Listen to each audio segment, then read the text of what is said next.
Pride and Prejudice. Jane Austen, Chapter 1.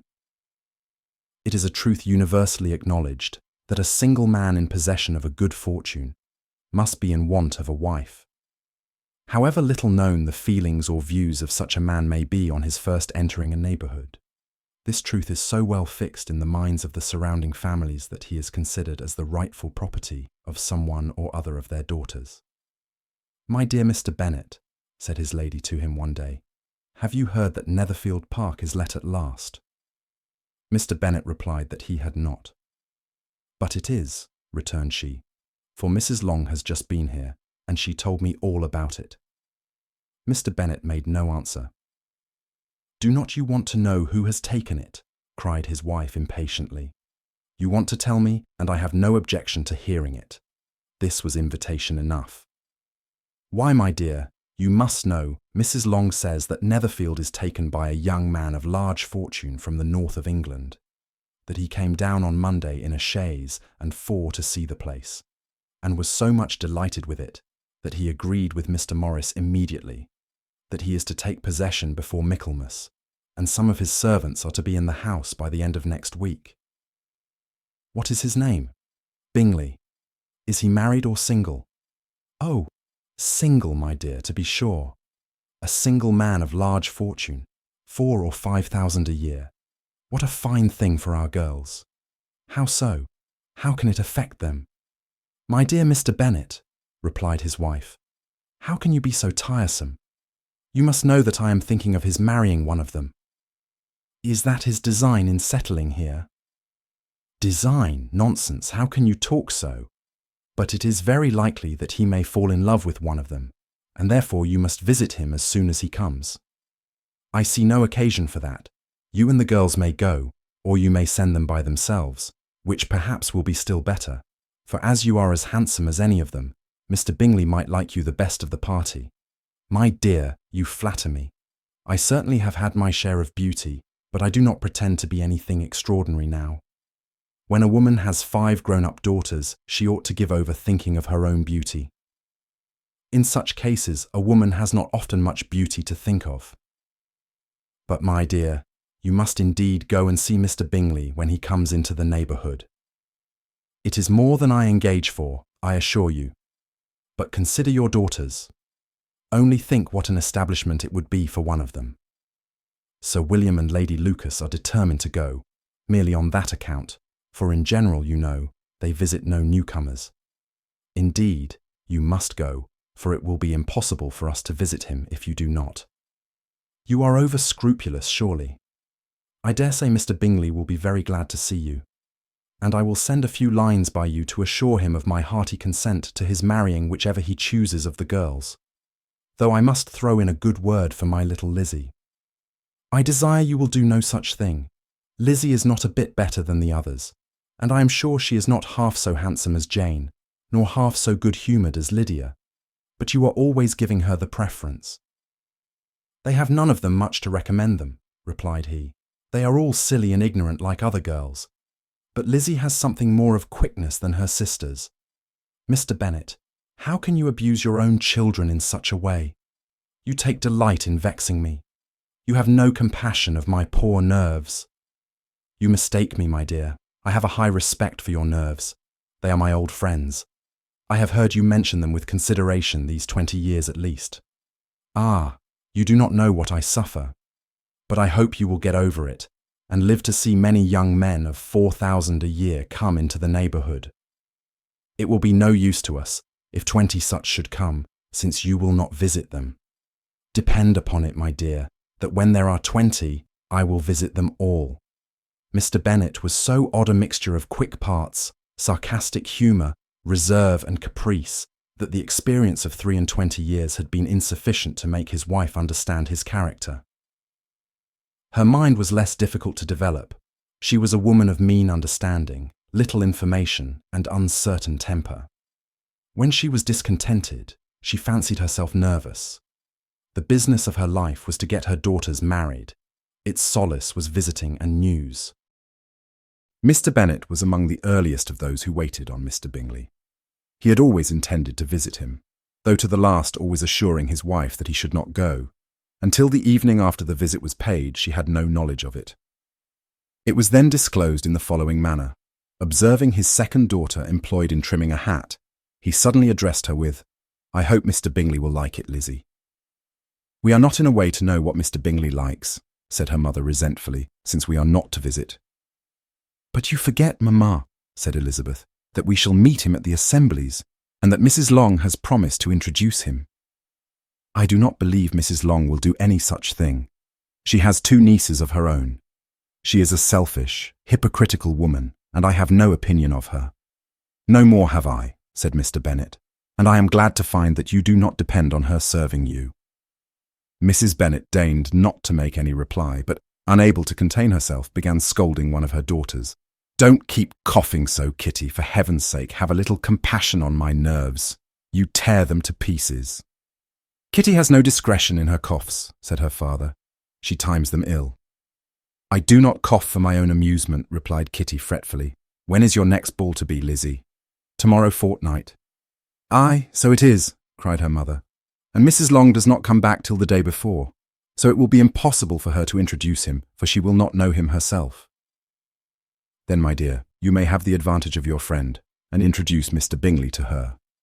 "Impossible, Mr. Bennet, impossible. When I am not acquainted with him myself, how can you be so teasing?" "I honour your circumspection. A fortnight's acquaintance is certainly very little. One cannot know what a man really is by the end of a fortnight. But if we do not venture, somebody else will, and after all, Mrs. Long and her nieces must stand their chance, and therefore, as she will think it an act of kindness, if you decline the office, I will take it on myself." The girls stared at their father. Mrs. Bennet said only, "Nonsense, nonsense." "What can be the meaning of that emphatic exclamation?" cried he. "Do you consider the forms of introduction, and the stress that is laid on them, as nonsense? I cannot quite agree with you there. What say you, Mary? For you are a young lady of deep reflection, I know, and read great books and make extracts." Mary wished to say something very sensible, but knew not how. "While Mary is adjusting her ideas," he continued, "let us return to Mr. Bingley." "I'm sick of Mr. Bingley," cried his wife. "I'm sorry to hear that, but why did not you tell me so before? If I had known as much this morning, I certainly would not have called on him. It is very unlucky, but as I have actually paid the visit, we cannot escape the acquaintance now."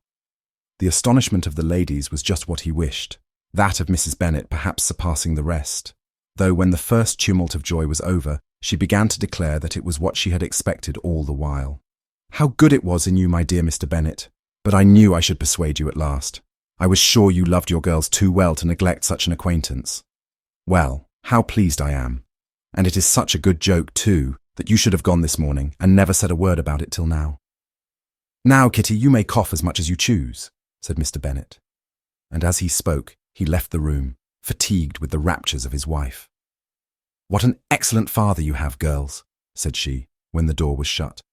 "I do not know how you will ever make him amends for his kindness, or me either, for that matter. At our time of life, it is not so pleasant, I can tell you, to be making new acquaintances every day. But for your sakes, we would do anything.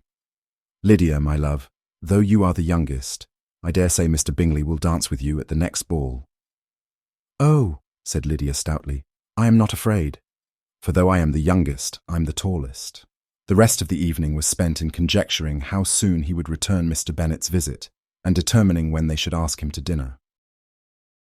Not all that Mrs. Bennet, however, with the assistance of her 5 daughters, could ask on the subject, was sufficient to draw from her husband any satisfactory description of Mr. Bingley. They attacked him in various ways, with barefaced questions, ingenious suppositions, and distant surmises, but he eluded the skill of them all, and they were at last obliged to accept the second-hand intelligence of their neighbour, Lady Lucas. Her report was highly favourable. Sir William had been delighted with him. He was quite young, wonderfully handsome, extremely agreeable, and, to crown the whole, he meant to be at the next assembly with a large party. Nothing could be more delightful. To be fond of dancing was a certain step towards falling in love, and very lively hopes of Mr. Bingley's heart were entertained. Mr. Bingley had soon made himself acquainted with all the principal people in the room. He was lively and unreserved, danced every dance, was angry that the ball closed so early, and talked of giving one himself at Netherfield. Such amiable qualities must speak for themselves. What a contrast between him and his friend. Mr. Darcy danced only once with Mrs. Hurst, and once with Miss Bingley, declined being introduced to any other lady, and spent the rest of the evening in walking about the room, speaking occasionally to one of his own party. His character was decided. He was the proudest, most disagreeable man in the world, and everybody hoped that he would never come there again. Amongst the most violent against him was Mrs. Bennet, whose dislike of his general behaviour was sharpened into particular resentment by his having slighted one of her daughters.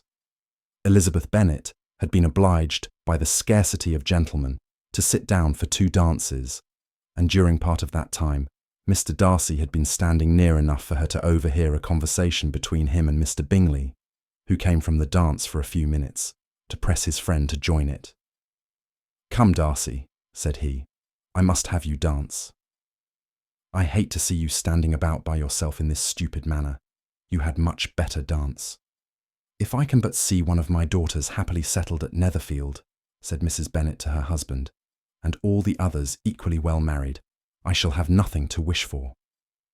In a few days, Mr. Bingley returned Mr. Bennet's visit and sat about 10 minutes with him in his library. He had entertained hopes of being admitted to a sight of the young ladies, of whose beauty he had heard much, but he saw only the father. The ladies were somewhat more fortunate, for they had the advantage of ascertaining from an upper window that he wore a blue coat and rode a black horse.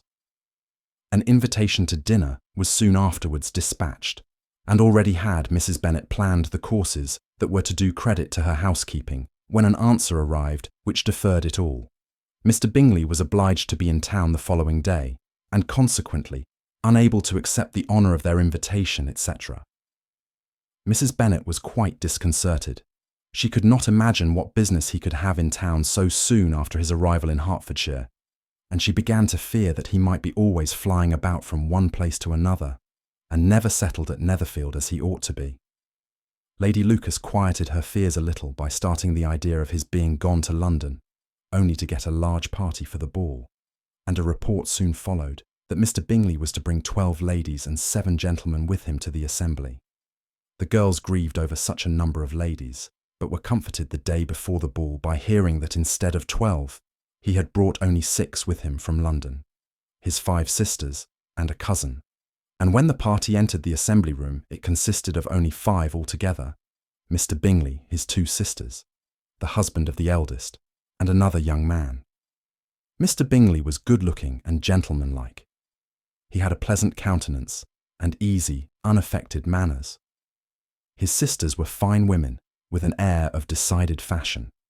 His brother-in-law, Mr. Hurst, merely looked the gentleman, but his friend, Mr. Darcy, soon drew the attention of the room by his fine, tall person, handsome features, noble mien, and the report, which was in general circulation within 5 minutes after his entrance, of his having 10,000 a year. The gentleman pronounced him to be a fine figure of a man.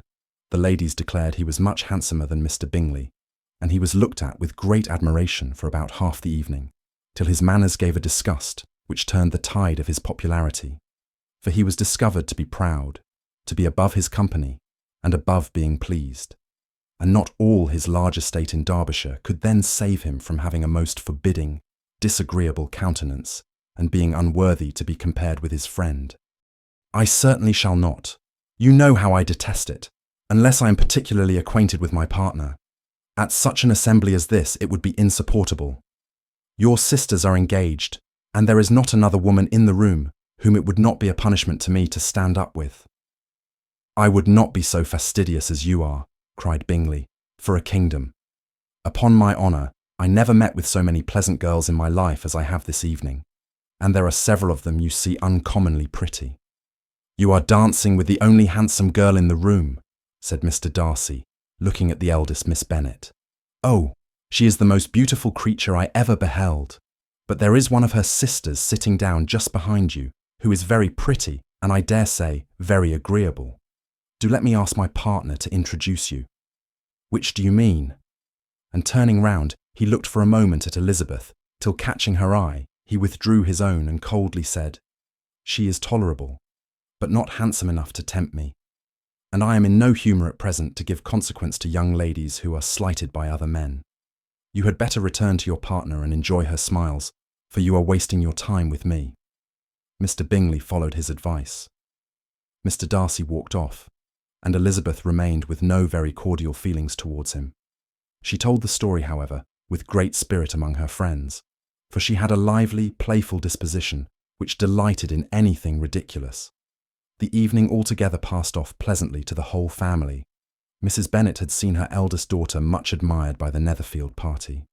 Mr. Bingley had danced with her twice, and she had been distinguished by his sisters. Jane was as much gratified by this as her mother could be, though in a quieter way. Elizabeth felt Jane's pleasure. Mary had heard herself mentioned to Miss Bingley as the most accomplished girl in the neighbourhood, and Catherine and Lydia had been fortunate enough to be never without partners, which was all that they had yet learnt to care for at a ball. They returned, therefore, in good spirits to Longbourn, the village where they lived, and of which they were the principal inhabitants. They found Mr. Bennet still up. With a book, he was regardless of time, and on the present occasion he had a good deal of curiosity as to the event of an evening, which had raised such splendid expectations. He had rather hoped that all his wife's views on the stranger would be disappointed, but he soon found that he had a very different story to hear. "Oh, my dear Mr. Bennet," as she entered the room, "we have had a most delightful evening, a most excellent ball. I wish you had been there. Jane was so admired, nothing could be like it.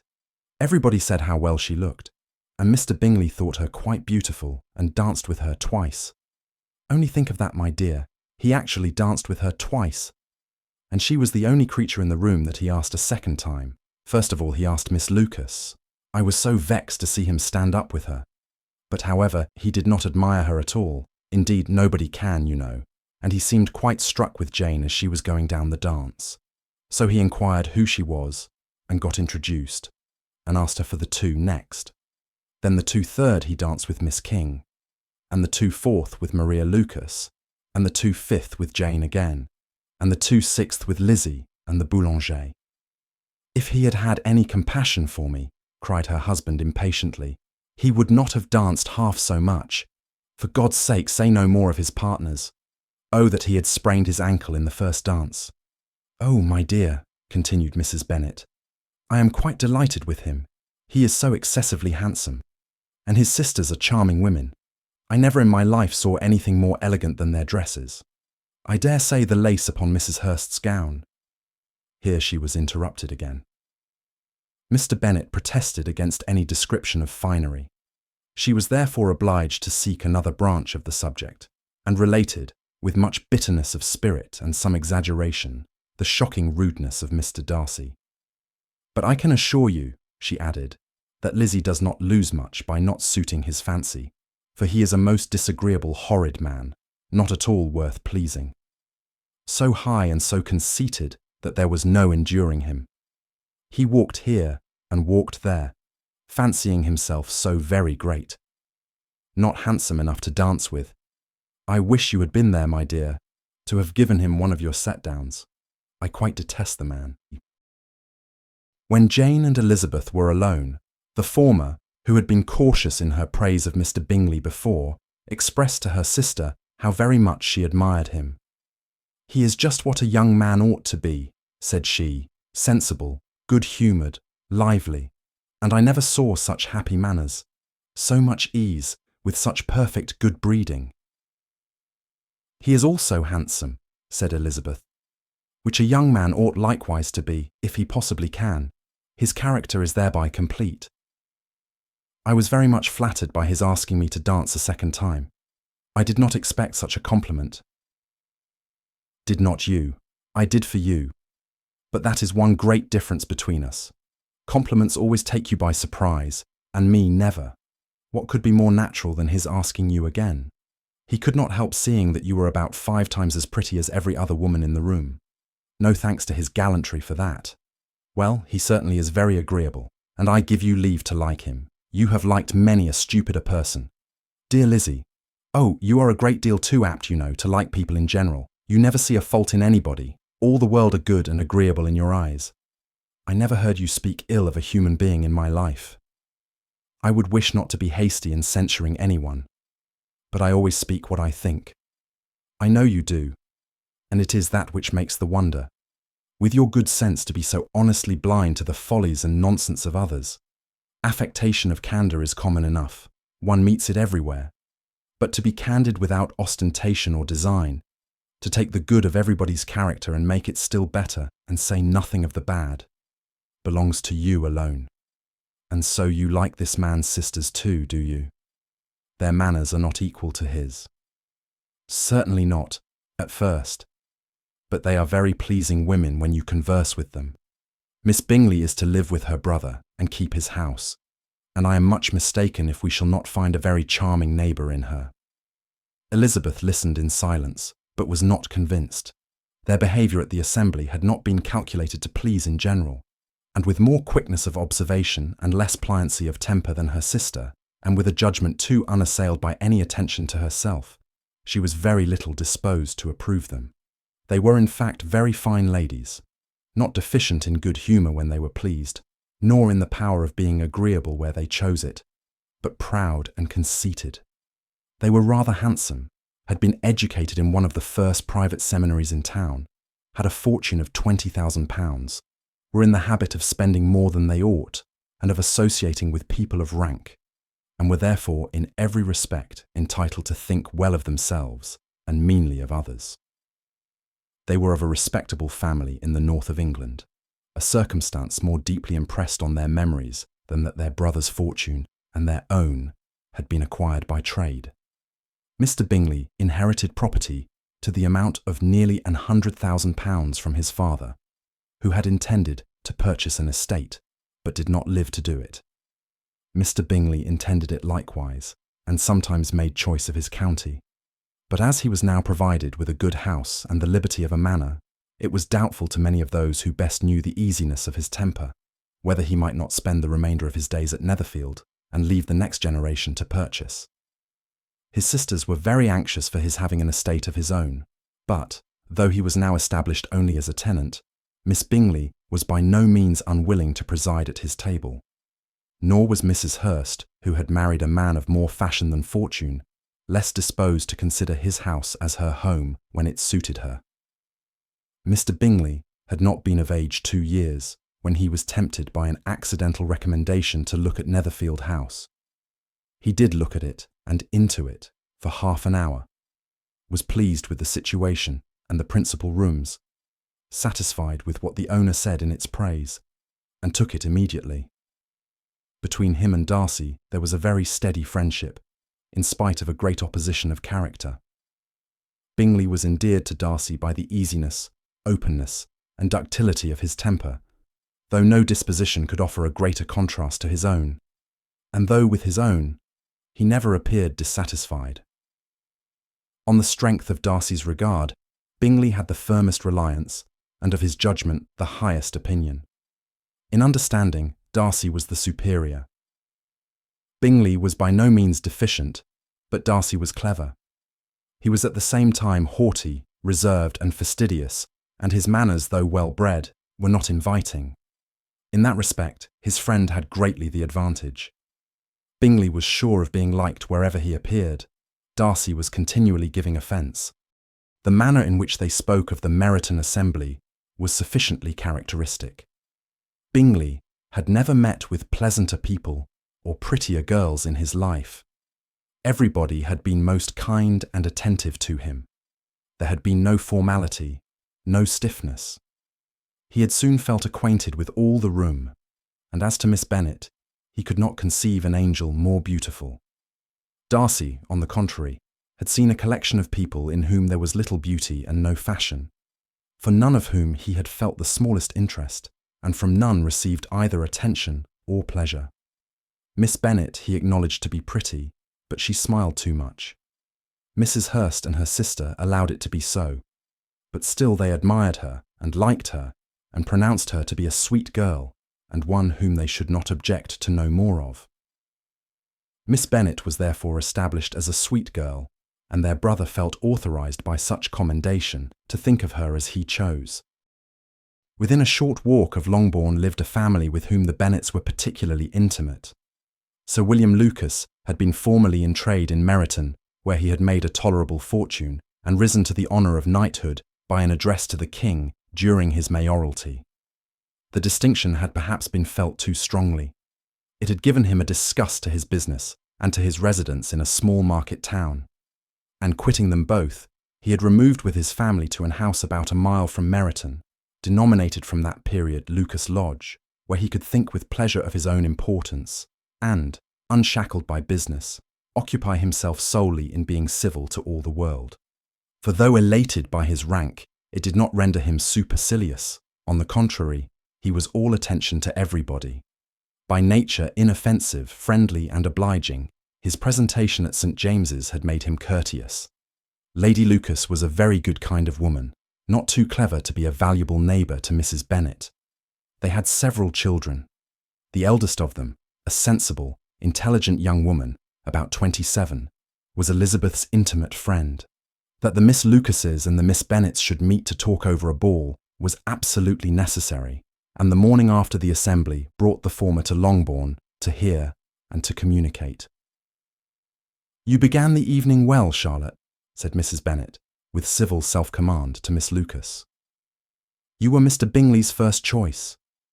"Yes, but he seemed to like his second better." "Oh, you mean Jane, I suppose, because he danced with her twice." "To be sure, that did seem as if he admired her. Indeed, I rather believe he did. I heard something about it, but I hardly know what. Something about Mr. Robinson." "Perhaps you mean what I overheard between him and Mr. Robinson. Did not I mention it to you? Mr. Robinson's asking him how he liked our Meryton assemblies, and whether he did not think there were a great many pretty women in the room, and which he thought the prettiest.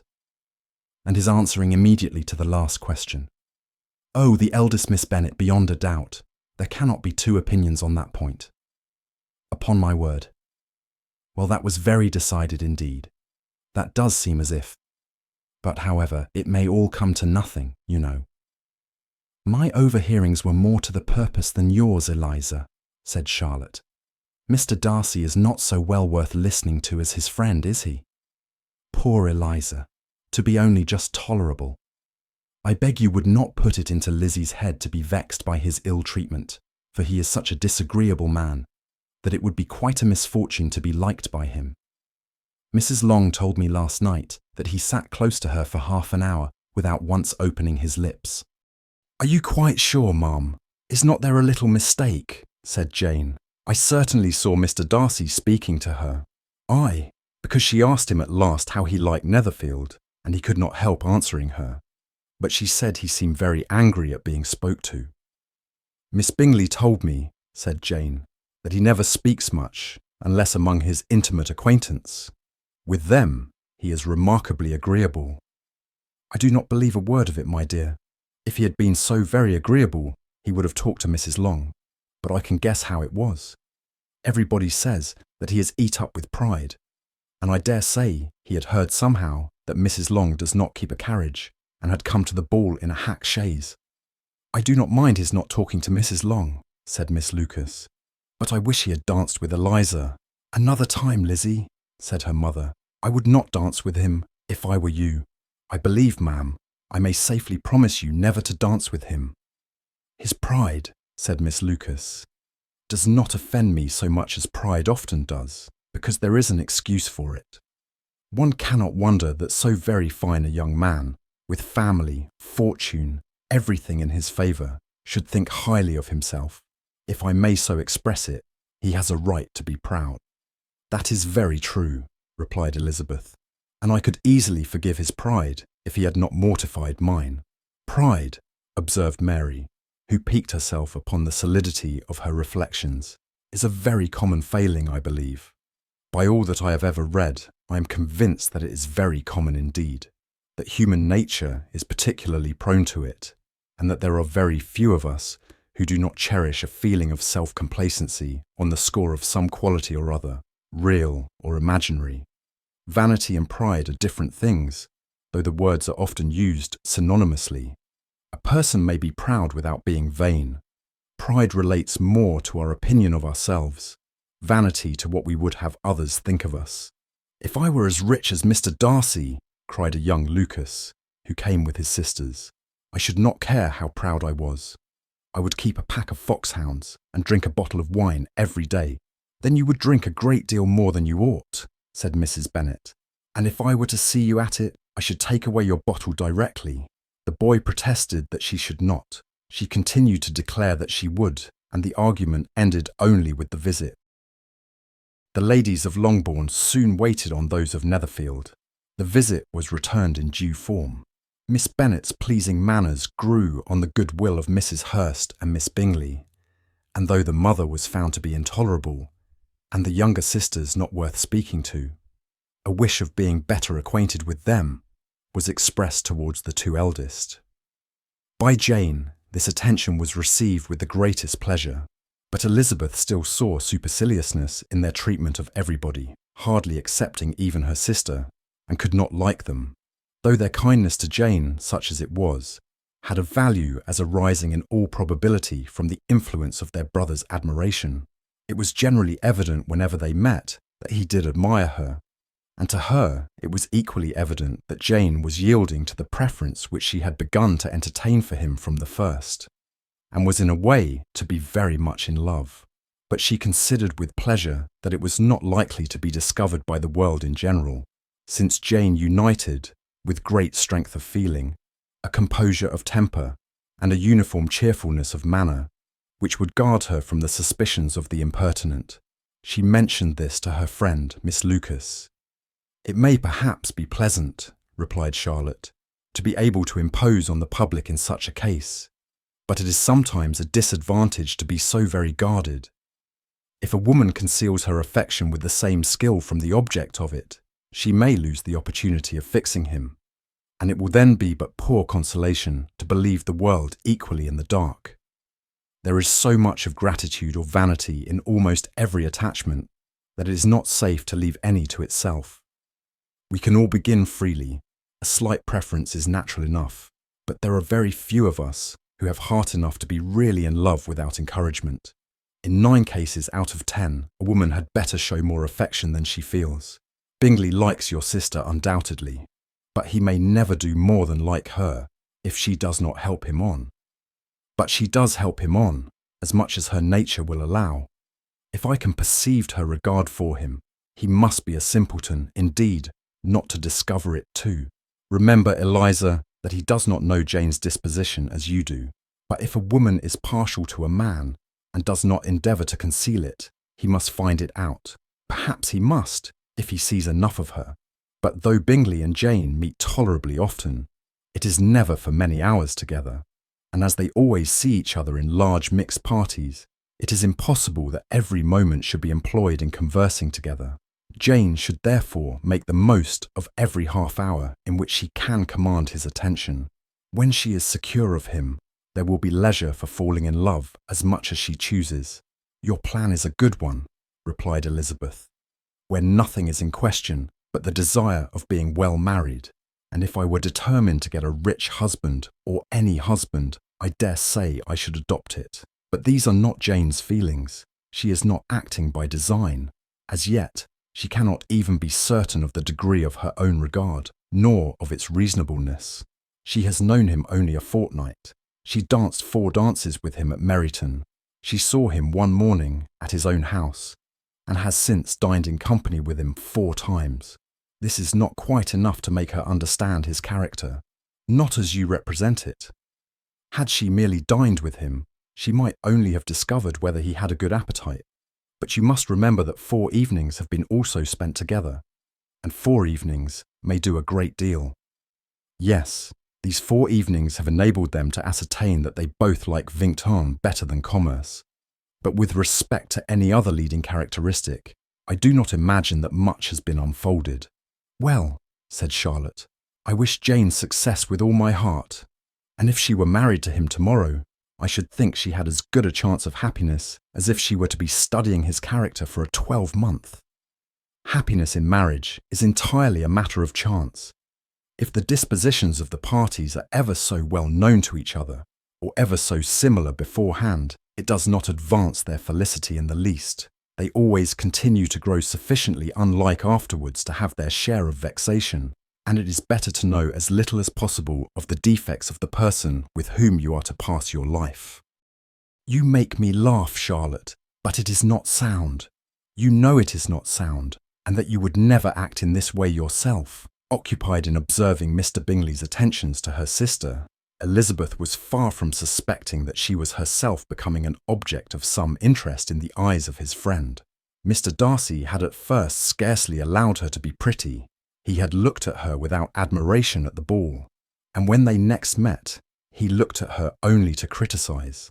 But no sooner had he made it clear to himself and his friends that she had hardly a good feature in her face, than he began to find it was rendered uncommonly intelligent by the beautiful expression of her dark eyes. To this discovery succeeded some others equally mortifying. Though he had detected with a critical eye more than one failure of perfect symmetry in her form, he was forced to acknowledge her figure to be light and pleasing, and in spite of his asserting that her manners were not those of the fashionable world, he was caught by their easy playfulness. Of this she was perfectly unaware. To her, he was only the man who made himself agreeable nowhere, and who had not thought her handsome enough to dance with. He began to wish to know more of her, and as a step towards conversing with her himself, attended to her conversation with others. His doing so drew her notice. It was at Sir William Lucas's, where a large party were assembled. "What does Mr. Darcy mean," said she to Charlotte, "by listening to my conversation with Colonel Forster? That is a question which Mr. Darcy only can answer, but if he does it any more, I shall certainly let him know that I see what he is about. He has a very satirical eye, and if I do not begin by being impertinent myself, I shall soon grow afraid of him." On his approaching them soon afterwards, though without seeming to have any intention of speaking, Miss Lucas defied her friend to mention such a subject to him, which immediately provoking Elizabeth to do it, she turned to him and said, "Did not you think, Mr. Darcy, that I expressed myself uncommonly well just now, when I was teasing Colonel Forster to give us a ball at Meryton? With great energy, but it is a subject which always makes a lady energetic. You are severe on us." "It will be her turn soon to be teased," said Miss Lucas. "I'm going to open the instrument, Eliza, and you know what follows. You are a very strange creature by way of a friend, always wanting me to play and sing before anybody and everybody. If my vanity had taken a musical turn, you would have been invaluable, but as it is, I would really rather not sit down before those who must be in the habit of hearing the very best performers." On Miss Lucas's persevering, however, she added, "Very well. If it must be so, it must." And gravely glancing at Mr. Darcy, "There is a fine old saying which everybody here is of course familiar with, 'Keep your breath to cool your porridge,' and I shall keep mine to swell my song." Her performance was pleasing, though by no means capital. After a song or two, and before she could reply to the entreaties of several that she would sing again, she was eagerly succeeded at the instrument by her sister Mary, who having, in consequence of being the only plain one in the family, worked hard for knowledge and accomplishments, was always impatient for display. Mary had neither genius nor taste, and though vanity had given her application, it had given her likewise a pedantic air and conceited manner, which would have injured a higher degree of excellence than she had reached. Elizabeth, easy and unaffected, had been listened to with much more pleasure, though not playing half so well, and Mary, at the end of a long concerto, was glad to purchase praise and gratitude by Scotch and Irish airs, at the request of her younger sisters, who, with some of the Lucases and 2 or 3 officers, joined eagerly in dancing at one end of the room. Mr. Darcy stood near them in silent indignation at such a mode of passing the evening, to the exclusion of all conversation, and was too much engrossed by his own thoughts to perceive that Sir William Lucas was his neighbour, till Sir William thus began, "What a charming amusement for young people this is, Mr. Darcy. There is nothing like dancing after all. I consider it as one of the first refinements of polished societies." "Certainly, sir, and it has the advantage also of being in vogue amongst the less polished societies of the world.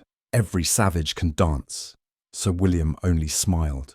Your friend performs delightfully, he continued after a pause, on seeing Bingley join the group. And I doubt not that you are an adept in the science yourself, Mr. Darcy. You saw me dance at Meryton, I believe, sir. Yes, indeed, and received no inconsiderable pleasure from the sight. Do you often dance at St. James's? Never, sir. Do you not think it would be a proper compliment to the place? It is a compliment which I never pay to any place if I can avoid it. You have a house in town, I conclude? Mr. Darcy bowed. I had once some thoughts of fixing in town myself, for I'm fond of superior society, but I did not feel quite certain that the air of London would agree with Lady Lucas. He paused in hopes of an answer, but his companion was not disposed to make any, and Elizabeth at that instant moving towards them, he was struck with the notion of doing a very gallant thing, and called out to her, My dear Miss Eliza, why are not you dancing? Mr. Darcy, you must allow me to present this young lady to you as a very desirable partner. You cannot refuse to dance, I am sure, when so much beauty is before you. And taking her hand, he would have given it to Mr. Darcy, who, though extremely surprised, was not unwilling to receive it, when she instantly drew back and said with some discomposure to Sir William, Indeed, sir, I have not the least intention of dancing. I entreat you not to suppose that I moved this way in order to beg for a partner. Mr. Darcy, with grave propriety, requested to be allowed the honour of her hand, but in vain. Elizabeth was determined, nor did Sir William at all shake her purpose by his attempt at persuasion. You excel so much in the dance, Miss Eliza, that it is cruel to deny me the happiness of seeing you, and though this gentleman dislikes the amusement in general, he can have no objection, I am sure, to oblige us for 1/2 hour. Mr. Darcy is all politeness, said Elizabeth, smiling. He is indeed, but considering the inducement, my dear Miss Eliza, we cannot wonder at his complaisance, for who would object to such a partner? Elizabeth looked archly and turned away. Her resistance had not injured her with the gentleman, and he was thinking of her with some complacency, when thus accosted by Miss Bingley. I can guess the subject of your reverie. I should imagine not. You are considering how insupportable it would be to pass many evenings in this manner, in such society, and indeed I am quite of your opinion. I was never more annoyed. The insipidity, and yet the noise, the nothingness, and yet the self-importance of all these people. What would I give to hear your strictures on them? Your conjecture is totally wrong, I assure you. My mind was more agreeably engaged. I have been meditating on the very great pleasure which a pair of fine eyes in the face of a pretty woman can bestow. Miss Bingley immediately fixed her eyes on his face, and desired he would tell her what lady had the credit of inspiring such reflections. Mr. Darcy replied with great intrepidity, Miss Elizabeth Bennet. Miss Elizabeth Bennet, repeated Miss Bingley. I am all astonishment. How long has she been such a favourite? And pray, when am I to wish you joy?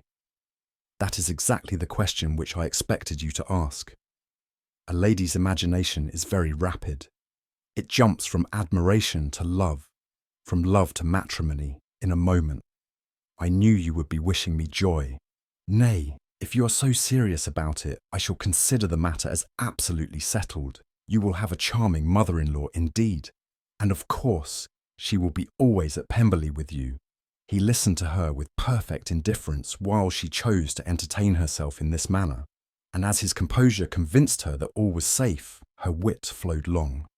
Mr. Bennet's property consisted almost entirely in an estate of 2,000 a year, which, unfortunately for his daughters, was entailed in default of heirs male on a distant relation, and their mother's fortune, though ample for her situation in life, could but ill supply the deficiency of his. Her father had been an attorney in Meryton, and had left her £4,000. She had a sister married to a Mr. Phillips, who had been a clerk to their father, and succeeded him in the business, and a brother settled in London in a respectable line of trade. The village of Longbourn was only 1 mile from Meryton, a most convenient distance for the young ladies, who were usually tempted thither 3 or 4 times a week to pay their duty to their aunt, and to a milliner's shop just over the way. The two youngest of the family, Catherine and Lydia, were particularly frequent in these attentions. Their minds were more vacant than their sisters', and when nothing better offered, a walk to Meryton was necessary to amuse their morning hours and furnish conversation for the evening. And however bare of news the country in general might be, they always contrived to learn some from their aunt. At present, indeed, they were well supplied, both with news and happiness, by the recent arrival of a militia regiment in the neighbourhood. It was to remain the whole winter, and Meryton was the headquarters. Their visits to Mrs. Phillips were now productive of the most interesting intelligence. Every day added something to their knowledge of the officers' aims and connections. Their lodgings were not long a secret, and at length they began to know the officers themselves. Mr. Phillips visited them all, and this opened to his nieces a source of felicity unknown before. They could talk of nothing but officers, and Mr. Bingley's large fortune, the mention of which gave animation to their mother, was worthless in their eyes when opposed to the regimentals of an ensign. After listening one morning to their effusions on this subject, Mr. Bennet coolly observed, "From all that I can collect by your manner of talking, you must be two of the silliest girls in the country. I have suspected it some time, but I am now convinced." Catherine was disconcerted, and made no answer, but Lydia, with perfect indifference, continued to express her admiration of Captain Carter, and her hope of seeing him in the course of the day, as he was going the next morning to London. "I'm astonished, my dear," said Mrs. Bennet, "that you should be so ready to think your own children silly. If I wish to think slightingly of anybody's children, it should not be of my own. However, if my children are silly, I must hope to be always sensible of it. Yes, but as it happens, they are all of them very clever. This is the only point, I flatter myself, on which we do not agree. I had hoped that our sentiments coincided in every particular, but I must so far differ from you as to think our two youngest daughters uncommonly foolish. My dear Mr. Bennet, you must not expect such girls to have the sense of their father and mother. When they get to our age, I dare say they will not think about officers any more than we do. I remember the time when I liked a red coat myself very well, and indeed, so I do still at my heart. And if a smart young colonel, with 5,000 or 6,000 a year, should want one of my girls, I shall not say nay to him. And I thought Colonel Forster looked very becoming the other night at Sir William's in his regimentals." "Mamma," cried Lydia, "my aunt says that Colonel Forster and Captain Carter do not go so often to Miss Watson's as they did when they first came. She sees them now very often standing in Clark's library." Mrs. Bennet was prevented replying by the entrance of the footman with a note for Miss Bennet. It came from Netherfield, and the servant waited for an answer. Mrs. Bennet's eyes sparkled with pleasure, and she was eagerly calling out, while her daughter read, "Well, Jane, who is it from? What is it about? What does he say? Well, Jane, make haste and tell us. Make haste, my love." "It is from Miss Bingley," said Jane, and then read it aloud. "My dear friend, if you are not so compassionate as to dine today with Louisa and me, we shall be in danger of hating each other for the rest of our lives. For a whole day's tete-a-tete between two women can never end without a quarrel. Come as soon as you can on the receipt of this. My brother and the gentlemen are to dine with the officers. Yours ever, Caroline Bingley." "With the officers!" cried Lydia. "I wonder my aunt did not tell us of that." "Dining out," said Mrs. Bennet. "That is very unlucky. Can I have the carriage?" said Jane. "No, my dear, you had better go on horseback, because it seems likely to rain, and then you must stay all night." "That would be a good scheme," said Elizabeth, "if you were sure that they would not offer to send her home." "Oh, but the gentlemen will have Mr. Bingley's chaise to go to Meryton, and the Hursts have no horses to theirs. I had much rather go in the coach." "But, my dear, your father cannot spare the horses, I'm sure. They are wanted in the farm, Mr. Bennet, are not they?"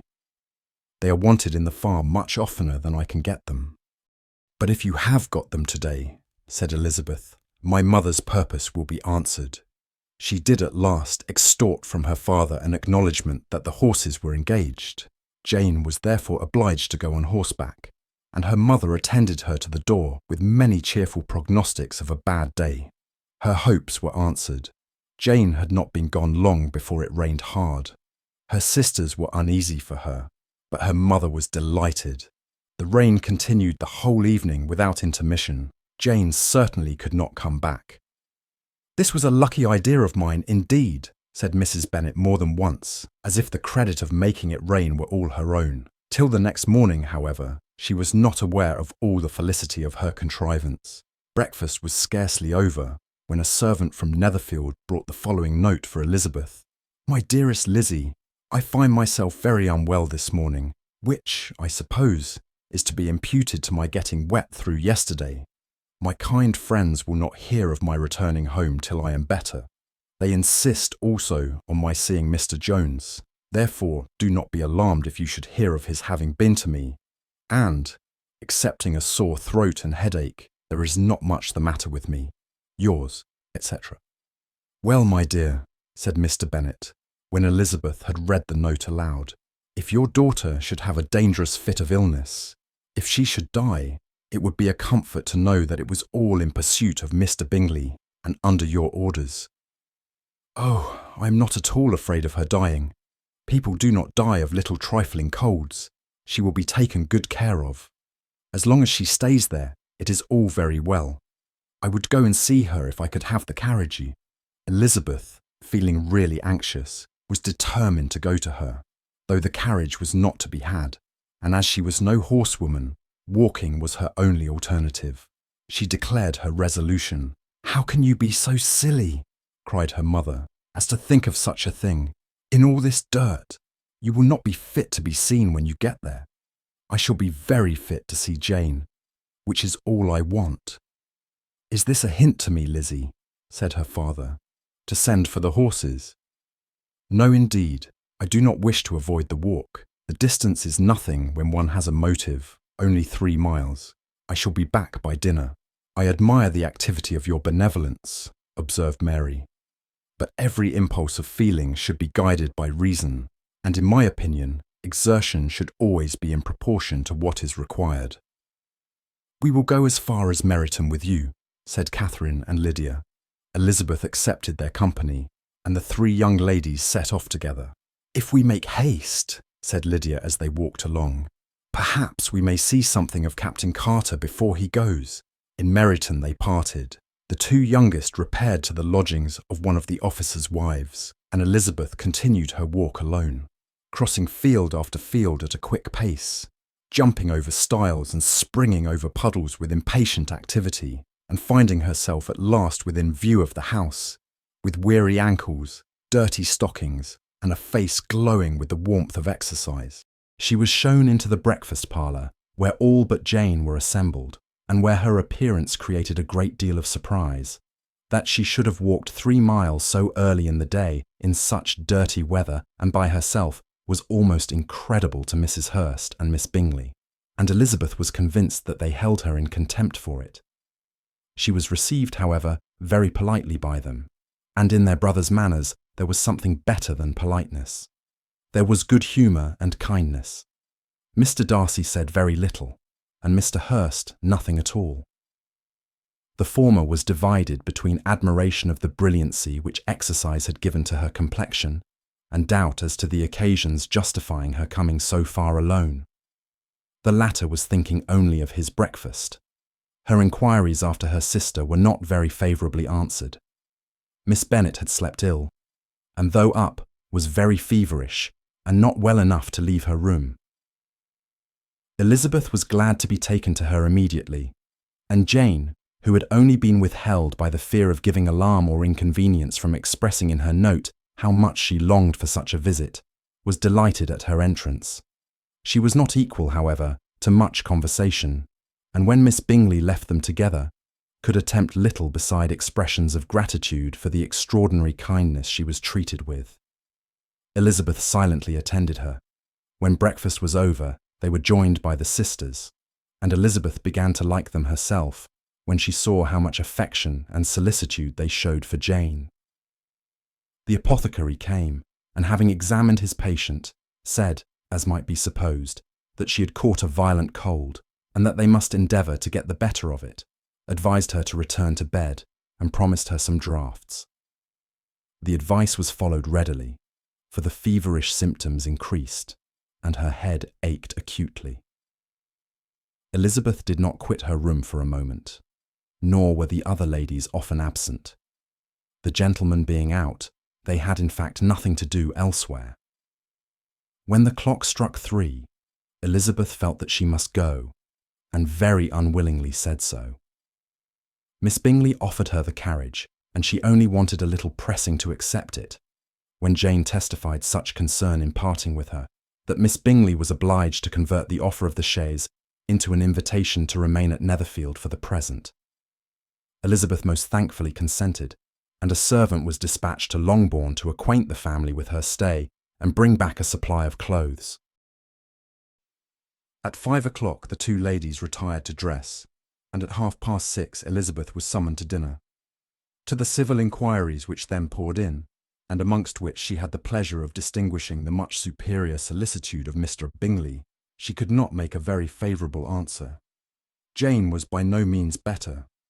The sisters, on hearing this, repeated 3 or 4 times how much they were grieved, how shocking it was to have a bad cold, and how excessively they disliked being ill themselves, and then thought no more of the matter, and their indifference towards Jane, when not immediately before them, restored Elizabeth to the enjoyment of all her original dislike. Their brother, indeed, was the only one of the party whom she could regard with any complacency. His anxiety for Jane was evident, and his attentions to herself most pleasing, and they prevented her feeling herself so much an intruder as she believed she was considered by the others. She had very little notice from any but him. Miss Bingley was engrossed by Mr. Darcy, her sister scarcely less so, and as for Mr. Hurst, by whom Elizabeth sat, he was an indolent man, who lived only to eat, drink, and play at cards, who, when he found her prefer a plain dish to a ragout, had nothing to say to her. When dinner was over, she returned directly to Jane, and Miss Bingley began abusing her as soon as she was out of the room. Her manners were pronounced to be very bad indeed, a mixture of pride and impertinence. She had no conversation, no style, no taste, no beauty. Mrs. Hurst thought the same, and added, "She has nothing in short to recommend her, but being an excellent walker. I shall never forget her appearance this morning. She really looked almost wild." "She did indeed, Louisa. I could hardly keep my countenance. Very nonsensical to come at all. Why must she be scampering about the country, because her sister had a cold? Her hair so untidy, so blousy. Yes, and her petticoat. I hope you saw her petticoat 6 inches deep in mud. I am absolutely certain. And the gown which had been let down to hide it not doing its office." "Your picture may be very exact, Louisa," said Bingley, "but this was all lost upon me. I thought Miss Elizabeth Bennet looked remarkably well when she came into the room this morning. Her dirty petticoat quite escaped my notice." "You observed it, Mr. Darcy, I am sure," said Miss Bingley, "and I am inclined to think that you would not wish to see your sister make such an exhibition." "Certainly not. To walk 3 miles, or 4 miles, or 5 miles, or whatever it is, above her ankles in dirt, and alone, quite alone. What could she mean by it? It seems to me to show an abominable sort of conceited independence, a most country town indifference to decorum." "It shows an affection for her sister that is very pleasing," said Bingley. "I am afraid, Mr. Darcy," observed Miss Bingley in a half-whisper, "that this adventure has rather affected your admiration of her fine eyes." "Not at all," he replied. "They were brightened by the exercise." A short pause followed this speech, and Mrs. Hurst began again. "I have an excessive regard for Jane Bennet. She is really a very sweet girl, and I wish with all my heart she were well settled. But with such a father and mother, and such low connections, I'm afraid there is no chance of it." "I think I have heard you say that their uncle is an attorney in Meryton." "Yes, and they have another, who lives somewhere near Cheapside." "That is capital," added her sister, and they both laughed heartily. "If they had uncles enough to fill all Cheapside," cried Bingley, "it would not make them one jot less agreeable." "But it must very materially lessen their chance of marrying men of any consideration in the world," replied Darcy. To this speech Bingley made no answer, but his sisters gave it their hearty assent, and indulged their mirth for some time at the expense of their dear friend's vulgar relations. With a renewal of tenderness, however, they repaired to her room on leaving the dining parlour, and sat with her till summoned to coffee. She was still very poorly, and Elizabeth would not quit her at all till late in the evening, when she had the comfort of seeing her asleep, and when it appeared to her rather right than pleasant that she should go downstairs herself. On entering the drawing-room, she found the whole party at loo, and was immediately invited to join them, but suspecting them to be playing high, she declined it, and making her sister the excuse, said she would amuse herself, for the short time she could stay below, with a book. Mr. Hurst looked at her with astonishment. "Do you prefer reading to cards?" said he. "That is rather singular." "Miss Eliza Bennet," said Miss Bingley, "despises cards. She is a great reader, and has no pleasure in anything else." "I deserve neither such praise nor such censure," cried Elizabeth. "I am not a great reader, and I have pleasure in many things." "In nursing your sister, I am sure you have pleasure," said Bingley, "and I hope it will soon be increased by seeing her quite well." Elizabeth thanked him from her heart, and then walked towards a table where a few books were lying. He immediately offered to fetch her others, all that his library afforded. "And I wish my collection were larger for your benefit and my own credit, but I am an idle fellow, and though I have not many, I have more than I ever looked into." Elizabeth assured him that she could suit herself perfectly with those in the room. "I am astonished," said Miss Bingley, "that my father should have left so small a collection of books. What a delightful library you have at Pemberley, Mr. Darcy." "It ought to be good," he replied. "It has been the work of many generations." "And then you have added so much to it yourself. You are always buying books. I cannot comprehend the neglect of a family library in such days as these." "Neglect? I am sure you neglect nothing that can add to the beauties of that noble place. Charles, when you build your house, I wish it may be half as delightful as Pemberley. I wish it may. But I would really advise you to make your purchase in that neighbourhood, and take Pemberley for a kind of model. There is not a finer county in England than Derbyshire. With all my heart, I will buy Pemberley itself if Darcy will sell it. I am talking of possibilities, Charles. Upon my word, Caroline, I should think it more possible to get Pemberley by purchase than by imitation." Elizabeth was so much caught by what passed as to leave her very little attention for her book, and soon laying it wholly aside, she drew near the card table and stationed herself between Mr. Bingley and his eldest sister to observe the game. "Is Miss Darcy much grown since the spring?" said Miss Bingley. "Will she be as tall as I am?" "I think she will. She is now about Miss Elizabeth Bennet's height, or rather taller. How I long to see her again. I never met with anybody who delighted me so much. Such a countenance, such manners, and so extremely accomplished for her age. Her performance on the pianoforte is exquisite." "It is amazing to me," said Bingley, "how young ladies can have patience to be so very accomplished as they all are." "All young ladies accomplished, my dear Charles. What do you mean?" "Yes, all of them, I think. They all paint tables, cover screens, and net purses. I scarcely know anyone who cannot do all this, and I'm sure I never heard a young lady spoken of for the first time, without being informed that she was very accomplished." "Your list of the common extent of accomplishments," said Darcy, "has too much truth. The word is applied to many a woman who deserves it no otherwise than by netting a purse or covering a screen. But I am very far from agreeing with you in your estimation of ladies in general. I cannot boast of knowing more than half a dozen in the whole range of my acquaintance that are really accomplished." "Nor I am sure," said Miss Bingley. "Then," observed Elizabeth, "you must comprehend a great deal in your idea of an accomplished woman." "Yes, I do comprehend a great deal in it." "Oh, certainly," cried his faithful assistant.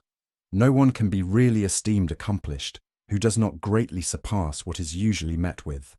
A woman must have a thorough knowledge of music, singing, drawing, dancing, and the modern languages to deserve the word. And besides all this, she must possess a certain something in her air and manner of walking, the tone of her voice, her address and expressions, or the word will be but half deserved. All this she must possess, added Darcy, and to all she must yet add something more substantial in the improvement of her mind by extensive reading. I am no longer surprised at your knowing only 6 accomplished women.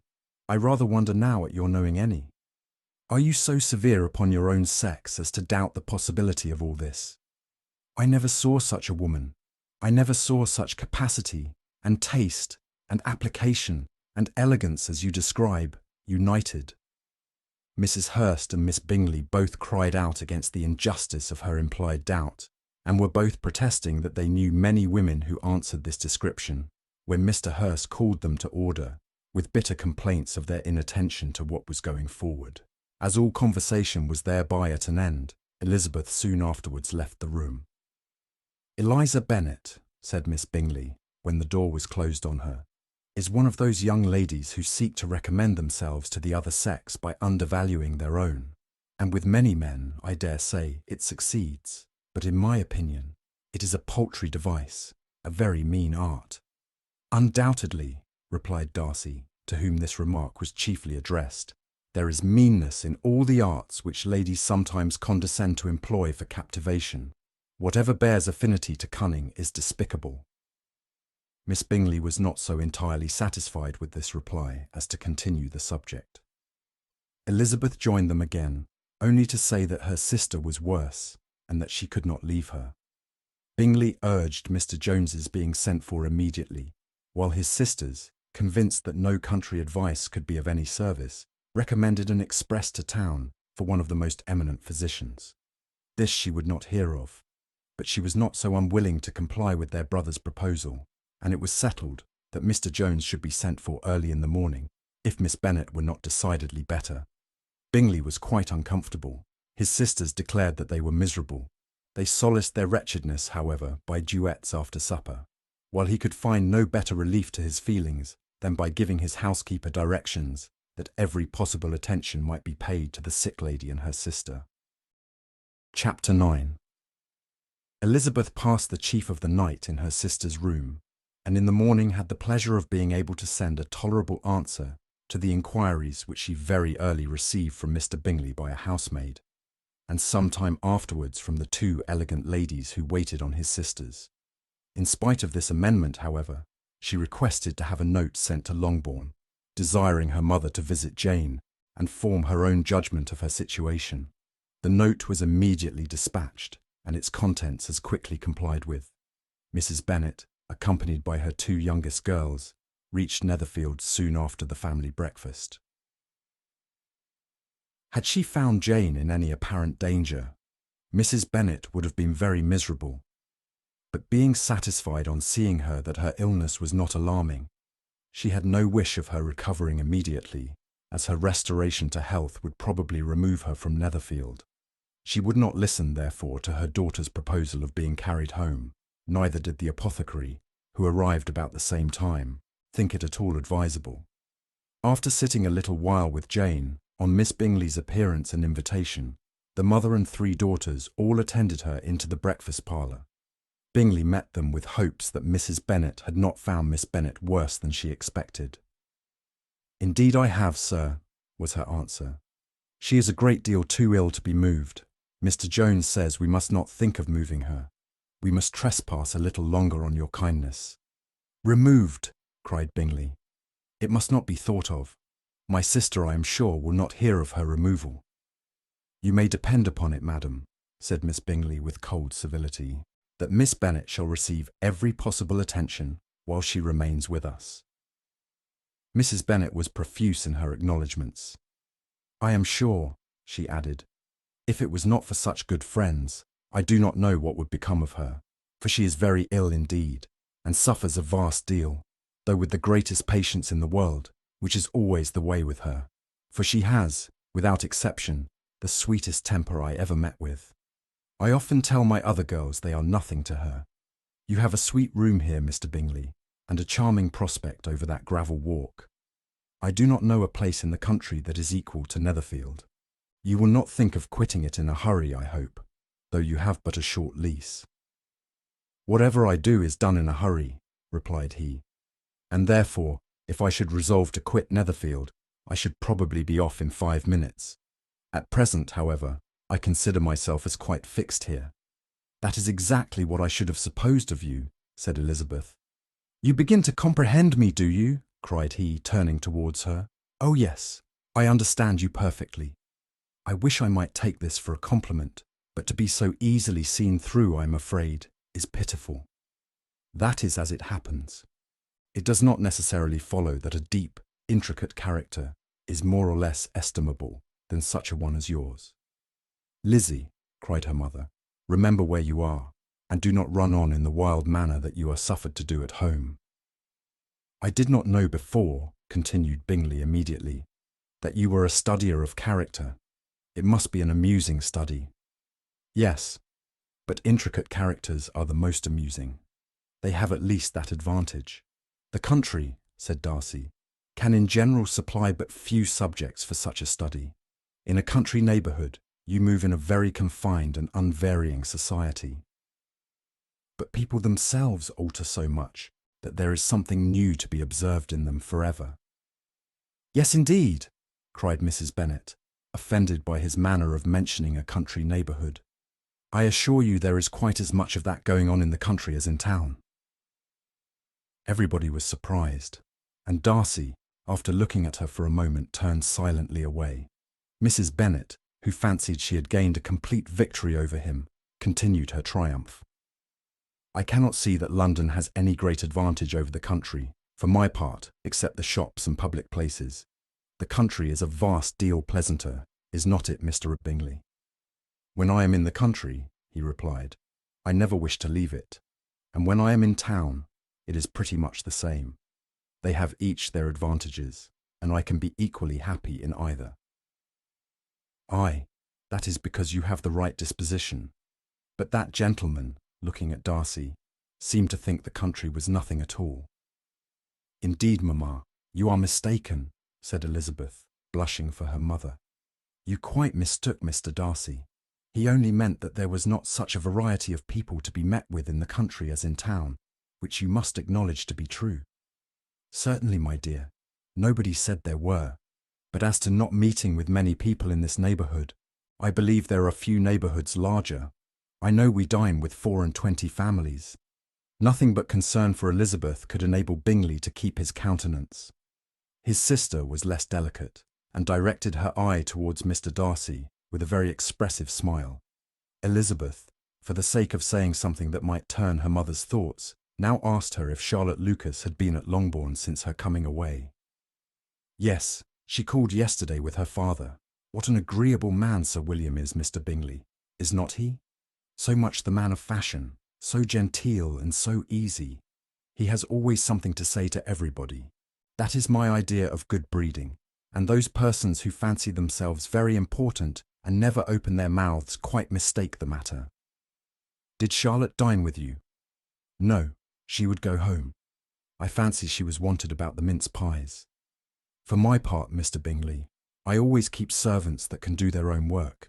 My daughters are brought up differently. But everybody is to judge for themselves, and the Lucases are a very good sort of girls, I assure you. It is a pity they are not handsome. Not that I think Charlotte so very plain, but then she is our particular friend. She seems a very pleasant young woman, said Bingley. Oh dear, yes, but you must own she is very plain. Lady Lucas herself has often said so, and envied me Jane's beauty. I do not like to boast of my own child, but to be sure, Jane, one does not often see anybody better looking. It is what everybody says. I do not trust my own partiality. When she was only 15, there was a gentleman at my brother Gardiner's in town, so much in love with her, that my sister-in-law was sure he would make her an offer before we came away. But however, he did not. Perhaps he thought her too young. However, he wrote some verses on her, and very pretty they were. And so ended his affection, said Elizabeth impatiently. There has been many a one, I fancy, overcome in the same way. I wonder who first discovered the efficacy of poetry in driving away love. I have been used to consider poetry as the food of love, said Darcy. Of a fine, stout, healthy love it may. Everything nourishes what is strong already, but if it be only a slight, thin sort of inclination, I am convinced that one good sonnet will starve it entirely away. Darcy only smiled, and the general pause which ensued made Elizabeth tremble, lest her mother should be exposing herself again. She longed to speak, but could think of nothing to say, and after a short silence Mrs. Bennet began repeating her thanks to Mr. Bingley for his kindness to Jane, with an apology for troubling him also with Lizzie. Mr. Bingley was unaffectedly civil in his answer, and forced his younger sister to be civil also and say what the occasion required. She performed her part indeed without much graciousness, but Mrs. Bennet was satisfied, and soon afterwards ordered her carriage. Upon this signal, the youngest of her daughters put herself forward. The two girls had been whispering to each other during the whole visit, and the result of it was that the youngest should tax Mr. Bingley with having promised on his first coming into the country to give a ball at Netherfield. Lydia was a stout, well-grown girl of 15, with a fine complexion and good-humoured countenance, a favourite with her mother, whose affection had brought her into public at an early age. She had high animal spirits, and a sort of natural self-consequence, which the attentions of the officers, to whom her uncle's good dinners and her own easy manners recommended her, had increased into assurance. She was very equal, therefore, to address Mr. Bingley on the subject of the ball, and abruptly reminded him of his promise, adding that it would be the most shameful thing in the world if he did not keep it. His answer to this sudden attack was delightful to her mother's ear. "I am perfectly ready, I assure you, to keep my engagement, and when your sister is recovered, you shall, if you please, name the very day of the ball, but you would not wish to be dancing while she is ill." Lydia declared herself satisfied. Oh yes, it would be much better to wait till Jane was well, and by that time, most likely, Captain Carter would be at Meryton again. "And when you have given your ball," she added, "I shall insist on their giving one also. I shall tell Colonel Forster it will be quite a shame if he does not." Mrs. Bennet and her daughters then departed, and Elizabeth returned instantly to Jane, leaving her own and her relations' behaviour to the remarks of the two ladies and Mr. Darcy, the latter of whom, however, could not be prevailed on to join in their censure of her, in spite of all Miss Bingley's witticisms on fine eyes. Chapter 10. The day passed much as the day before had done. Mrs. Hurst and Miss Bingley had spent some hours of the morning with the invalid, who continued, though slowly, to mend, and in the evening Elizabeth joined their party in the drawing-room. The loo table, however, did not appear. Mr. Darcy was writing, and Miss Bingley, seated near him, was watching the progress of his letter, and repeatedly calling off his attention by messages to his sister. Mr. Hurst and Mr. Bingley were at piquet, and Mrs. Hurst was observing their game. The day passed much as the day before had done. Mrs. Hurst and Miss Bingley had spent some hours of the morning with the invalid, who continued, though slowly, to mend, and in the evening Elizabeth joined their party in the drawing-room. The loo table, however, did not appear. Mr. Darcy was writing, and Miss Bingley, seated near him, was watching the progress of his letter, and repeatedly calling off his attention by messages to his sister. Mr. Hurst and Mr. Bingley were at piquet, and Mrs. Hurst was observing their game. Elizabeth took up some needlework, and was sufficiently amused in attending to what passed between Darcy and his companion. The perpetual commendations of the lady, either on his handwriting, or on the evenness of his lines, or on the length of his letter, with the perfect unconcern with which her praises were received, formed a curious dialogue, and was exactly in unison with her opinion of each. "How delighted Miss Darcy will be to receive such a letter." He made no answer. "You write uncommonly fast." "You are mistaken. I write rather slowly." "How many letters you must have occasion to write in the course of a year. Letters of business, too. How odious I should think them." "It is fortunate, then, that they fall to my lot instead of to yours. Pray tell your sister that I long to see her." "I have already told her so once, by your desire. I am afraid you do not like your pen. Let me mend it for you. I mend pens remarkably well." "Thank you, but I always mend my own." How can you contrive to write so even?" He was silent. "Tell your sister I am delighted to hear of her improvement on the harp, and pray let her know that I am quite in raptures with her beautiful little design for a table, and I think it infinitely superior to Miss Grantley's. Will you give me leave to defer your raptures till I write again? At present I have not room to do them justice." "Oh, it is of no consequence. I shall see her in January. But do you always write such charming long letters to her, Mr. Darcy?" "They are generally long, but whether always charming, it is not for me to determine. It is a rule with me that a person who can write a long letter with ease cannot write ill." "That will not do for a compliment to Darcy, Caroline," cried her brother, "because he does not write with ease. He studies too much for words of 4 syllables. Do not you, Darcy? My style of writing is very different from yours." "Oh," cried Miss Bingley, "Charles writes in the most careless way imaginable. He leaves out half his words and blots the rest. My ideas flow so rapidly that I have not time to express them, by which means my letters sometimes convey no ideas at all to my correspondents." "Your humility, Mr. Bingley," said Elizabeth, "must disarm reproof." "Nothing is more deceitful," said Darcy, "than the appearance of humility. It is often only carelessness of opinion, and sometimes an indirect boast." "And which of the two do you call my little recent piece of modesty?" "The indirect boast, for you are really proud of your defects in writing, because you consider them as proceeding from a rapidity of thought and carelessness of execution, which, if not estimable, you think at least highly interesting. The power of doing anything with quickness is always much prized by the possessor, and often without any attention to the imperfection of the performance. When you told Mrs. Bennet this morning that if you ever resolved on quitting Netherfield you should be gone in 5 minutes, you meant it to be a sort of panegyric, of compliment to yourself. And yet what is there so very laudable in a precipitance which must leave very necessary business undone, and can be of no real advantage to yourself or any one else?" "Nay," cried Bingley, "this is too much, to remember at night all the foolish things that were said in the morning. And yet, upon my honour, I believed what I said of myself to be true, and I believe it at this moment. At least, therefore, I did not assume the character of needless precipitance merely to show off before the ladies. I dare say you believed it, but I am by no means convinced that you would be gone with such celerity. Your conduct would be quite as dependent on chance as that of any man I know. And if, as you were mounting your horse, a friend were to say, 'Bingley, you had better stay till next week,' you would probably do it. You would probably not go, and at another word might stay a month." "You have only proved by this," cried Elizabeth, "that Mr. Bingley did not do justice to his own disposition. You have shown him off now much more than he did himself."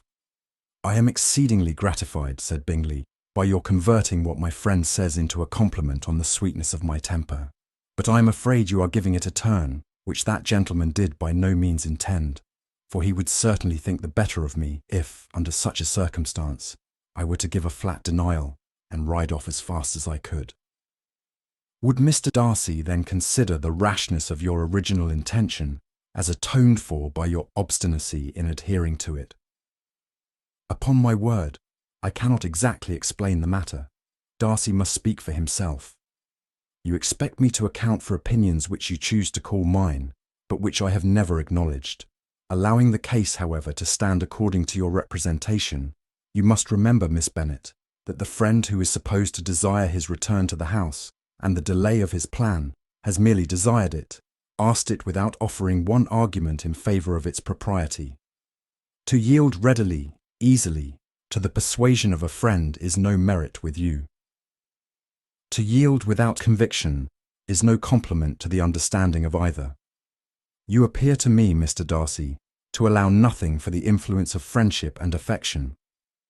A regard for the requester would often make one readily yield to a request, without waiting for arguments to reason one into it. I am not particularly speaking of such a case as you have supposed about Mr. Bingley. We may as well wait, perhaps, till the circumstance occurs, before we discuss the discretion of his behaviour thereupon.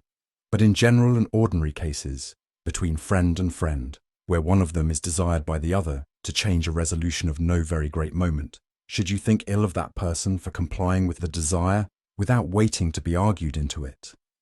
Will it not be advisable, before we proceed on this subject, to arrange with rather more precision the degree of importance which is to appertain to this request, as well as the degree of intimacy subsisting between the parties? By all means, cried Bingley. Let us hear all the particulars, not forgetting their comparative height and size, for that will have more weight in the argument, Miss Bennet, than you may be aware of. I assure you that if Darcy were not such a great tall fellow, in comparison with myself, I should not pay him half so much deference. I declare I do not know a more awful object than Darcy on particular occasions, and in particular places, at his own house especially, and of a Sunday evening, when he has nothing to do. Mr. Darcy smiled, but Elizabeth thought she could perceive that he was rather offended, and therefore checked her laugh. Miss Bingley warmly resented the indignity he had received in an expostulation with her brother for talking such nonsense. I see your design, Bingley, said his friend. You dislike an argument, and want to silence this. Perhaps I do. Arguments are too much like disputes. If you and Miss Bennet will defer yours till I am out of the room, I shall be very thankful, and then you may say whatever you like of me. What you ask, said Elizabeth, is no sacrifice on my side, and Mr. Darcy had much better finish his letter. Mr. Darcy took her advice, and did finish his letter. When that business was over, he applied to Miss Bingley and Elizabeth for the indulgence of some music. Miss Bingley moved with alacrity to the pianoforte, and after a polite request that Elizabeth would lead the way, which the other as politely and more earnestly negatived, she seated herself. Mrs. Hurst sang with her sister, and while they were thus employed, Elizabeth could not help observing, as she turned over some music books that lay on the instrument, how frequently Mr. Darcy's eyes were fixed on her. She hardly knew how to suppose that she could be an object of admiration to so great a man, and yet that he should look at her because he disliked her was still more strange. She could only imagine, however, at last, that she drew his notice because there was something about her more wrong and reprehensible, according to his ideas of right, than in any other person present. The supposition did not pain her. She liked him too little to care for his approbation. After playing some Italian songs, Miss Bingley varied the charm by a lively Scotch air, and soon afterwards Mr. Darcy, drawing near Elizabeth, said to her, "Do you not feel a great inclination, Miss Bennet, to seize such an opportunity of dancing a reel?" She smiled, but made no answer. He repeated the question, with some surprise at her silence. "Oh," said she, "I heard you before, but I could not immediately determine what to say in reply. You wanted me, I know, to say yes, that you might have the pleasure of despising my taste, but I always delight in overthrowing those kind of schemes, and cheating a person of their premeditated contempt. I have, therefore, made up my mind to tell you that I do not want to dance a reel at all, and now despise me if you dare. Indeed, I do not dare." Elizabeth, having rather expected to affront him, was amazed at his gallantry, but there was a mixture of sweetness and archness in her manner which made it difficult for her to affront anybody, and Darcy had never been so bewitched by any woman as he was by her. He really believed that, were it not for the inferiority of her connections, he should be in some danger. Miss Bingley saw, or suspected, enough to be jealous, and her great anxiety for the recovery of her dear friend Jane received some assistance from her desire of getting rid of Elizabeth. She often tried to provoke Darcy into disliking her guest, by talking of their supposed marriage, and planning his happiness in such an alliance. "I hope," said she, as they were walking together in the shrubbery the next day, "you will give your mother-in-law a few hints when this desirable event takes place, as to the advantage of holding her tongue, and if you can compass it, to cure the younger girls of running after the officers. And if I may mention so delicate a subject, endeavour to check that little something, bordering on conceit and impertinence, which your lady possesses. Have you anything else to propose for my domestic felicity? Oh yes, do let the portraits of your uncle and Aunt Phillips be placed in the gallery at Pemberley. Put them next to your great-uncle the judge. They are in the same profession, you know, only in different lines. As for your Elizabeth's picture, you must not attempt to have it taken, for what painter could do justice to those beautiful eyes?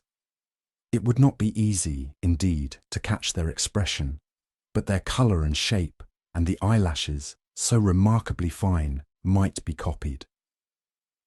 At that moment, they were met from another walk by Mrs. Hurst and Elizabeth herself. "I did not know that you intended to walk," said Miss Bingley in some confusion, lest they had been overheard. "You used us abominably ill," answered Mrs. Hurst, "running away without telling us that you were coming out." Then taking the disengaged arm of Mr. Darcy, she left Elizabeth to walk by herself. The path just admitted 3.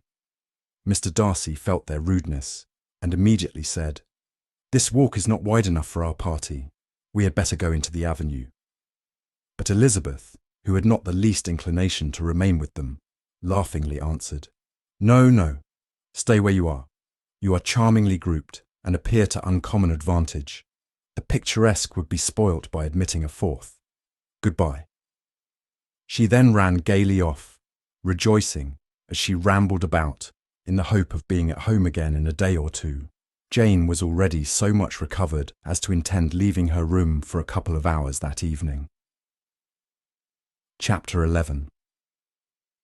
When the ladies removed after dinner, Elizabeth ran up to her sister, and seeing her well guarded from cold, attended her into the drawing-room, where she was welcomed by her 2 friends with many professions of pleasure, and Elizabeth had never seen them so agreeable as they were during the hour which passed before the gentlemen appeared. Their powers of conversation were considerable. They could describe an entertainment with accuracy, relate an anecdote with humour, and laugh at their acquaintance with spirit. But when the gentlemen entered, Jane was no longer the first object. Miss Bingley's eyes were instantly turned towards Darcy, and she had something to say to him before he had advanced many steps. He addressed himself directly to Miss Bennet with a polite congratulation. Mr. Hurst also made her a slight bow, and said he was very glad, but diffuseness and warmth remained for Bingley's salutation. He was full of joy and attention. The first half-hour was spent in piling up the fire, lest she should suffer from the change of room, and she removed, at his desire, to the other side of the fireplace, that she might be farther from the door. He then sat down by her and talked scarcely to anyone else. Elizabeth, at work in the opposite corner, saw it all with great delight. When tea was over, Mr. Hurst reminded his sister-in-law of the card table, but in vain. She had obtained private intelligence that Mr. Darcy did not wish for cards, and Mr. Hurst soon found even his open petition rejected. She assured him that no one intended to play, and the silence of the whole party on the subject seemed to justify her. Mr. Hurst had, therefore, nothing to do but to stretch himself on one of the sofas and go to sleep. Darcy took up a book. Miss Bingley did the same, and Mrs. Hurst, principally occupied in playing with her bracelets and rings, joined now and then in her brother's conversation with Miss Bennet. Miss Bingley's attention was quite as much engaged in watching Mr. Darcy's progress through his book as in reading her own, and she was perpetually either making some inquiry or looking at his page. She could not win him, however, to any conversation. He merely answered her question and read on. At length, quite exhausted by the attempt to be amused with her own book, which she had only chosen because it was the 2nd volume of his, she gave a great yawn and said, "How pleasant it is to spend an evening in this way. I declare, after all, there is no enjoyment like reading. How much sooner one tires of anything than of a book. When I have a house of my own, I shall be miserable if I have not an excellent library." No one made any reply. She then yawned again, threw aside her book, and cast her eyes round the room in quest of some amusement, when, hearing her brother mentioning a ball to Miss Bennet, she turned suddenly towards him and said, "By the by, Charles, are you really serious in meditating a dance at Netherfield? I would advise you, before you determine on it, to consult the wishes of the present party. I am much mistaken if there are not some among us to whom a ball would be rather a punishment than a pleasure." "If you mean Darcy," cried her brother, "he may go to bed, if he chooses, before it begins. But as for the ball, It is quite a settled thing, and as soon as Nichols has made white soup enough, I shall send round my cards." "I should like balls infinitely better," she replied, "if they were carried on in a different manner. But there is something insufferably tedious in the usual process of such a meeting. It would surely be much more rational if conversation instead of dancing made the order of the day." "Much more rational, my dear Caroline, I dare say, but it would not be near so much like a ball." Miss Bingley made no answer, and soon afterwards got up and walked about the room. Her figure was elegant, and she walked well, but Darcy, at whom it was all aimed, was still inflexibly studious. In the desperation of her feelings, she resolved on one effort more, and turning to Elizabeth said, "Miss Eliza Bennet, let me persuade you to follow my example, and take a turn about the room. I assure you it is very refreshing after sitting so long in one attitude." Elizabeth was surprised, but agreed to it immediately. Miss Bingley succeeded no less in the real object of her civility. Mr. Darcy looked up. He was as much awake to the novelty of attention in that quarter as Elizabeth herself could be, and unconsciously closed his book. He was directly invited to join their party, but he declined it, observing that he could imagine but two motives for their choosing to walk up and down the room together, with either of which motives his joining them would interfere. What could he mean? She was dying to know what could be his meaning, and asked Elizabeth whether she could at all understand him. "Not at all," was her answer, "but depend upon it, he means to be severe on us, and our surest way of disappointing him will be to ask nothing about it." Miss Bingley, however, was incapable of disappointing Mr. Darcy in anything, and persevered, therefore, in requiring an explanation of his two motives. "I have not the smallest objection to explaining them," said he, as soon as she allowed him to speak. "You either choose this method of passing the evening because you are in each other's confidence, and have secret affairs to discuss, or because you are conscious that your figures appear to the greatest advantage in walking. If the first, I should be completely in your way, and if the second, I can admire you much better as I sit by the fire." "Oh, shocking!" cried Miss Bingley. "I never heard anything so abominable. How shall we punish him for such a speech?" "Nothing so easy, if you have but the inclination," said Elizabeth. "We can all plague and punish one another, tease him, laugh at him. Intimate as you are, you must know how it is to be done." "But upon my honour, I do not. I do assure you that my intimacy has not yet taught me that. Tease calmness of temper and presence of mind. No, I feel he may defy us there. And as to laughter, we will not expose ourselves, if you please, by attempting to laugh without a subject. Mr. Darcy may hug himself." "Mr. Darcy is not to be laughed at," cried Elizabeth. "That is an uncommon advantage, and uncommon I hope it will continue, for it would be a great loss to me to have many such acquaintance. I dearly love a laugh." "Miss Bingley," said he, "has given me credit for more than can be. The wisest and best of men, nay, the wisest and best of their actions, may be rendered ridiculous by a person whose first object in life is a joke." "Certainly," replied Elizabeth, "there are such people, but I hope I am not one of them. I hope I never ridicule what is wise or good. Follies and nonsense, whims and inconsistencies do divert me, I own, and I laugh at them whenever I can. But these, I suppose, are precisely what you are without." "Perhaps that is not possible for anyone, but it has been the study of my life to avoid those weaknesses which often expose a strong understanding to ridicule, such as vanity and pride. Yes, vanity is a weakness indeed, but pride, where there is a real superiority of mind, pride will be always under good regulation."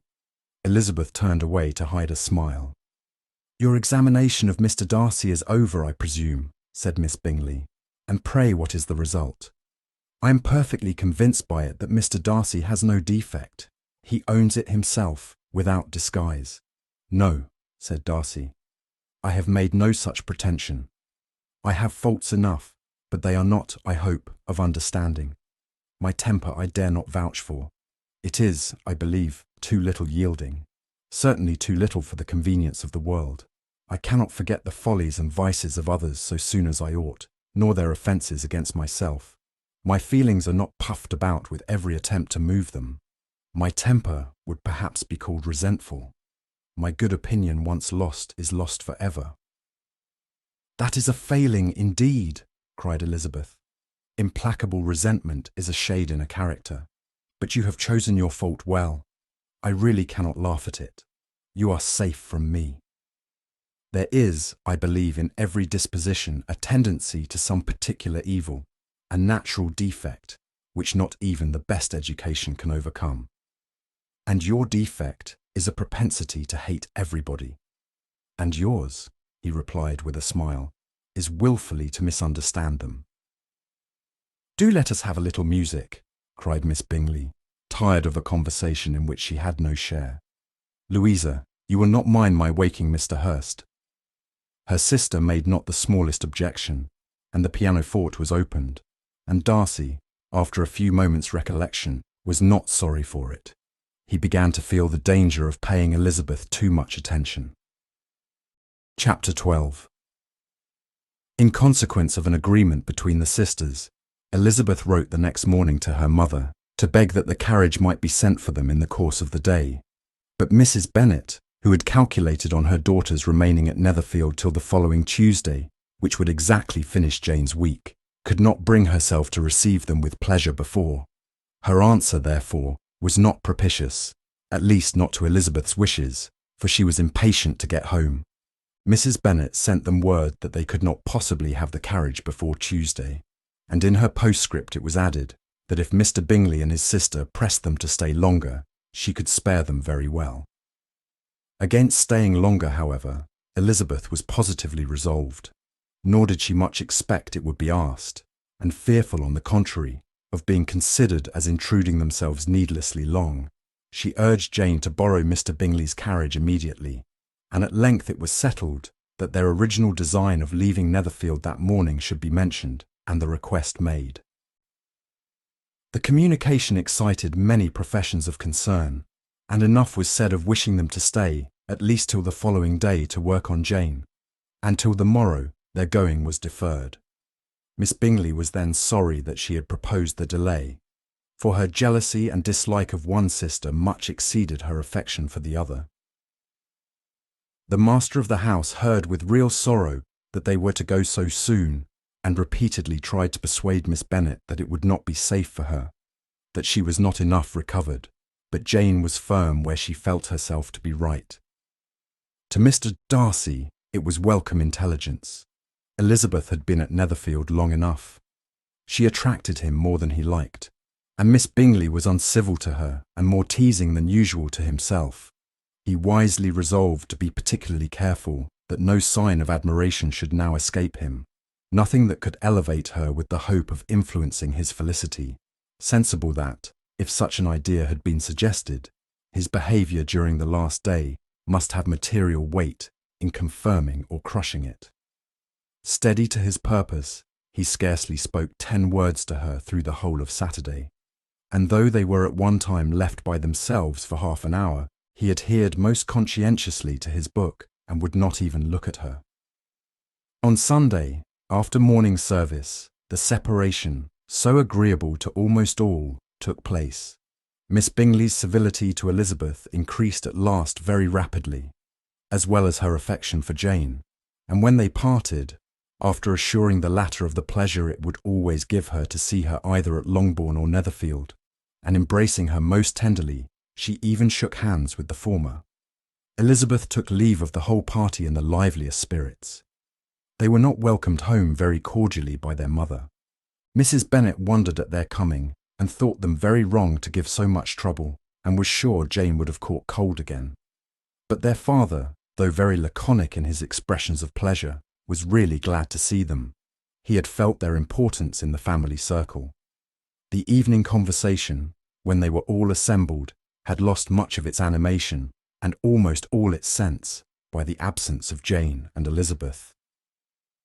They found Mary, as usual, deep in the study of thorough base and human nature, and had some new extracts to admire and some new observations of threadbare morality to listen to. Catherine and Lydia had information for them of a different sort. Much had been done, and much had been said in the regiment since the preceding Wednesday. Several of the officers had dined lately with their uncle. A private had been flogged, and it had actually been hinted that Colonel Forster was going to be married. Chapter 13. "I hope, my dear," said Mr. Bennet to his wife, as they were at breakfast the next morning, "that you have ordered a good dinner today, because I have reason to expect an addition to our family party." "Who do you mean, my dear? I know of nobody that is coming, I'm sure, unless Charlotte Lucas should happen to call in. And I hope my dinners are good enough for her. I do not believe she often sees such at home. The person of whom I speak is a gentleman and a stranger." Mrs. Bennet's eyes sparkled. "A gentleman and a stranger. It is Mr. Bingley, I am sure. Why, Jane, you never dropped a word of this, you sly thing. Well, I'm sure I shall be extremely glad to see Mr. Bingley. But good Lord, how unlucky. There is not a bit of fish to be got today. Lydia, my love, ring the bell. I must speak to Hill this moment." "It is not Mr. Bingley," said her husband. "It is a person whom I never saw in the whole course of my life." This roused a general astonishment, and he had the pleasure of being eagerly questioned by his wife and 5 daughters at once. After amusing himself some time with their curiosity, he thus explained: "About a month ago, I received this letter, and about a fortnight ago I answered it, for I thought it a case of some delicacy and requiring early attention. It is from my cousin, Mr. Collins, who, when I am dead, may turn you all out of this house as soon as he pleases." "Oh, my dear," cried his wife, "I cannot bear to hear that mentioned. Pray do not talk of that odious man. I do think it is the hardest thing in the world that your estate should be entailed away from your own children, and I am sure, if I had been you, I should have tried long ago to do something or other about it." Jane and Elizabeth attempted to explain to her the nature of an entail. They had often attempted it before, but it was a subject on which Mrs. Bennet was beyond the reach of reason, and she continued to rail bitterly against the cruelty of settling an estate away from a family of 5 daughters in favour of a man whom nobody cared anything about. "It certainly is a most iniquitous affair," said Mr. Bennet, "and nothing can clear Mr. Collins from the guilt of inheriting Longbourn. But if you will listen to his letter, you may perhaps be a little softened by his manner of expressing himself." "No, that I am sure I shall not, and I think it was very impertinent of him to write to you at all, and very hypocritical. I hate such false friends. Why could not he keep on quarrelling with you, as his father did before him? Why, indeed, he does seem to have had some filial scruples on that head, as you will hear. Hunsford, near Westerham, Kent, the 15th of October. Dear Sir, the disagreement subsisting between yourself and my late honoured father always gave me much uneasiness, and since I have had the misfortune to lose him, I have frequently wished to heal the breach. But for some time I was kept back by my own doubts, fearing lest it might seem disrespectful to his memory for me to be on good terms with anyone with whom it had always pleased him to be at variance. There, Mrs. Bennet. My mind, however, is now made up on the subject, for having received ordination at Easter, I have been so fortunate as to be distinguished by the patronage of the Right Honourable Lady Catherine de Bourgh, widow of Sir Lewis de Bourgh, whose bounty and beneficence has preferred me to the valuable rectory of this parish, where it shall be my earnest endeavour to demean myself with grateful respect towards her ladyship, and be ever ready to perform those rites and ceremonies which are instituted by the Church of England. As a clergyman, moreover, I feel it my duty to promote and establish the blessing of peace in all families within the reach of my influence, and on these grounds I flatter myself that my present overtures of goodwill are highly commendable, and that the circumstance of my being next in the entail of Longbourn estate will be kindly overlooked on your side, and not lead you to reject the offered olive branch. I cannot be otherwise than concerned at being the means of injuring your amiable daughters, and beg leave to apologise for it, as well as to assure you of my readiness to make them every possible amends, but of this hereafter. If you should have no objection to receive me into your house, I propose myself the satisfaction of waiting on you and your family, Monday, November 18th, by 4 o'clock, and shall probably trespass on your hospitality till the Saturday se'night following, which I can do without any inconvenience. as Lady Catherine is far from objecting to my occasional absence on a Sunday, provided that some other clergyman is engaged to do the duty of the day, I remain, dear sir, with respectful compliments to your lady and daughters, your well-wisher and friend, William Collins. At 4 o'clock, therefore, we may expect this peacemaking gentleman, said Mr. Bennet, as he folded up the letter. He seems to be a most conscientious and polite young man, upon my word, and I doubt not will prove a valuable acquaintance, especially if Lady Catherine should be so indulgent as to let him come to us again. There is some sense in what he says about the girls, however, and if he is disposed to make them any amends, I shall not be the person to discourage him. Though it is difficult, said Jane, to guess in what way he can mean to make us the atonement he thinks our due, the wish is certainly to his credit. Elizabeth was chiefly struck with his extraordinary deference for Lady Catherine, and his kind intention of christening, marrying, and burying his parishioners whenever it were required. He must be an oddity, I think, said she. I cannot make him out. There is something very pompous in his style. And what can he mean by apologizing for being next in the entail? We cannot suppose he would help it if he could.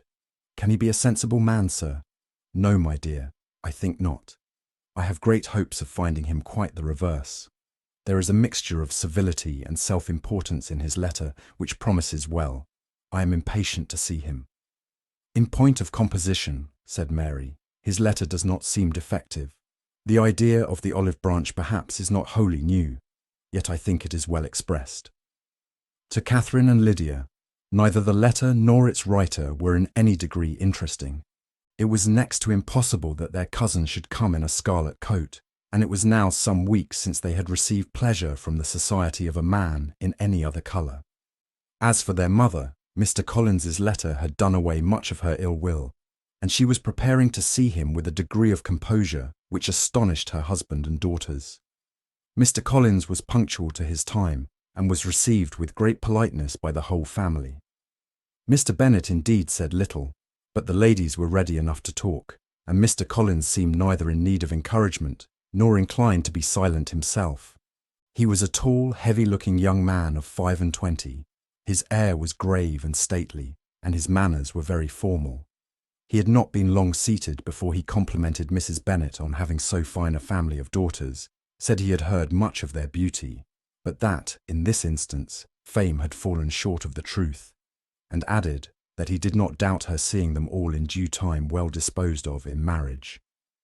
This gallantry was not much to the taste of some of his hearers, but Mrs. Bennet, who quarrelled with no compliments, answered most readily, "You are very kind, sir, I am sure, and I wish with all my heart it may prove so, for else they will be destitute enough. Things are settled so oddly."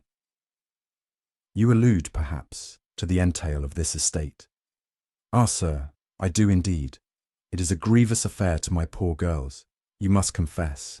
Not that I mean to find fault with you, for such things, I know, are all chance in this world. There is no knowing how estates will go when once they come to be entailed. I am very sensible, madam, of the hardship to my fair cousins, and could say much on the subject, but that I am cautious of appearing forward and precipitate. But I can assure the young ladies that I come prepared to admire them. At present I will not say more, but perhaps when we are better acquainted." He was interrupted by a summons to dinner, and the girls smiled on each other. They were not the only objects of Mr. Collins's admiration. The hall, the dining room, and all its furniture were examined and praised, and his commendation of everything would have touched Mrs. Bennet's heart, but for the mortifying supposition of his viewing it all as his own future property. The dinner, too, in its turn, was highly admired, and he begged to know to which of his fair cousins the excellence of its cookery was owing. But here he was set right by Mrs. Bennet, who assured him, with some asperity, that they were very well able to keep a good cook, and that her daughters had nothing to do in the kitchen. He begged pardon for having displeased her. In a softened tone, she declared herself not at all offended, but he continued to apologize for about a quarter of an hour. Chapter 14. During dinner, Mr. Bennet scarcely spoke at all, but when the servants were withdrawn, he thought it time to have some conversation with his guest, and therefore started a subject in which he expected him to shine, by observing that he seemed very fortunate in his patroness. Lady Catherine de Bourgh's attention to his wishes and consideration for his comfort appeared very remarkable. Mr. Bennet could not have chosen better. Mr. Collins was eloquent in her praise. The subject elevated him to more than usual solemnity of manner, and with the most important aspect, he protested that he had never in his life witnessed such behaviour in a person of rank, such affability and condescension as he had himself experienced from Lady Catherine. She had been graciously pleased to approve of both the discourses which he had already had the honour of preaching before her. She had also asked him twice to dine at Rosings, and had sent for him only the Saturday before to make up her pool of quadrille in the evening. Lady Catherine was reckoned proud by many people he knew, but he had never seen anything but affability in her. She had always spoken to him as she would to any other gentleman. She made not the smallest objection to his joining in the society of the neighbourhood, nor to his leaving his parish occasionally for a week or two to visit his relations. She had even condescended to advise him to marry as soon as he could, provided he chose with discretion, and had once paid him a visit in his humble parsonage, where she had perfectly approved all the alterations he had been making, and had even vouchsafed to suggest some herself, some shelves in the closets upstairs. "That is all very proper and civil, I am sure," said Mrs. Bennet, "and I dare say she is a very agreeable woman. It is a pity that great ladies in general are not more like her. Does she live near you, sir?" "The garden in which stands my humble abode is separated only by a lane from Rosings Park, her ladyship's residence." "I think you said she was a widow, sir? Has she any family?" "She has one only daughter, the heiress of Rosings, and a very extensive property." "Ah!" cried Mrs. Bennet, shaking her head. "Then she is better off than many girls. And what sort of young lady is she? Is she handsome?" "She is a most charming young lady indeed. Lady Catherine herself says that, in point of true beauty, Miss de Bourgh is far superior to the handsomest of her sex, because there is that in her features which marks the young woman of distinguished birth. She is unfortunately of a sickly constitution, which has prevented her making that progress in many accomplishments which she could not otherwise have failed of, as I am informed by the lady who superintended her education, and who still resides with them. But she is perfectly amiable, and often condescends to drive by my humble abode in her little phaeton and ponies." "Has she been presented? I do not remember her name among the ladies at court." "Her indifferent state of health unhappily prevents her being in town, and by that means, as I told Lady Catherine myself one day, has deprived the British court of its brightest ornament. Her ladyship seemed pleased with the idea, and you may imagine that I am happy on every occasion to offer those little delicate compliments which are always acceptable to ladies. I have more than once observed to Lady Catherine that her charming daughter seemed born to be a duchess, and that the most elevated rank, instead of giving her consequence, would be adorned by her. These are the kind of little things which please her ladyship, and it is a sort of attention which I conceive myself peculiarly bound to pay." "You judge very properly," said Mr. Bennet, "and it is happy for you that you possess the talent of flattering with delicacy. May I ask whether these pleasing attentions proceed from the impulse of the moment, or are the result of previous study?" "They arise chiefly from what is passing at the time, and though I sometimes amuse myself with suggesting and arranging such little elegant compliments as may be adapted to ordinary occasions, I always wish to give them as unstudied an air as possible." Mr. Bennet's expectations were fully answered. His cousin was as absurd as he had hoped, and he listened to him with the keenest enjoyment, maintaining at the same time the most resolute composure of countenance, and, except in an occasional glance at Elizabeth, requiring no partner in his pleasure. By tea-time, however, the dose had been enough, and Mr. Bennet was glad to take his guest into the drawing-room again, and when tea was over, glad to invite him to read aloud to the ladies. Mr. Collins readily assented, and a book was produced, but on beholding it, for everything announced it to be from a circulating library, he started back, and begging pardon, protested that he never read novels. Kitty stared at him, and Lydia exclaimed. Other books were produced, and after some deliberation he chose Fordyce's Sermons. Lydia gaped as he opened the volume, and before he had, with very monotonous solemnity, read 3 pages, she interrupted him with, "Do you know, Mamma, that my Uncle Phillips talks of turning away Richard? And if he does, Colonel Forster will hire him. My aunt told me so herself on Saturday. I shall walk to Meryton tomorrow to hear more about it, and to ask when Mr. Denny comes back from town." Lydia was bid by her 2 eldest sisters to hold her tongue, but Mr. Collins, much offended, laid aside his book and said, "I have often observed how little young ladies are interested by books of a serious stamp, though written solely for their benefit. It amazes me, I confess, for certainly there can be nothing so advantageous to them as instruction. But I will no longer importune my young cousin." Then, turning to Mr. Bennet, he offered himself as his antagonist at backgammon. Mr. Bennet accepted the challenge, observing that he acted very wisely in leaving the girls to their own trifling amusements.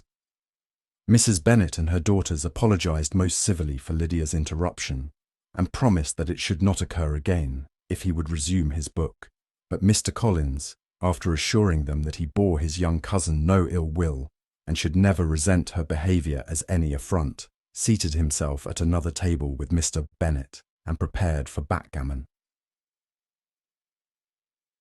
Chapter 15. Mr. Collins was not a sensible man, and the deficiency of nature had been but little assisted by education or society, the greatest part of his life having been spent under the guidance of an illiterate and miserly father, and though he belonged to one of the universities, he had merely kept the necessary terms without forming at it any useful acquaintance. The subjection in which his father had brought him up had given him originally great humility of manner, but it was now a good deal counteracted by the self-conceit of a weak head, living in retirement, and the consequential feelings of early and unexpected prosperity. A fortunate chance had recommended him to Lady Catherine de Bourgh when the living of Hunsford was vacant, and the respect which he felt for her high rank, and his veneration for her as his patroness, mingling with a very good opinion of himself, of his authority as a clergyman, and his right as a rector, made him altogether a mixture of pride and obsequiousness, self-importance and humility. Having now a good house and a very sufficient income, he intended to marry, and in seeking a reconciliation with the Longbourn family, he had a wife in view, as he meant to choose one of the daughters, if he found them as handsome and amiable as they were represented by common report. This was his plan of amends, of atonement, for inheriting their father's estate, and he thought it an excellent one, full of eligibility and suitableness, and excessively generous and disinterested on his own part. His plan did not vary on seeing them. Miss Bennet's lovely face confirmed his views, and established all his strictest notions of what was due to seniority, and for the first evening she was his settled choice. The next morning, however, made an alteration, for in a quarter of an hour's tete-a-tete with Mrs. Bennet before breakfast, a conversation beginning with his parsonage house, and leading naturally to the avowal of his hopes, that a mistress for it might be found at Longbourn, produced from her, amid very complacent smiles and general encouragement, a caution against the very Jane he had fixed on. As to her younger daughters, she could not take upon her to say, she could not positively answer, but she did not know of any prepossession. Her eldest daughter, she must just mention, she felt it incumbent on her to hint, was likely to be very soon engaged. Mr. Collins had only to change from Jane to Elizabeth, and it was soon done while Mrs. Bennet was stirring the fire. Elizabeth, equally next to Jane in birth and beauty, succeeded her, of course. Mrs. Bennet treasured up the hint, and trusted that she might soon have 2 daughters married, and the man whom she could not bear to speak of the day before was now high in her good graces. Lydia's intention of walking to Meryton was not forgotten. Every sister except Mary agreed to go with her, and Mr. Collins was to attend them, at the request of Mr. Bennet, who was most anxious to get rid of him and have his library to himself. For thither Mr. Collins had followed him after breakfast, and there he would continue, nominally engaged with one of the largest folios in the collection, but really talking to Mr. Bennet with little cessation of his house and garden at Hunsford. Such doings discomposed Mr. Bennet exceedingly. In his library, He had been always sure of leisure and tranquillity, and though prepared, as he told Elizabeth, to meet with folly and conceit in every other room in the house, he was used to be free from them there. His civility, therefore, was most prompt in inviting Mr. Collins to join his daughters in their walk. And Mr. Collins, being in fact much better fitted for a walker than a reader, was extremely well pleased to close his large book and go. In pompous nothings on his side, and civil assents on that of his cousins, their time passed till they entered Meryton. The attention of the younger ones was then no longer to be gained by him. Their eyes were immediately wandering up the street in quest of the officers, and nothing less than a very smart bonnet, indeed, or a really new muslin in a shop window, could recall them.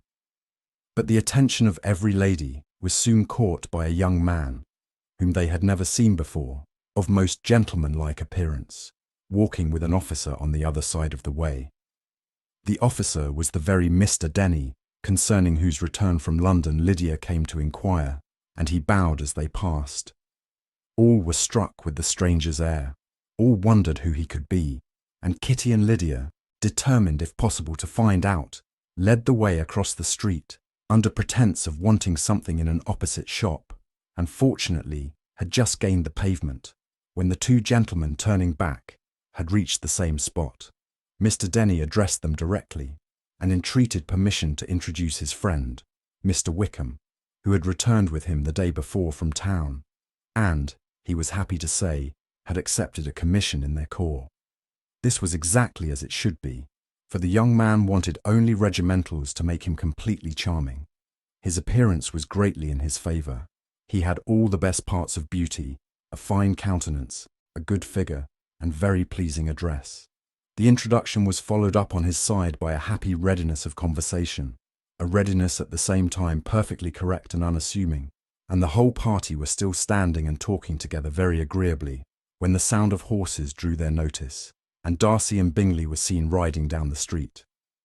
On distinguishing the ladies of the group, the two gentlemen came directly towards them, and began the usual civilities.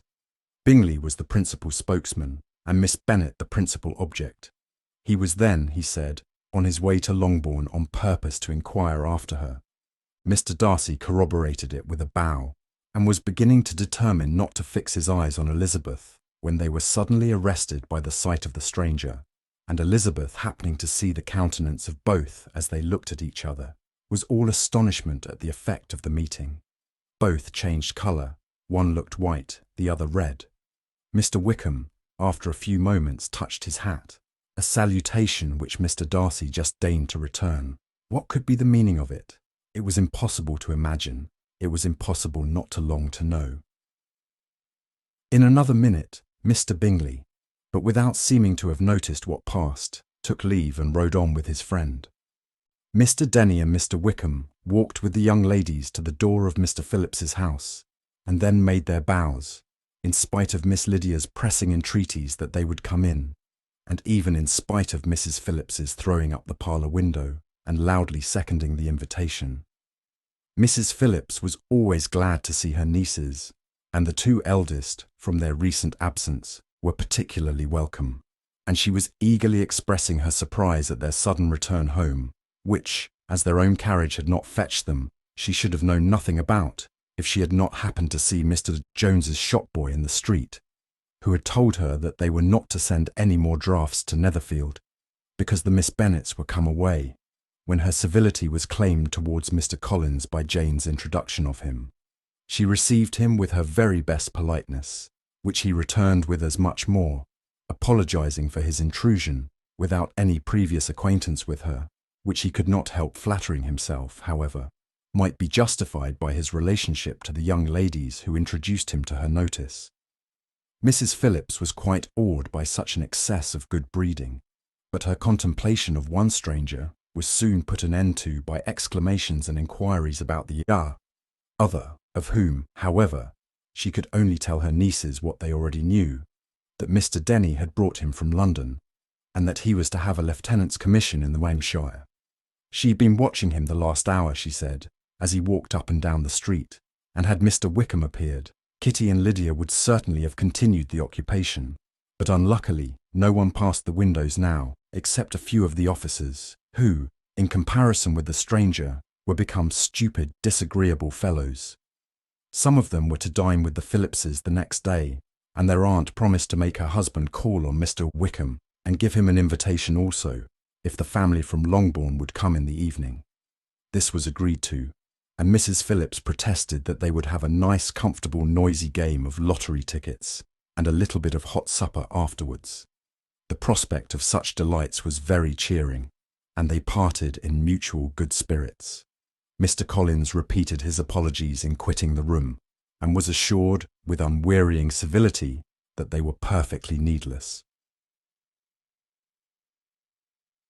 As they walked home, Elizabeth related to Jane what she had seen pass between the two gentlemen. But though Jane would have defended either or both, had they appeared to be wrong, she could no more explain such behaviour than her sister. Mr. Collins, on his return, highly gratified Mrs. Bennet by admiring Mrs. Phillips' manners and politeness. He protested that, except Lady Catherine and her daughter, he had never seen a more elegant woman, for she had not only received him with the utmost civility, but had even pointedly included him in her invitation for the next evening, although utterly unknown to her before. Something, he supposed, might be attributed to his connection with them, but yet he had never met with so much attention in the whole course of his life. Chapter 16. As no objection was made to the young people's engagement with their aunt, and all Mr. Collins's scruples of leaving Mr. and Mrs. Bennet for a single evening during his visit were most steadily resisted, the coach conveyed him and his 5 cousins at a suitable hour to Meryton, and the girls had the pleasure of hearing, as they entered the drawing-room, that Mr. Wickham had accepted their uncle's invitation, and was then in the house. When this information was given, and they had all taken their seats, Mr. Collins was at leisure to look around him and admire, and he was so much struck with the size and furniture of the apartment that he declared he might almost have supposed himself in the small summer breakfast parlour at Rosings, a comparison that did not at first convey much gratification. But when Mrs. Phillips understood from him what Rosings was, and who was its proprietor, when she had listened to the description of only one of Lady Catherine's drawing-rooms, and found that the chimney-piece alone had cost £800, she felt all the force of the compliment, and would hardly have resented a comparison with the housekeeper's room. In describing to her all the grandeur of Lady Catherine and her mansion, with occasional digressions in praise of his own humble abode, and the improvements it was receiving, he was happily employed until the gentlemen joined them, and he found in Mrs. Phillips a very attentive listener, whose opinion of his consequence increased with what she heard, and who was resolving to retail it all among her neighbours as soon as she could. To the girls, who could not listen to their cousin, and who had nothing to do but to wish for an instrument, and examine their own indifferent imitations of china on the mantelpiece, the interval of waiting appeared very long. It was over at last, however. The gentleman did approach, and when Mr. Wickham walked into the room, Elizabeth felt that she had neither been seeing him before, nor thinking of him since, with the smallest degree of unreasonable admiration. The officers of the Shire were in general a very creditable, gentlemanlike set, and the best of them were of the present party.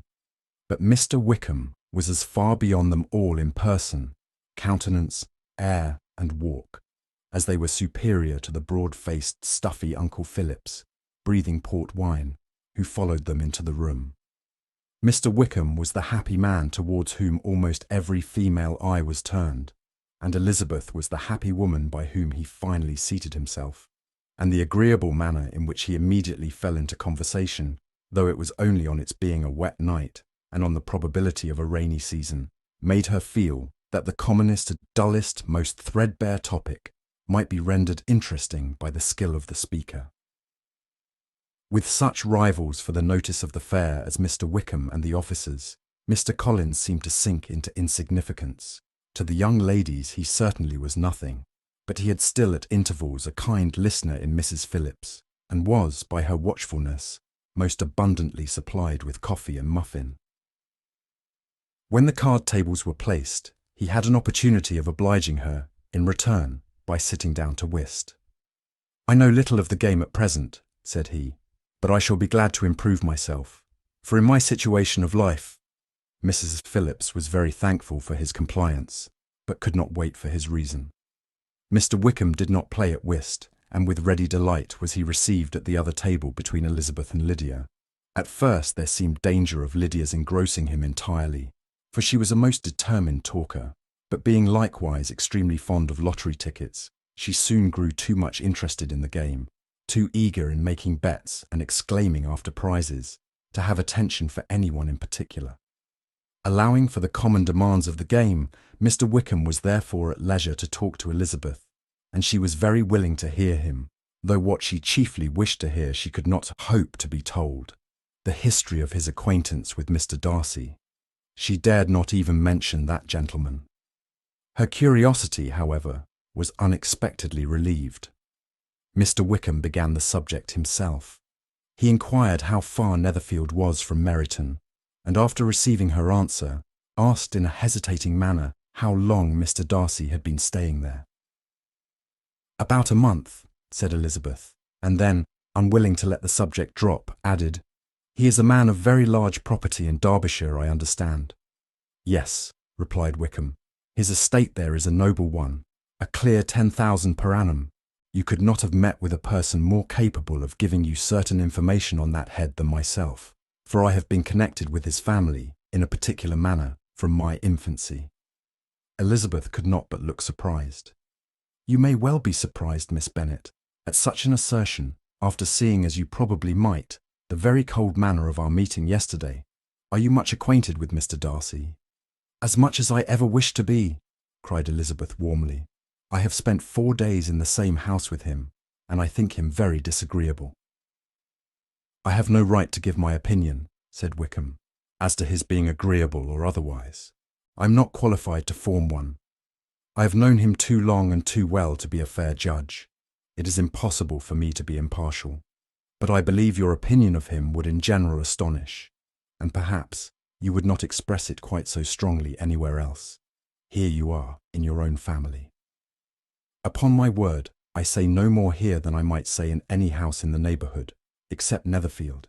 He is not at all liked in Hertfordshire. Everybody is disgusted with his pride. You will not find him more favourably spoken of by anyone." "I cannot pretend to be sorry," said Wickham after a short interruption, "that he or that any man should not be estimated beyond their deserts. But with him, I believe it does not often happen. The world is blinded by his fortune and consequence, or frightened by his high and imposing manners, and sees him only as he chooses to be seen. I should take him, even on my slight acquaintance, to be an ill-tempered man." Wickham only shook his head. "I wonder," said he, at the next opportunity of speaking, "whether he is likely to be in this country much longer." "I do not at all know, but I heard nothing of his going away when I was at Netherfield. I hope your plans in favour of the shire will not be affected by his being in the neighbourhood." "Oh no, it is not for me to be driven away by Mr. Darcy. If he wishes to avoid seeing me, he must go. We are not on friendly terms, and it always gives me pain to meet him, but I have no reason for avoiding him but what I might proclaim to all the world, a sense of very great ill usage and most painful regrets at his being what he is.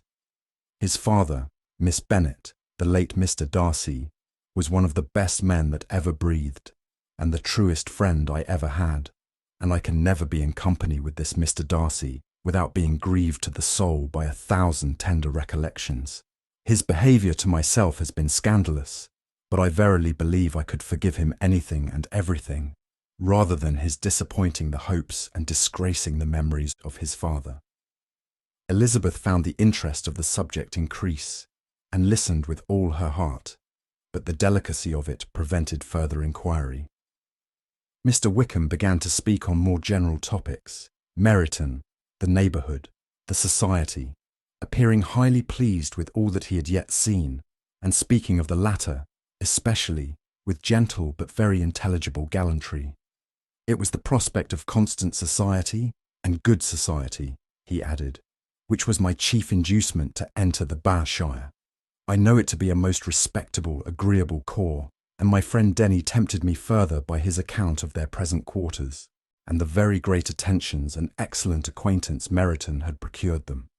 Society, I own, is necessary to me. I have been a disappointed man, and my spirits will not bear solitude. I must have employment and society. A military life is not what I was intended for, but circumstances have now made it eligible. The church ought to have been my profession. I was brought up for the church, and I should at this time have been in possession of a most valuable living, had it pleased the gentleman we were speaking of just now. Indeed, yes, the late Mr. Darcy bequeathed me the next presentation of the best living in his gift. He was my godfather, and excessively attached to me. I cannot do justice to his kindness. He meant to provide for me amply, and thought he had done it, but when the living fell, it was given elsewhere. "Good heavens!" cried Elizabeth. "But how could that be? How could his will be disregarded? Why did not you seek legal redress?" There was just such an informality in the terms of the bequest as to give me no hope from law.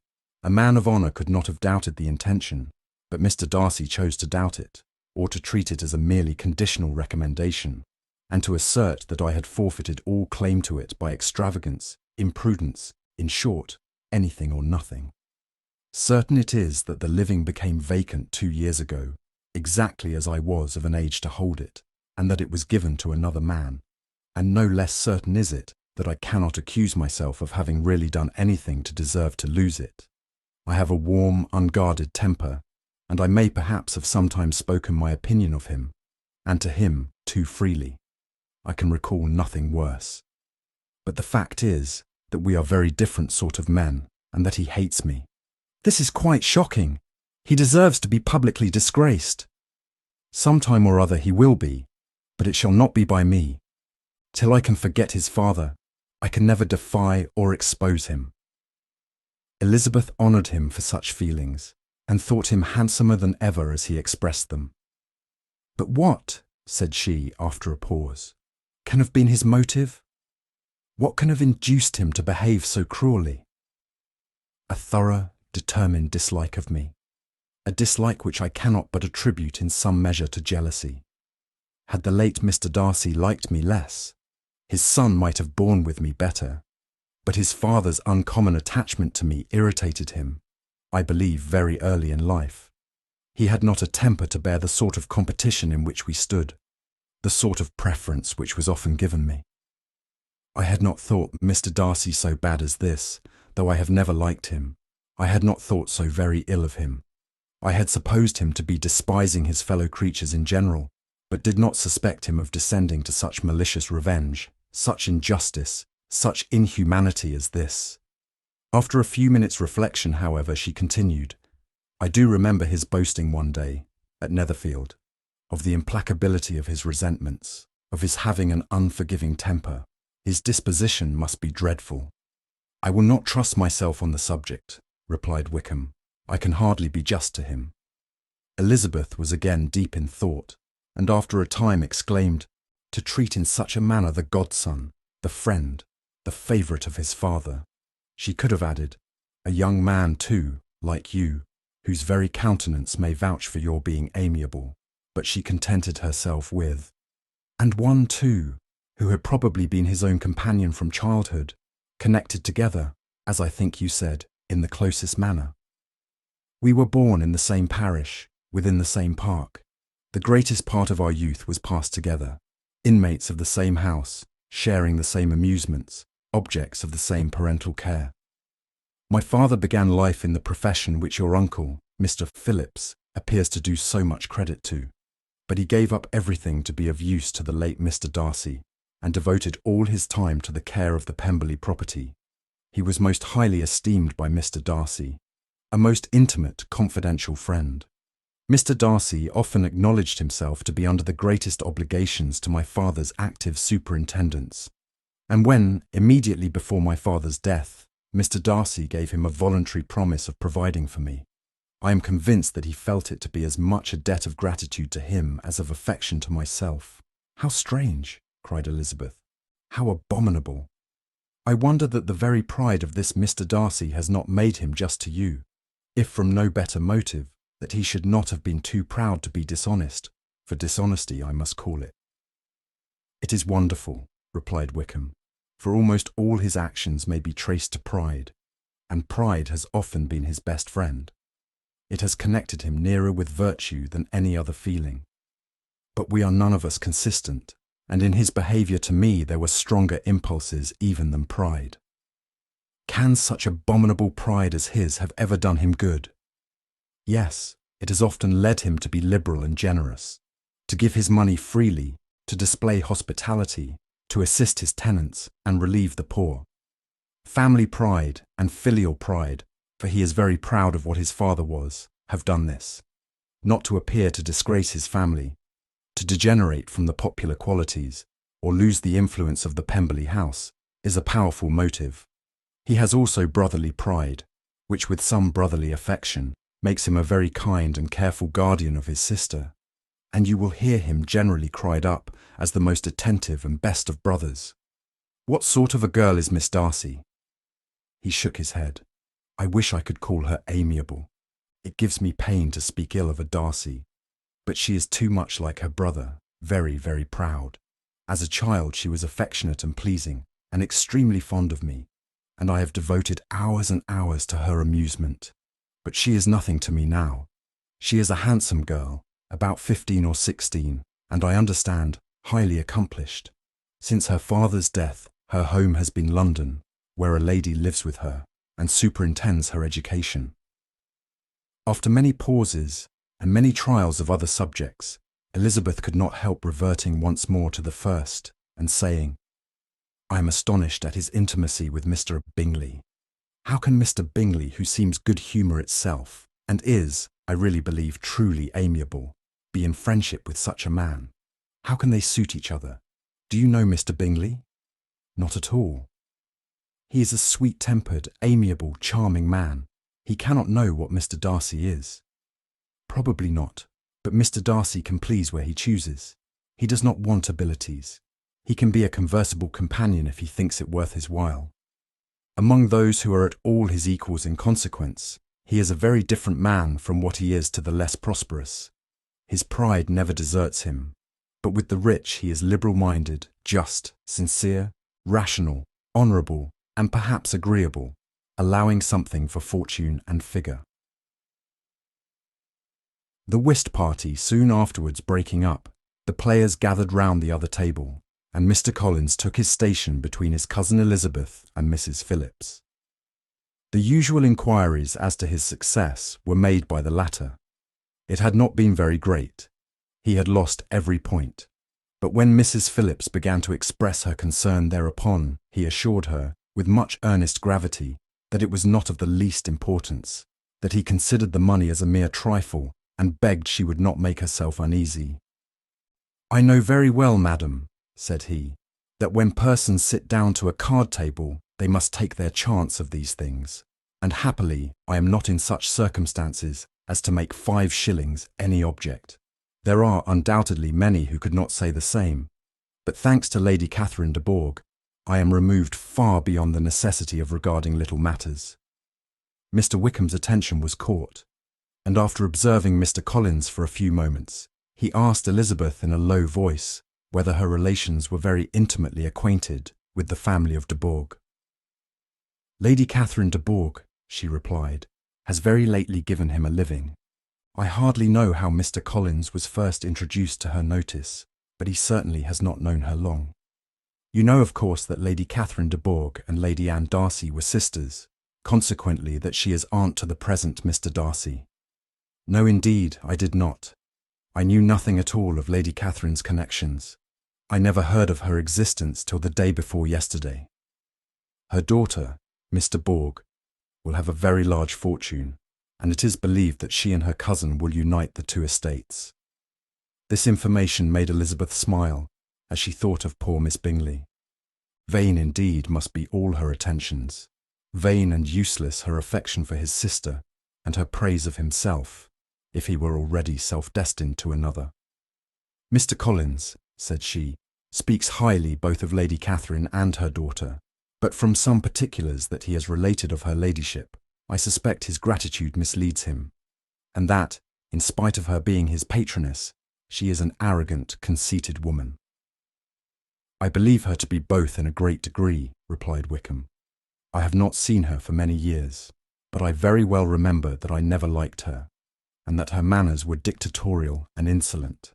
She has the reputation of being remarkably sensible and clever, but I rather believe she derives part of her abilities from her rank and fortune, part from her authoritative manner, and the rest from the pride of her nephew, who chooses that everyone connected with him should have an understanding of the first class." Elizabeth allowed that he had given a very rational account of it, and they continued talking together with mutual satisfaction till supper put an end to cards, and gave the rest of the ladies their share of Mr. Wickham's attentions. There could be no conversation in the noise of Mrs. Phillips's supper party, but his manners recommended him to everybody. Whatever he said was said well, and whatever he did, done gracefully. Elizabeth went away with her head full of him. She could think of nothing but of Mr. Wickham and of what he had told her all the way home. But there was not time for her even to mention his name as they went, for neither Lydia nor Mr. Collins were once silent. Lydia talked incessantly of lottery tickets, of the fish she had lost and the fish she had won, and Mr. Collins, in describing the civility of Mr. and Mrs. Phillips, protesting that he did not in the least regard his losses at whist, enumerating all the dishes at supper, and repeatedly fearing that he crowded his cousins, had more to say than he could well manage before the carriage stopped at Longbourn House. Chapter 17. Elizabeth related to Jane the next day what had passed between Mr. Wickham and herself. Jane listened with astonishment and concern. She knew not how to believe that Mr. Darcy could be so unworthy of Mr. Bingley's regard, and yet it was not in her nature to question the veracity of a young man of such amiable appearance as Wickham. The possibility of his having really endured such unkindness was enough to interest all her tender feelings, and nothing therefore remained to be done but to think well of them both, to defend the conduct of each, and throw into the account of accident or mistake whatever could not be otherwise explained. "They have both," said she, "been deceived, I dare say, in some way or other, of which we can form no idea.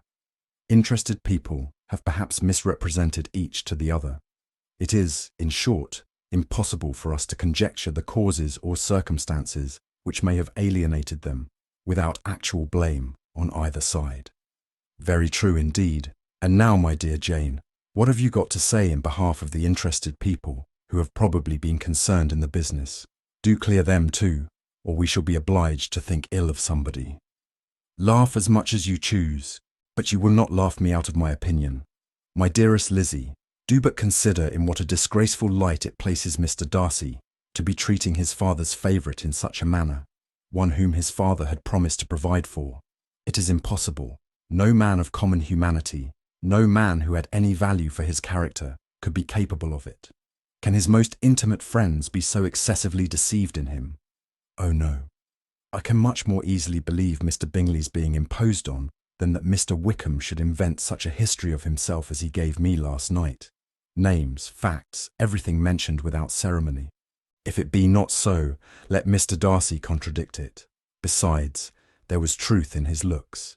It is difficult indeed. It is distressing. One does not know what to think. I beg your pardon.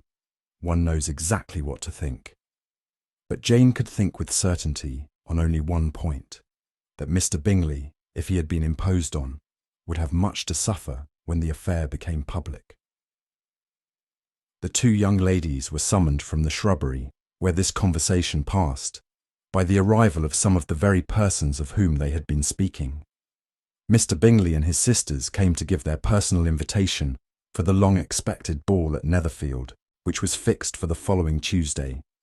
The two ladies were delighted to see their dear friend again, called it an age since they had met, and repeatedly asked what she had been doing with herself since their separation. To the rest of the family they paid little attention, avoiding Mrs. Bennet as much as possible, saying not much to Elizabeth, and nothing at all to the others.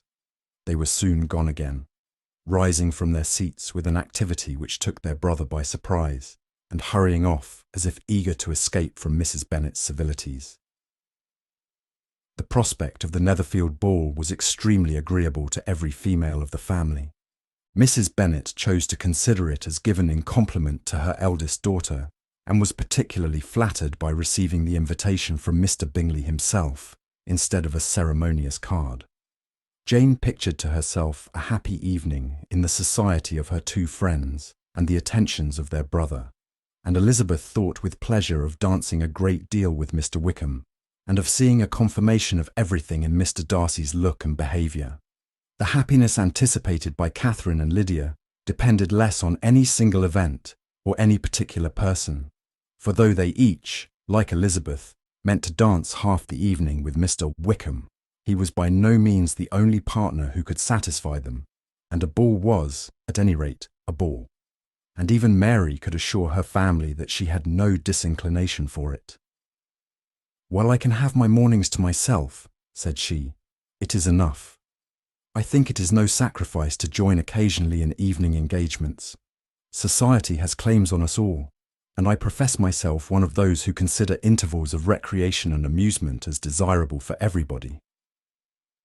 Elizabeth's spirits were so high on the occasion that though she did not often speak unnecessarily to Mr. Collins, she could not help asking him whether he intended to accept Mr. Bingley's invitation, and if he did, whether he would think it proper to join in the evening's amusement, and she was rather surprised to find that he entertained no scruple whatever on that head, and was very far from dreading a rebuke, either from the Archbishop or Lady Catherine de Bourgh, by venturing to dance.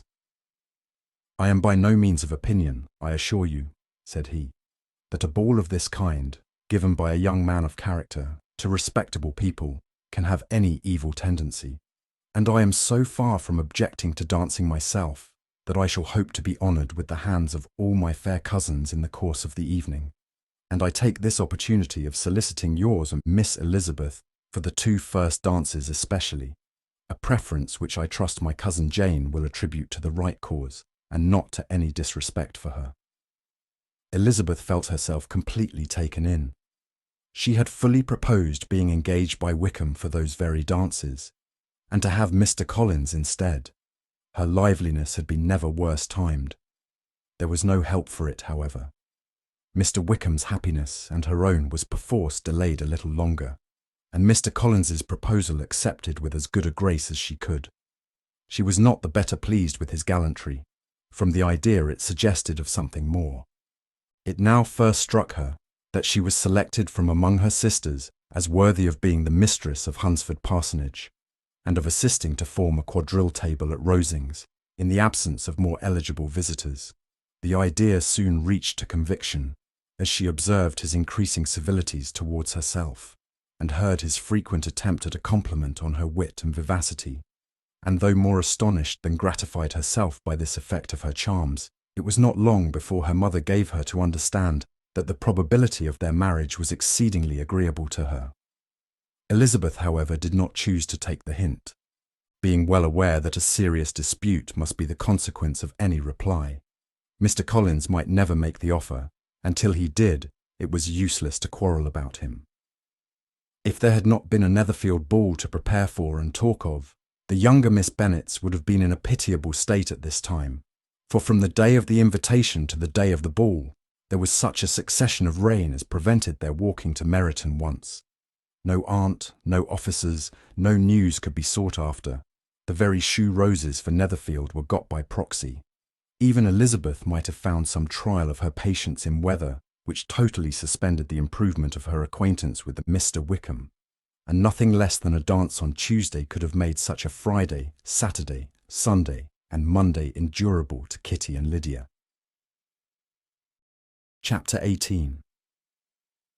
Till Elizabeth entered the drawing-room at Netherfield, and looked in vain for Mr. Wickham among the cluster of red coats there assembled, a doubt of his being present had never occurred to her. The certainty of meeting him had not been checked by any of those recollections that might not unreasonably have alarmed her. She had dressed with more than usual care, and prepared in the highest spirits for the conquest of all that remained unsubdued of his heart, trusting that it was not more than might be won in the course of the evening. But in an instant arose the dreadful suspicion of his being purposely omitted, for Mr. Darcy's pleasure, in the Bingleys' invitation to the officers, and though this was not exactly the case, the absolute fact of his absence was pronounced by his friend Mr. Denny, to whom Lydia eagerly applied, and who told them that Wickham had been obliged to go to town on business the day before and was not yet returned, adding, with a significant smile, "I do not imagine his business would have called him away just now, if he had not wished to avoid a certain gentleman here." This part of his intelligence, though unheard by Lydia, was caught by Elizabeth, and as it assured her that Darcy was not less answerable for Wickham's absence than if her first surmise had been just, every feeling of displeasure against the former was so sharpened by immediate disappointment that she could hardly reply with tolerable civility to the polite inquiries which he directly afterwards approached to make. Attention, forbearance, patience with Darcy was injury to Wickham. She was resolved against any sort of conversation with him, and turned away with a degree of ill humour which she could not wholly surmount even in speaking to Mr. Bingley, whose blind partiality provoked her.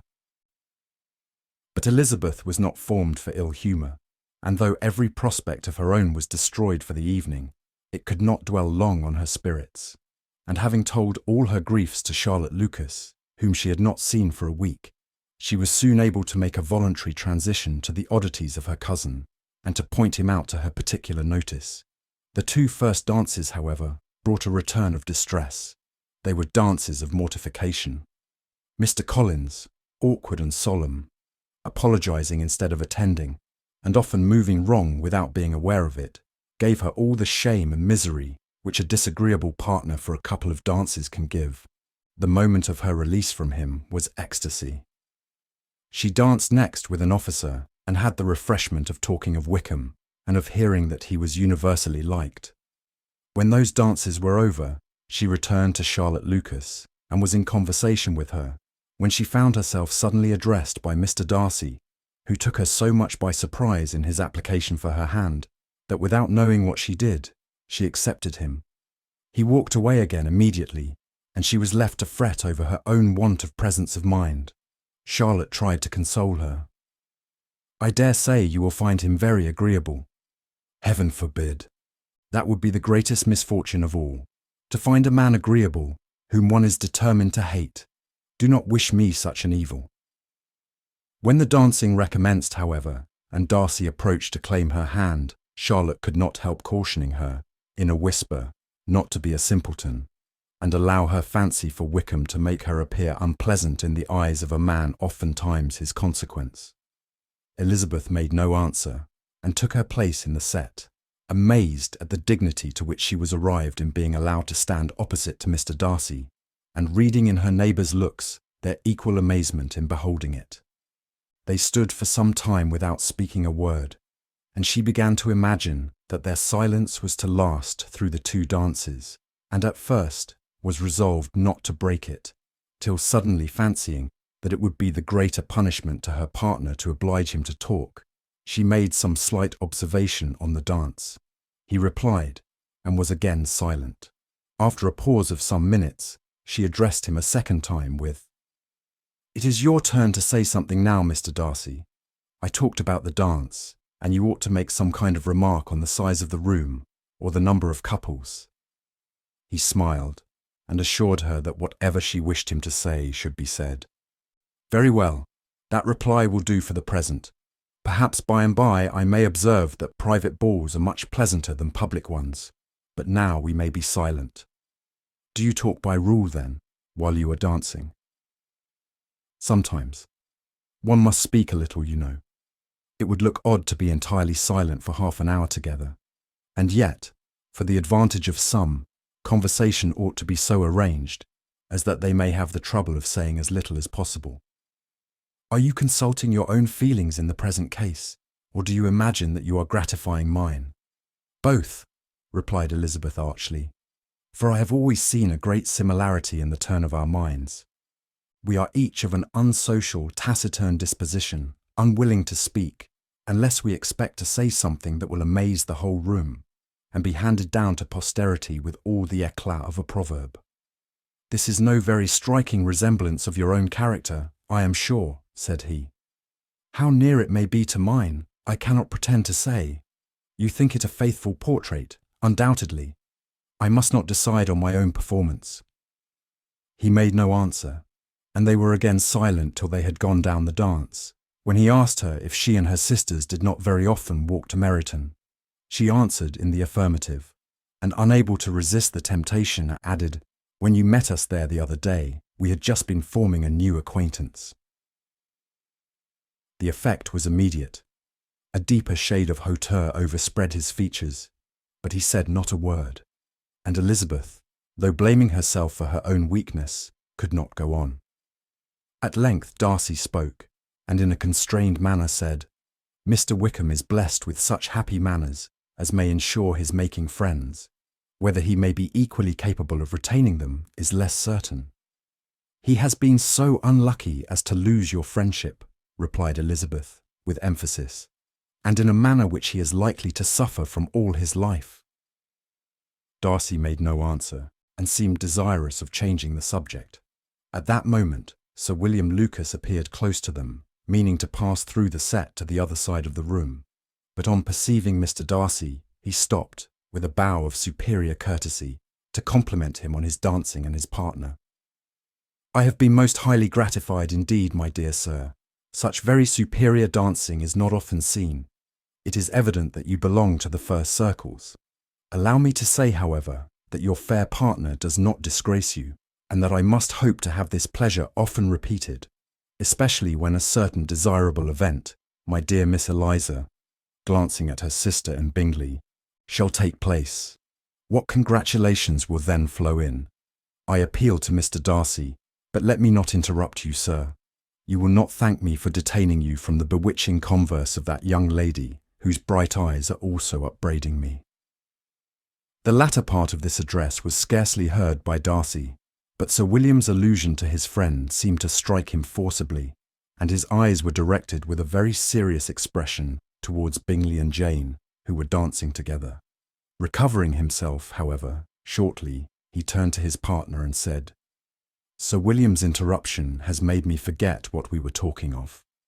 I do not think we were speaking at all. Sir William could not have interrupted any two people in the room who had less to say for themselves. We have tried 2 or 3 subjects already without success, and what we are to talk of next I cannot imagine." "What think you of books?" said he, smiling. "Books? Oh no! I'm sure we never read the same, or not with the same feelings." "I am sorry you think so, but if that be the case, there can at least be no want of subject. We may compare our different opinions." "No, I cannot talk of books in a ballroom. My head is always full of something else." "The present always occupies you in such scenes, does it?" said he, with a look of doubt.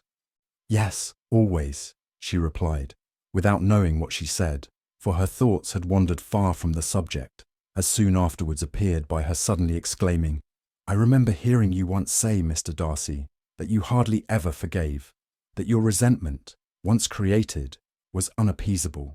You are very cautious, I suppose, as to its being created." "I am," said he, with a firm voice, "and never allow yourself to be blinded by prejudice." "I hope not." "It is particularly incumbent on those who never change their opinion, to be secure of judging properly at first." "May I ask to what these questions tend?" "Merely to the illustration of your character," said she, endeavouring to shake off her gravity. "I am trying to make it out." "And what is your success?" She shook her head. "I do not get on at all. I hear such different accounts of you as puzzle me exceedingly." "I can readily believe," answered he gravely, "that reports may vary greatly with respect to me, and I could wish, Miss Bennet, that you were not to sketch my character at the present moment, as there is reason to fear that the performance would reflect no credit on either. But if I do not take your likeness now, I may never have another opportunity." "I would by no means suspend any pleasure of yours," he coldly replied. She said no more, and they went down the other dance and parted in silence, on each side dissatisfied, though not to an equal degree, for in Darcy's breast there was a tolerably powerful feeling towards her, which soon procured her pardon, and directed all his anger against another. They had not long separated when Miss Bingley came towards her, and with an expression of civil disdain, thus accosted her. "So, Miss Eliza, I hear you are quite delighted with George Wickham. Your sister has been talking to me about him, and asking me 1,000 questions, and I find that the young man forgot to tell you, among his other communications, that he was the son of old Wickham, the late Mr. Darcy's steward. Let me recommend you, however, as a friend, not to give implicit confidence to all his assertions, for, as to Mr. Darcy's using him ill, it is perfectly false, for on the contrary, he has been always remarkably kind to him, though George Wickham has treated Mr. Darcy in a most infamous manner. I do not know the particulars, but I know very well that Mr. Darcy is not in the least to blame, that he cannot bear to hear George Wickham mentioned, and that though my brother thought he could not well avoid including him in his invitation to the officers, he was excessively glad to find that he had taken himself out of the way. His coming into the country at all is a most insolent thing indeed, and I wonder how he could presume to do it. I pity you, Miss Eliza, for this discovery of your favourite's guilt, but really, considering his descent, one could not expect much better. His guilt and his descent appear, by your account, to be the same," said Elizabeth angrily, "for I have heard you accuse him of nothing worse than of being the son of Mr. Darcy's steward, and of that, I can assure you, he informed me himself." "I beg your pardon," replied Miss Bingley, turning away with a sneer. "Excuse my interference, it was kindly meant." "Insolent girl," said Elizabeth to herself, "you are much mistaken if you expect to influence me by such a paltry attack as this. I see nothing in it but your own wilful ignorance and the malice of Mr. Darcy." She then sought her eldest sister, who had undertaken to make inquiries on the same subject of Bingley. Jane met her with a smile of such sweet complacency, a glow of such happy expression, as sufficiently marked how well she was satisfied with the occurrences of the evening. Elizabeth instantly read her feelings, and at that moment solicitude for Wickham, resentment against his enemies, and everything else gave way before the hope of Jane's being in the fairest way for happiness.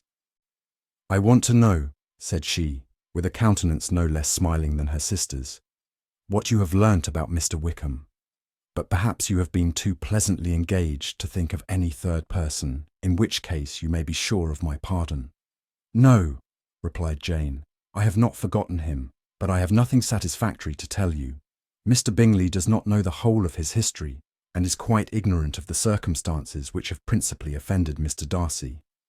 But he will vouch for the good conduct, the probity and honour of his friend, and is perfectly convinced that Mr. Wickham has deserved much less attention from Mr. Darcy than he has received, and I am sorry to say that by his account, as well as his sister's, Mr. Wickham is by no means a respectable young man. I am afraid he has been very imprudent and has deserved to lose Mr. Darcy's regard. Mr. Bingley does not know Mr. Wickham himself. No, he never saw him till the other morning at Meryton. This account, then, is what he has received from Mr. Darcy. I am perfectly satisfied. But what does he say of the living? He does not exactly recollect the circumstances, though he has heard them from Mr. Darcy more than once, but he believes that it was left to him conditionally only.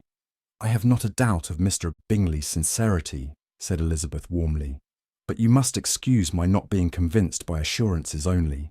Mr. Bingley's defence of his friend was a very able one, I dare say, but since he is unacquainted with several parts of the story, and has learnt the rest from that friend himself, I shall venture still to think of both gentlemen as I did before." She then changed the discourse to one more gratifying to each, and on which there could be no difference of sentiment. Elizabeth listened with delight to the happy though modest hopes which Jane entertained of Bingley's regard, and said all in her power to heighten her confidence in it. On their being joined by Mr. Bingley himself, Elizabeth withdrew to Miss Lucas, to whose inquiry after the pleasantness of her last partner she had scarcely replied, before Mr. Collins came up to them and told her with great exultation that he had just been so fortunate as to make a most important discovery. "I have found out," said he, "by a singular accident, that there is now in the room a near relation to my patroness. I happened to overhear the gentleman himself mentioning to the young lady who does the honours of this house, the names of his cousin Mr. Borg, and of her mother, Lady Catherine. How wonderfully these sort of things occur! Who would have thought of my meeting with, perhaps, a nephew of Lady Catherine de Bourgh in this assembly? I am most thankful that the discovery is made in time for me to pay my respects to him, which I am now going to do, and trust he will excuse my not having done it before. My total ignorance of the connection must plead my apology. You are not going to introduce yourself to Mr. Darcy? Indeed I am. I shall entreat his pardon for not having done it earlier. I believe him to be Lady Catherine's nephew. It will be in my power to assure him that her ladyship was quite well yesterday se'night. Elizabeth tried hard to dissuade him from such a scheme, assuring him that Mr. Darcy would consider his addressing him without introduction as an impertinent freedom, rather than a compliment to his aunt, that it was not in the least necessary there should be any notice on either side, and that if it were, it must belong to Mr. Darcy, the superior in consequence, to begin the acquaintance. Mr. Collins listened to her with the determined air of following his own inclination, and when she ceased speaking, replied thus: "My dear Miss Elizabeth, I have the highest opinion in the world of your excellent judgment in all matters within the scope of your understanding. But permit me to say that there must be a wide difference between the established forms of ceremony amongst the laity and those which regulate the clergy. For, give me leave to observe that I consider the clerical office as equal in point of dignity with the highest rank in the kingdom, provided that a proper humility of behaviour is at the same time maintained. You must, therefore, allow me to follow the dictates of my conscience on this occasion, which lead me to perform what I look on as a point of duty. Pardon me for neglecting to profit by your advice, which on every other subject shall be my constant guide, though in the case before us I consider myself more fitted by education and habitual study to decide on what is right than a young lady like yourself." And with a low bow he left her to attack Mr. Darcy, whose reception of his advances she eagerly watched, and whose astonishment at being so addressed was very evident. Her cousin prefaced his speech with a solemn bow, and though she could not hear a word of it, she felt as if hearing it all, and saw in the motion of his lips the words apology, Hunsford, and Lady Catherine de Bourgh. It vexed her to see him expose himself to such a man. Mr. Darcy was eyeing him with unrestrained wonder, and when at last Mr. Collins allowed him to speak, replied with an air of distant civility. Mr. Collins, however, was not discouraged from speaking again, and Mr. Darcy's contempt seemed abundantly increasing with the length of his second speech, and at the end of it he only made him a slight bow and moved another way. Mr. Collins then returned to Elizabeth. "I have no reason, I assure you," said he, "to be dissatisfied with my reception. Mr. Darcy seemed much pleased with the attention. He answered me with the utmost civility, and even paid me the compliment of saying that he was so well convinced of Lady Catherine's discernment as to be certain she could never bestow a favour unworthily. It was really a very handsome thought. Upon the whole, I am much pleased with him." As Elizabeth had no longer any interest of her own to pursue, she turned her attention almost entirely on her sister and Mr. Bingley, and the train of agreeable reflections which her observations gave birth to made her perhaps almost as happy as Jane. She saw her in idea settled in that very house, in all the felicity which a marriage of true affection could bestow, and she felt capable, under such circumstances, of endeavouring even to like Bingley's two sisters. Her mother's thoughts she plainly saw were bent the same way, and she determined not to venture near her, lest she might hear too much. When they sat down to supper, therefore, she considered it a most unlucky perverseness which placed them within one of each other, and deeply was she vexed to find that her mother was talking to that one person, Lady Lucas, freely, openly, and of nothing else but of her expectation that Jane would be soon married to Mr. Bingley. It was an animating subject, and Mrs. Bennet seemed incapable of fatigue while enumerating the advantages of the match. His being such a charming young man, and so rich, and living but 3 miles from them, were the first points of self-gratulation. And then it was such a comfort to think how fond the two sisters were of Jane, and to be certain that they must desire the connection as much as she could do. It was, moreover, such a promising thing for her younger daughters, as Jane's marrying so greatly must throw them in the way of other rich men. And lastly, it was so pleasant at her time of life to be able to consign her single daughters to the care of their sister, that she might not be obliged to go into company more than she liked. It was necessary to make this circumstance a matter of pleasure, because on such occasions it is the etiquette. But no one was less likely than Mrs. Bennet to find comfort in staying at home at any period of her life. She concluded with many good wishes that Lady Lucas might soon be equally fortunate, though evidently and triumphantly believing there was no chance of it. In vain did Elizabeth endeavour to check the rapidity of her mother's words, or persuade her to describe her felicity in a less audible whisper, for to her inexpressible vexation, she could perceive that the chief of it was overheard by Mr. Darcy, who sat opposite to them. Her mother only scolded her for being nonsensical. "What is Mr. Darcy to me, pray, that I should be afraid of him? I am sure we owe him no such particular civility as to be obliged to say nothing he may not like to hear.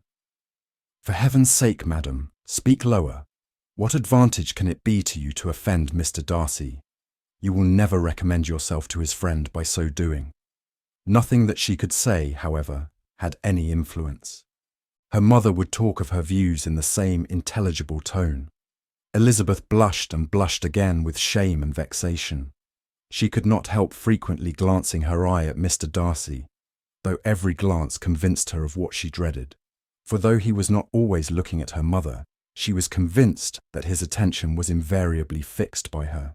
The expression of his face changed gradually from indignant contempt to a composed and steady gravity. At length, however, Mrs. Bennet had no more to say, and Lady Lucas, who had been long yawning at the repetition of delights which she saw no likelihood of sharing, was left to the comforts of cold ham and chicken. Elizabeth now began to revive, but not long was the interval of tranquillity, for when supper was over, singing was talked of, and she had the mortification of seeing Mary, after very little entreaty, preparing to oblige the company. By many significant looks and silent entreaties did she endeavour to prevent such a proof of complaisance, but in vain. Mary would not understand them. Such an opportunity of exhibiting was delightful to her, and she began her song. Elizabeth's eyes were fixed on her, with most painful sensations, and she watched her progress through the several stanzas with an impatience which was very ill rewarded at their close. For Mary, on receiving amongst the thanks of the table the hint of a hope that she might be prevailed on to favour them again, after the pause of half a minute, began another. Mary's powers were by no means fitted for such a display. Her voice was weak, and her manner affected. Elizabeth was in agonies. She looked at Jane to see how she bore it, but Jane was very composedly talking to Bingley. She looked at his two sisters, and saw them making signs of derision at each other, and at Darcy, who continued, however, impenetrably grave. She looked at her father to entreat his interference, lest Mary should be singing all night. He took the hint, and when Mary had finished her second song, said aloud, "That will do extremely well, child. You have delighted us long enough. Let the other young ladies have time to exhibit." Mary, though pretending not to hear, was somewhat disconcerted, and Elizabeth, sorry for her, and sorry for her father's speech, was afraid her anxiety had done no good. Others of the party were now applied to. "If I," said Mr. Collins, "were so fortunate as to be able to sing, I should have great pleasure, I am sure, in obliging the company with an air, for I consider music as a very innocent diversion and perfectly compatible with the profession of a clergyman. I do not mean, however, to assert that we can be justified in devoting too much of our time to music, for there are certainly other things to be attended to. The rector of a parish has much to do. In the first place, he must make such an agreement for tithes as may be beneficial to himself and not offensive to his patron. He must write his own sermons, and the time that remains will not be too much for his parish duties and the care and improvement of his dwelling, which he cannot be excused from making as comfortable as possible. And I do not think it of light importance that he should have attentive and conciliatory manners towards everybody, especially towards those to whom he owes his preferment. I cannot acquit him of that duty. nor could I think well of the man who should omit an occasion of testifying his respect towards anybody connected with the family. And with a bow to Mr. Darcy, he concluded his speech, which had been spoken so loud as to be heard by half the room. Many stared, many smiled, but no one looked more amused than Mr. Bennet himself, while his wife seriously commended Mr. Collins for having spoken so sensibly, and observed, in a half-whisper to Lady Lucas, that he was a remarkably clever, good kind of young man. To Elizabeth it appeared that had her family made an agreement to expose themselves as much as they could during the evening, it would have been impossible for them to play their parts with more spirit or finer success. And happy did she think it for Bingley and her sister that some of the exhibition had escaped his notice, and that his feelings were not of a sort to be much distressed by the folly which he must have witnessed. That his two sisters and Mr. Darcy, however, should have such an opportunity of ridiculing her relations was bad enough, and she could not determine whether the silent contempt of the gentlemen or the insolent smiles of the ladies were more intolerable. The rest of the evening brought her little amusement. She was teased by Mr. Collins, who continued most perseveringly by her side, and though he could not prevail with her to dance with him again, put it out of her power to dance with others. In vain did she entreat him to stand up with somebody else, and offered to introduce him to any young lady in the room. He assured her that, as to dancing, he was perfectly indifferent to it, that his chief object was, by delicate attentions, to recommend himself to her, and that he should therefore make a point of remaining close to her the whole evening. There was no arguing upon such a project. She owed her greatest relief to her friend Miss Lucas, who often joined them, and good-naturedly engaged Mr. Collins's conversation to herself. She was at least free from the offence of Mr. Darcy's further notice, though often standing within a very short distance of her, quite disengaged, he never came near enough to speak. She felt it to be the probable consequence of her allusions to Mr. Wickham, and rejoiced in it. The Longbourn party were the last of all the company to depart, and by a manoeuvre of Mrs. Bennet had to wait for their carriage a quarter of an hour after everybody else was gone, which gave them time to see how heartily they were wished away by some of the family. Mrs. Hurst and her sister scarcely opened their mouths except to complain of fatigue, and were evidently impatient to have the house to themselves. They repulsed every attempt of Mrs. Bennet at conversation, and by so doing threw a languor over the whole party, which was very little relieved by the long speeches of Mr. Collins, who was complimenting Mr. Bingley and his sisters on the elegance of their entertainment, and the hospitality and politeness which had marked their behaviour to their guests. Darcy said nothing at all. Mr. Bennet, in equal silence, was enjoying the scene. Mr. Bingley and Jane were standing together a little detached from the rest, and talked only to each other. Elizabeth preserved as steady a silence as either Mrs. Hurst or Miss Bingley, and even Lydia was too much fatigued to utter more than the occasional exclamation of "Lord, how tired I am," accompanied by a violent yawn. When at length they arose to take leave, Mrs. Bennet was most pressingly civil, in her hope of seeing the whole family soon at Longbourn, and addressed herself particularly to Mr. Bingley, to assure him how happy he would make them by eating a family dinner with them at any time, without the ceremony of a formal invitation.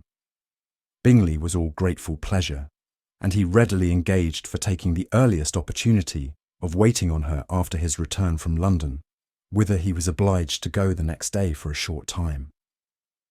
Mrs. Bennet was perfectly satisfied, and quitted the house under the delightful persuasion that, allowing for the necessary preparations of settlements, new carriages, and wedding clothes, she should undoubtedly see her daughter settled at Netherfield in the course of 3 or 4 months.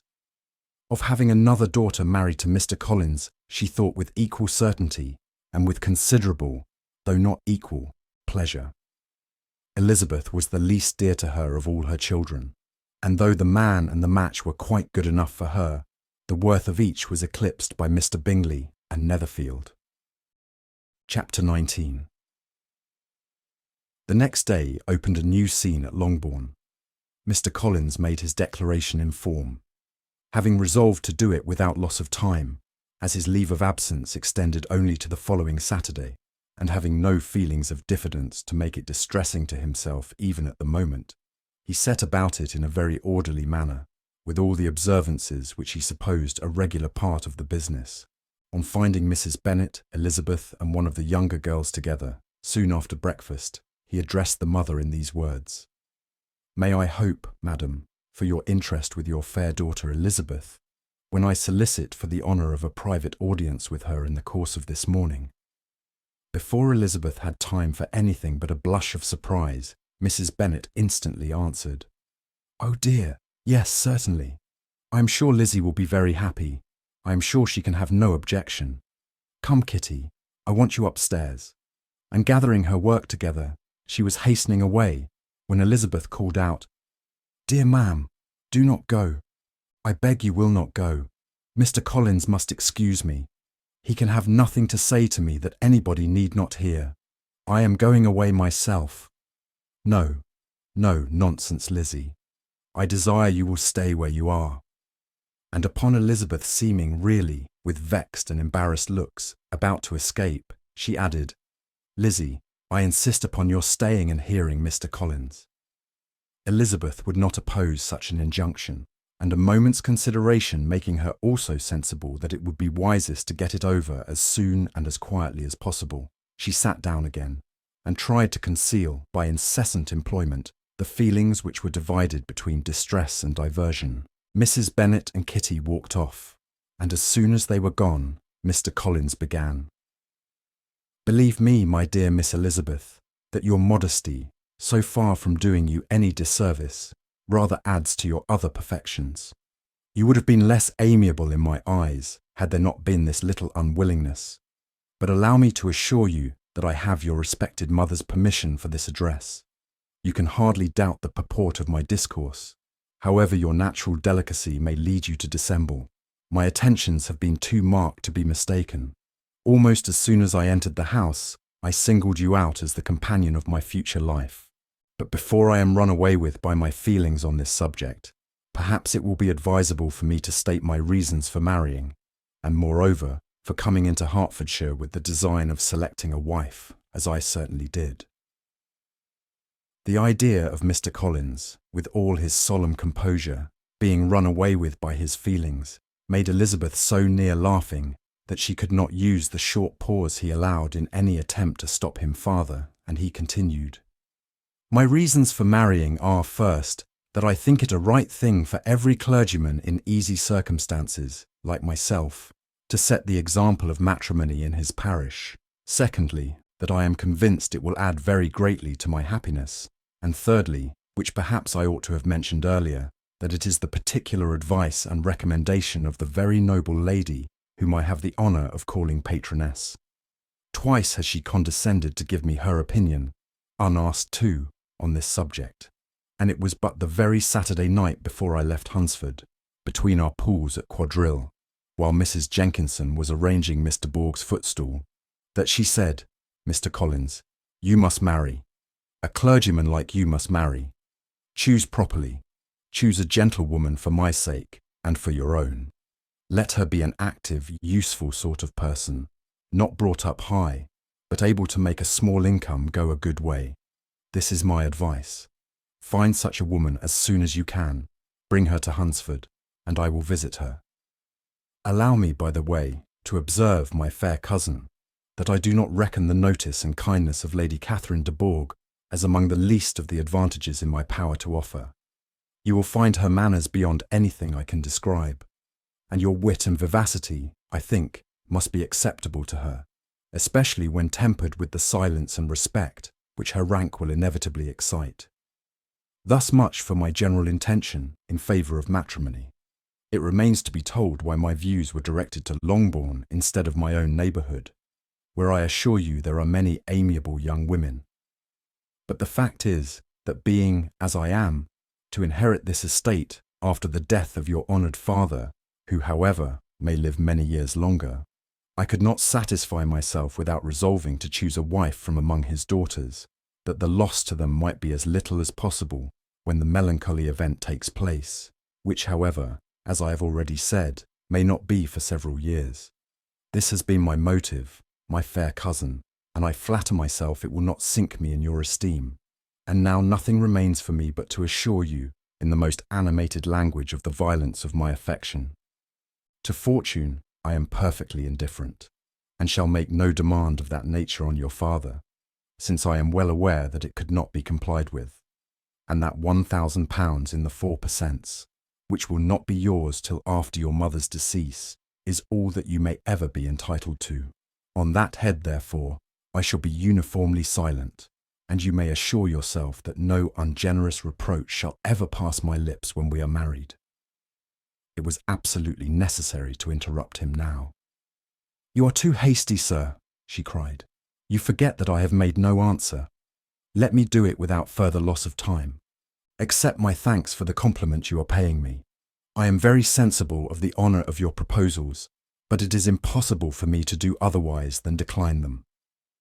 "I am not now to learn," replied Mr. Collins, with a formal wave of the hand, "that it is usual with young ladies to reject the addresses of the man whom they secretly mean to accept, when he first applies for their favour, and that sometimes the refusal is repeated a second or even a third time. I am, therefore, by no means discouraged by what you have just said, and shall hope to lead you to the altar ere long." "Upon my word, sir," cried Elizabeth, "your hope is rather an extraordinary one after my declaration. I do assure you that I am not one of those young ladies, if such young ladies there are, who are so daring as to risk their happiness on the chance of being asked a second time. I am perfectly serious in my refusal. You could not make me happy, and I am convinced that I am the last woman in the world who would make you so. Nay, were your friend Lady Catherine to know me, I am persuaded she would find me in every respect ill qualified for the situation." "Were it certain that Lady Catherine would think so," said Mr. Collins, very gravely, "but I cannot imagine that her ladyship would at all disapprove of you, and you may be certain that when I have the honour of seeing her again, I shall speak in the highest terms of your modesty, economy, and other amiable qualifications. Indeed, Mr. Collins, all praise of me will be unnecessary. You must give me leave to judge for myself, and pay me the compliment of believing what I say. I wish you very happy and very rich, and by refusing your hand, do all in my power to prevent your being otherwise. In making me the offer, you must have satisfied the delicacy of your feelings with regard to my family, and may take possession of Longbourn estate whenever it falls, without any self-reproach. This matter may be considered, therefore, as finally settled." And rising as she thus spoke, she would have quitted the room, had not Mr. Collins thus addressed her. "When I do myself the honour of speaking to you next on the subject, I shall hope to receive a more favourable answer than you have now given me, though I am far from accusing you of cruelty at present, because I know it to be the established custom of your sex to reject a man on the first application, and perhaps you have even now said as much to encourage my suit as would be consistent with the true delicacy of the female character." "Really, Mr. Collins, why," cried Elizabeth with some warmth, "you puzzle me exceedingly. If what I have hitherto said can appear to you in the form of encouragement, I know not how to express my refusal in such a way as may convince you of its being one. You must give me leave to flatter myself, my dear cousin, that your refusal of my addresses are merely words of course. My reasons for believing it are briefly these. It does not appear to me that my hand is unworthy of your acceptance, or that the establishment I can offer would be any other than highly desirable. My situation in life, my connections with the family of de Bourgh, and my relationship to your own are circumstances highly in my favour, and you should take it into further consideration that in spite of your manifold attractions, it is by no means certain that another offer of marriage may ever be made you. Your portion is unhappily so small that it will in all likelihood undo the effects of your loveliness and amiable qualifications. As I must, therefore, conclude that you are not serious in your rejection of me, I shall choose to attribute it to your wish of increasing my love by suspense, according to the usual practice of elegant females. I do assure you, sir, that I have no pretensions whatever to that kind of elegance which consists in tormenting a respectable man. I would rather be paid the compliment of being believed sincere. I thank you again and again for the honour you have done me in your proposals, but to accept them is absolutely impossible. My feelings in every respect forbid it. Can I speak plainer? Do not consider me now as an elegant female intending to plague you, but as a rational creature speaking the truth from her heart. You are uniformly charming, cried he with an air of awkward gallantry, and I am persuaded that when sanctioned by the express authority of both your excellent parents, my proposals will not fail of being acceptable. To such perseverance in wilful self-deception, Elizabeth would make no reply, and immediately and in silence withdrew, determined that if he persisted in considering her repeated refusals as flattering encouragement, to apply to her father, whose negative might be uttered in such a manner as must be decisive, and whose behaviour at least could not be mistaken for the affectation and coquetry of an elegant female. Chapter 20. Mr. Collins was not left long to the silent contemplation of his successful love, for Mrs. Bennet, having dawdled about in the vestibule to watch for the end of the conference, no sooner saw Elizabeth open the door and with quick step pass her towards the staircase than she entered the breakfast-room and congratulated both him and herself in warm terms on the happy prospect of their nearer connection. Mr. Collins received and returned these felicitations with equal pleasure, and then proceeded to relate the particulars of their interview, with the result of which he trusted he had every reason to be satisfied, since the refusal which his cousin had steadfastly given him would naturally flow from her bashful modesty and the genuine delicacy of her character. This information, however, startled Mrs. Bennet. She would have been glad to be equally satisfied that her daughter had meant to encourage him by protesting against his proposals, but she dared not believe it, and could not help saying so. "But depend upon it, Mr. Collins," she added, "that Lizzie shall be brought to reason. I will speak to her about it myself directly. She is a very headstrong, foolish girl, and does not know her own interest, but I will make her know it." "Pardon me for interrupting you, madam," cried Mr. Collins, "but if she is really headstrong and foolish, I know not whether she would altogether be a very desirable wife to a man in my situation, who naturally looks for happiness in the marriage state. If, therefore, she actually persists in rejecting my suit, perhaps it were better not to force her into accepting me, because, if liable to such defects of temper, she could not contribute much to my felicity." "Sir, you quite misunderstand me," said Mrs. Bennet, alarmed. "Lizzie is only headstrong in such matters as these. In everything else, she is as good-natured a girl as ever lived. I will go directly to Mr. Bennet, and we shall very soon settle it with her, I am sure." She would not give him time to reply, but hurrying instantly to her husband, called out, as she entered the library, "Oh, Mr. Bennet, you are wanted immediately. We are all in an uproar. You must come and make Lizzie marry Mr. Collins, for she vows she will not have him, and if you do not make haste, he will change his mind and not have her." Mr. Bennet raised his eyes from his book as she entered, and fixed them on her face with a calm unconcern, which was not in the least altered by her communication. "I have not the pleasure of understanding you," said he, when she had finished her speech. "Of what are you talking?" "Of Mr. Collins and Lizzie. Lizzie declares she will not have Mr. Collins, and Mr. Collins begins to say that he will not have Lizzie. And what am I to do on the occasion? It seems a hopeless business." "Speak to Lizzie about it yourself. Tell her that you insist upon her marrying him. Let her be called down. She shall hear my opinion." Mrs. Bennet rang the bell, and Miss Elizabeth was summoned to the library. "Come here, child," cried her father as she appeared.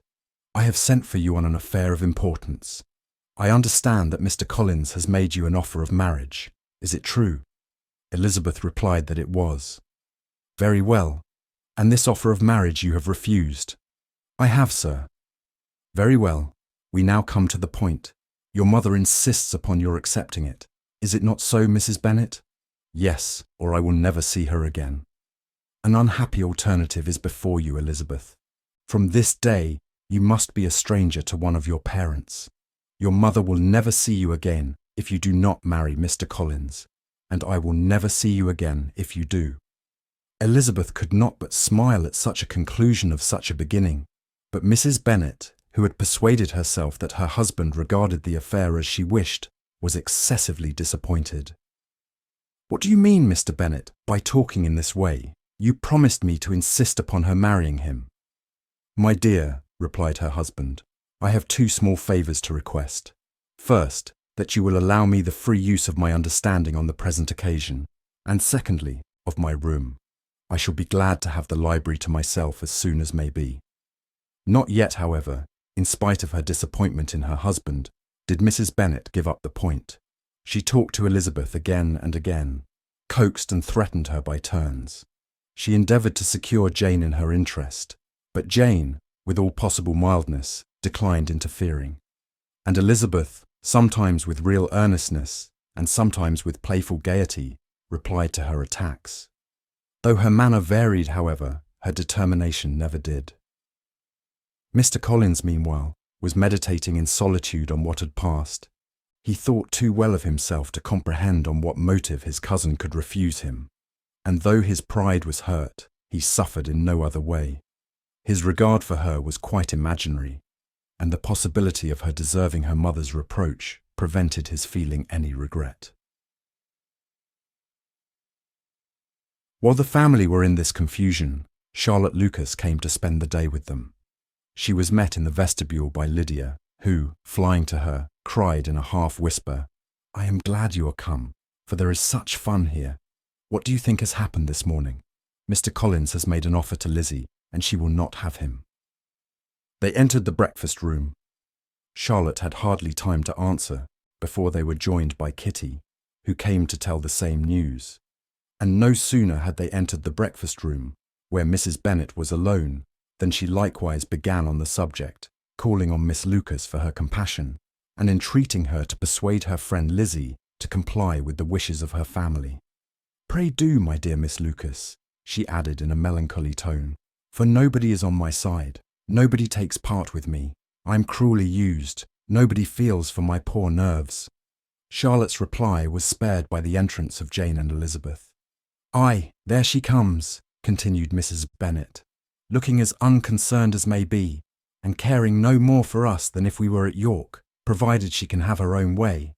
But I tell you what, Miss Lizzie, if you take it into your head to go on refusing every offer of marriage in this way, you will never get a husband at all, and I am sure I do not know who is to maintain you when your father is dead.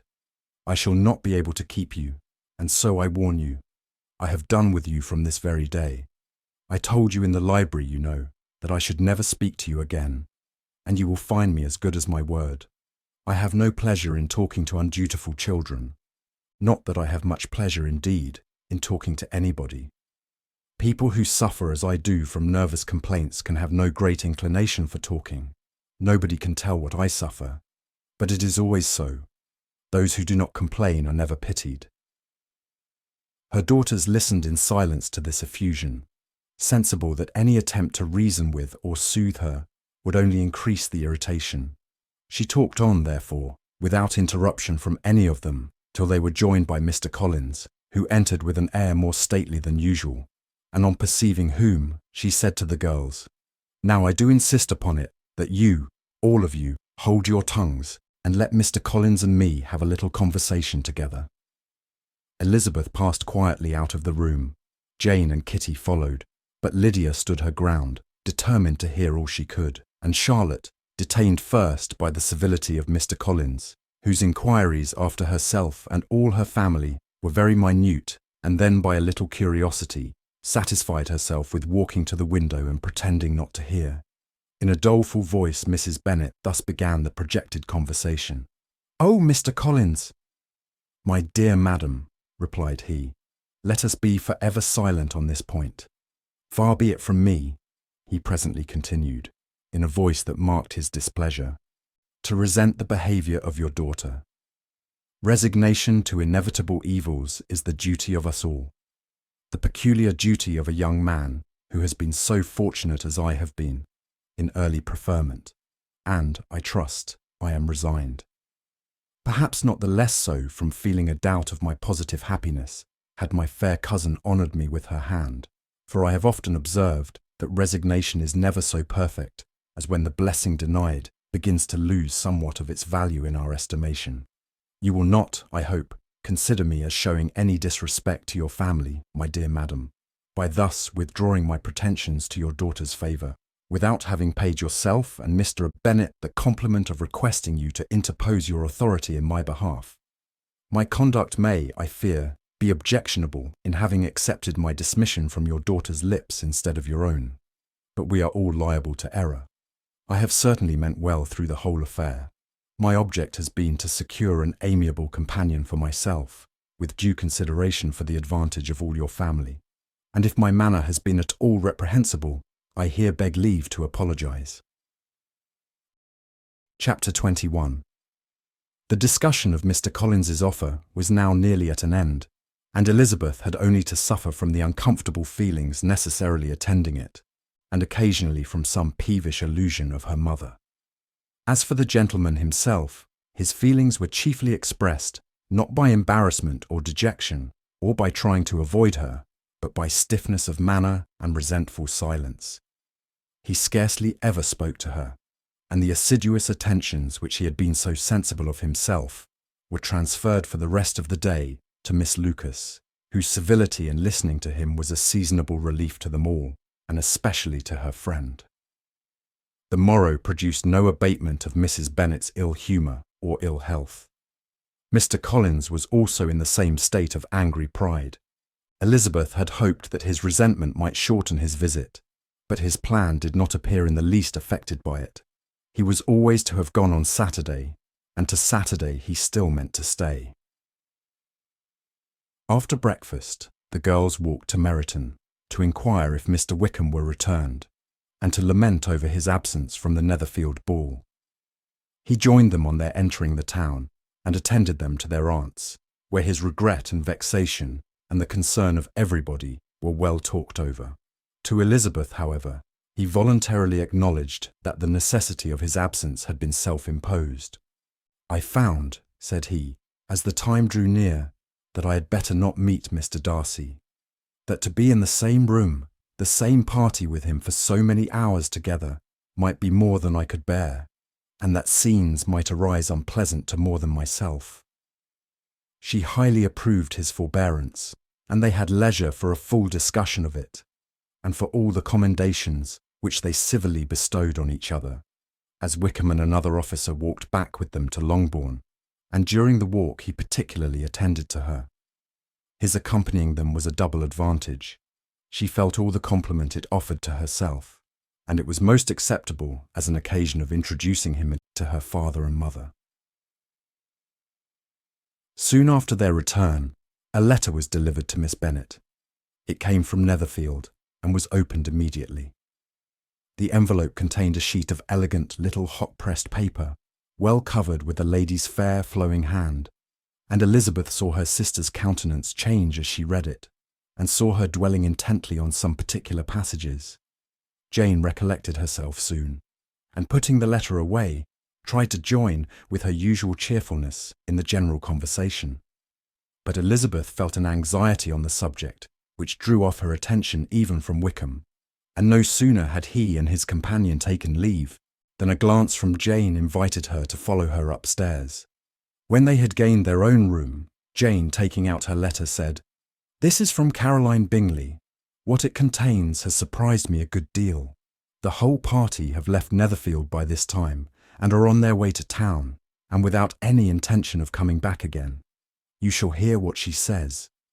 She then read the first sentence aloud, which comprised the information of their having just resolved to follow their brother to town directly, and of their meaning to dine that day in Grosvenor Street, where Mr. Hurst had a house.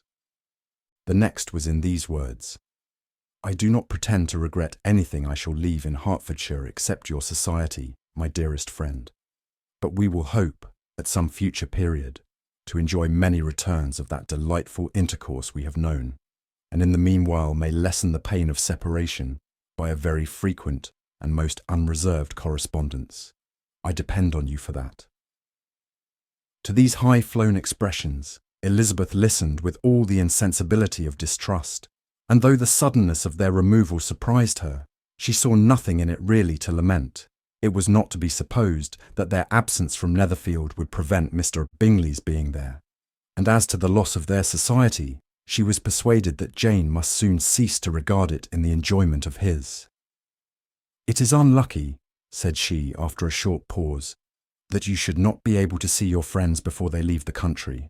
But may we not hope that the period of future happiness, to which Miss Bingley looks forward, may arrive earlier than she is aware, and that the delightful intercourse you have known as friends will be renewed with yet greater satisfaction as sisters. Mr. Bingley will not be detained in London by them. Caroline decidedly says that none of the party will return into Hertfordshire this winter. I will read it to you. When my brother left us yesterday, he imagined that the business which took him to London might be concluded in 3 or 4 days, but as we are certain it cannot be so, and at the same time convinced that when Charles gets to town he will be in no hurry to leave it again, we have determined on following him thither, that he may not be obliged to spend his vacant hours in a comfortless hotel. Many of my acquaintance are already there for the winter. I wish I could hear that you, my dearest friend, had any intention of making one in the crowd, but of that I despair. I sincerely hope your Christmas in Hertfordshire may abound in the gaieties which that season generally brings, and that your beaux will be so numerous as to prevent your feeling the loss of the 3 of whom we shall deprive you. It is evident by this, added Jane, that he comes back no more this winter. It is only evident that Miss Bingley does not mean he should. Why will you think so? It must be his own doing. He is his own master, but you do not know all. I will read you the passage which particularly hurts me. I will have no reserves from you. Mr. Darcy is impatient to see his sister, and to confess the truth, we are scarcely less eager to meet her again.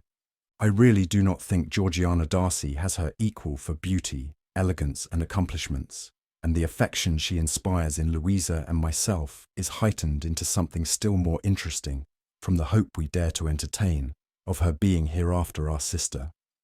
I do not know whether I ever before mentioned to you my feelings on this subject, but I will not leave the country without confiding them, and I trust you will not esteem them unreasonable. My brother admires her greatly already. He will have frequent opportunity now of seeing her on the most intimate footing.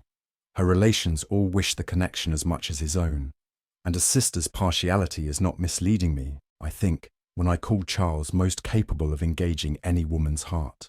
With all these circumstances to favour an attachment, and nothing to prevent it, am I wrong, my dearest Jane, in indulging the hope of an event which will secure the happiness of so many?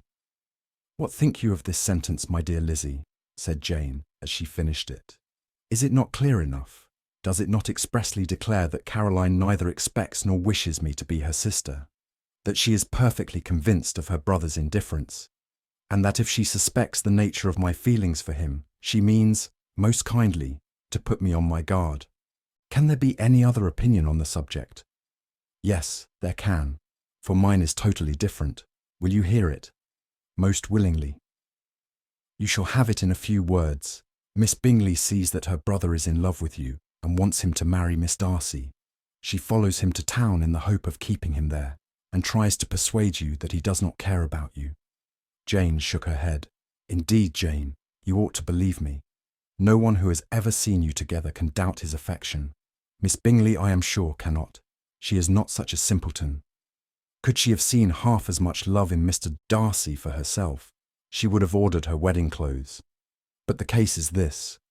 We are not rich enough or grand enough for them, and she is the more anxious to get Miss Darcy for her brother, from the notion that when there has been one intermarriage, she may have less trouble in achieving a second, in which there is certainly some ingenuity, and I dare say it would succeed if Mr. Borg were out of the way.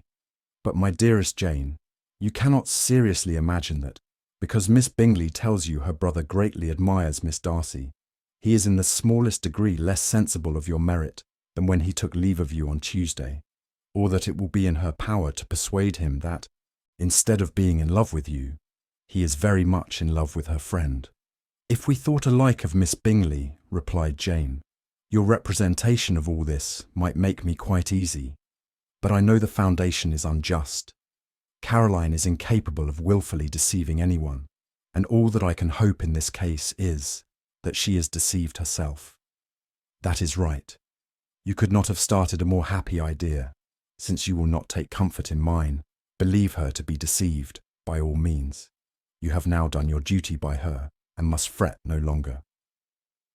But my dear sister, can I be happy, even supposing the best, in accepting a man whose sisters and friends are all wishing him to marry elsewhere? You must decide for yourself, said Elizabeth. And if, upon mature deliberation, you find that the misery of disobliging his two sisters is more than equivalent to the happiness of being his wife, I advise you, by all means, to refuse him. How can you talk so? Said Jane, faintly smiling. You must know that though I should be exceedingly grieved at their disapprobation, I could not hesitate. I did not think you would, and that being the case, I cannot consider your situation with much compassion. But if he returns no more this winter, my choice will never be required. 1,000 things may arise in 6 months. The idea of his returning no more, Elizabeth treated with the utmost contempt. It appeared to her merely the suggestion of Caroline's interested wishes, and she could not for a moment suppose that those wishes, however openly or artfully spoken, could influence a young man so totally independent of everyone.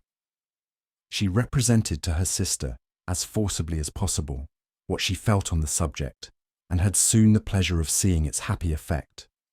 Jane's temper was not desponding, and she was gradually led to hope, though the diffidence of affection sometimes overcame the hope, that Bingley would return to Netherfield and answer every wish of her heart. They agreed that Mrs. Bennet should only hear of the departure of the family without being alarmed on the score of the gentleman's conduct. But even this partial communication gave her a great deal of concern, and she bewailed it as exceedingly unlucky that the ladies should happen to go away just as they were all getting so intimate together. After lamenting it, however, at some length, she had the consolation of thinking that Mr. Bingley would be soon down again, and soon dining at Longbourn, and the conclusion of all was the comfortable declaration that though he had been invited only to a family dinner, she would take care to have 2 full courses. Chapter 22. The Bennets were engaged to dine with the Lucases, and again, during the chief of the day, was Miss Lucas so kind as to listen to Mr. Collins. Elizabeth took an opportunity of thanking her.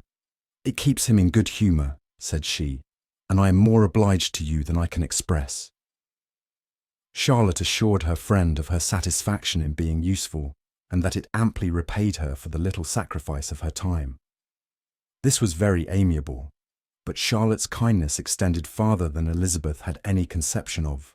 Its object was nothing less than to secure her from any return of Mr. Collins's addresses by engaging them towards herself. Such was Miss Lucas's scheme, and appearances were so favourable that when they parted at night, she would have felt almost sure of success if he had not been to leave Hertfordshire so very soon.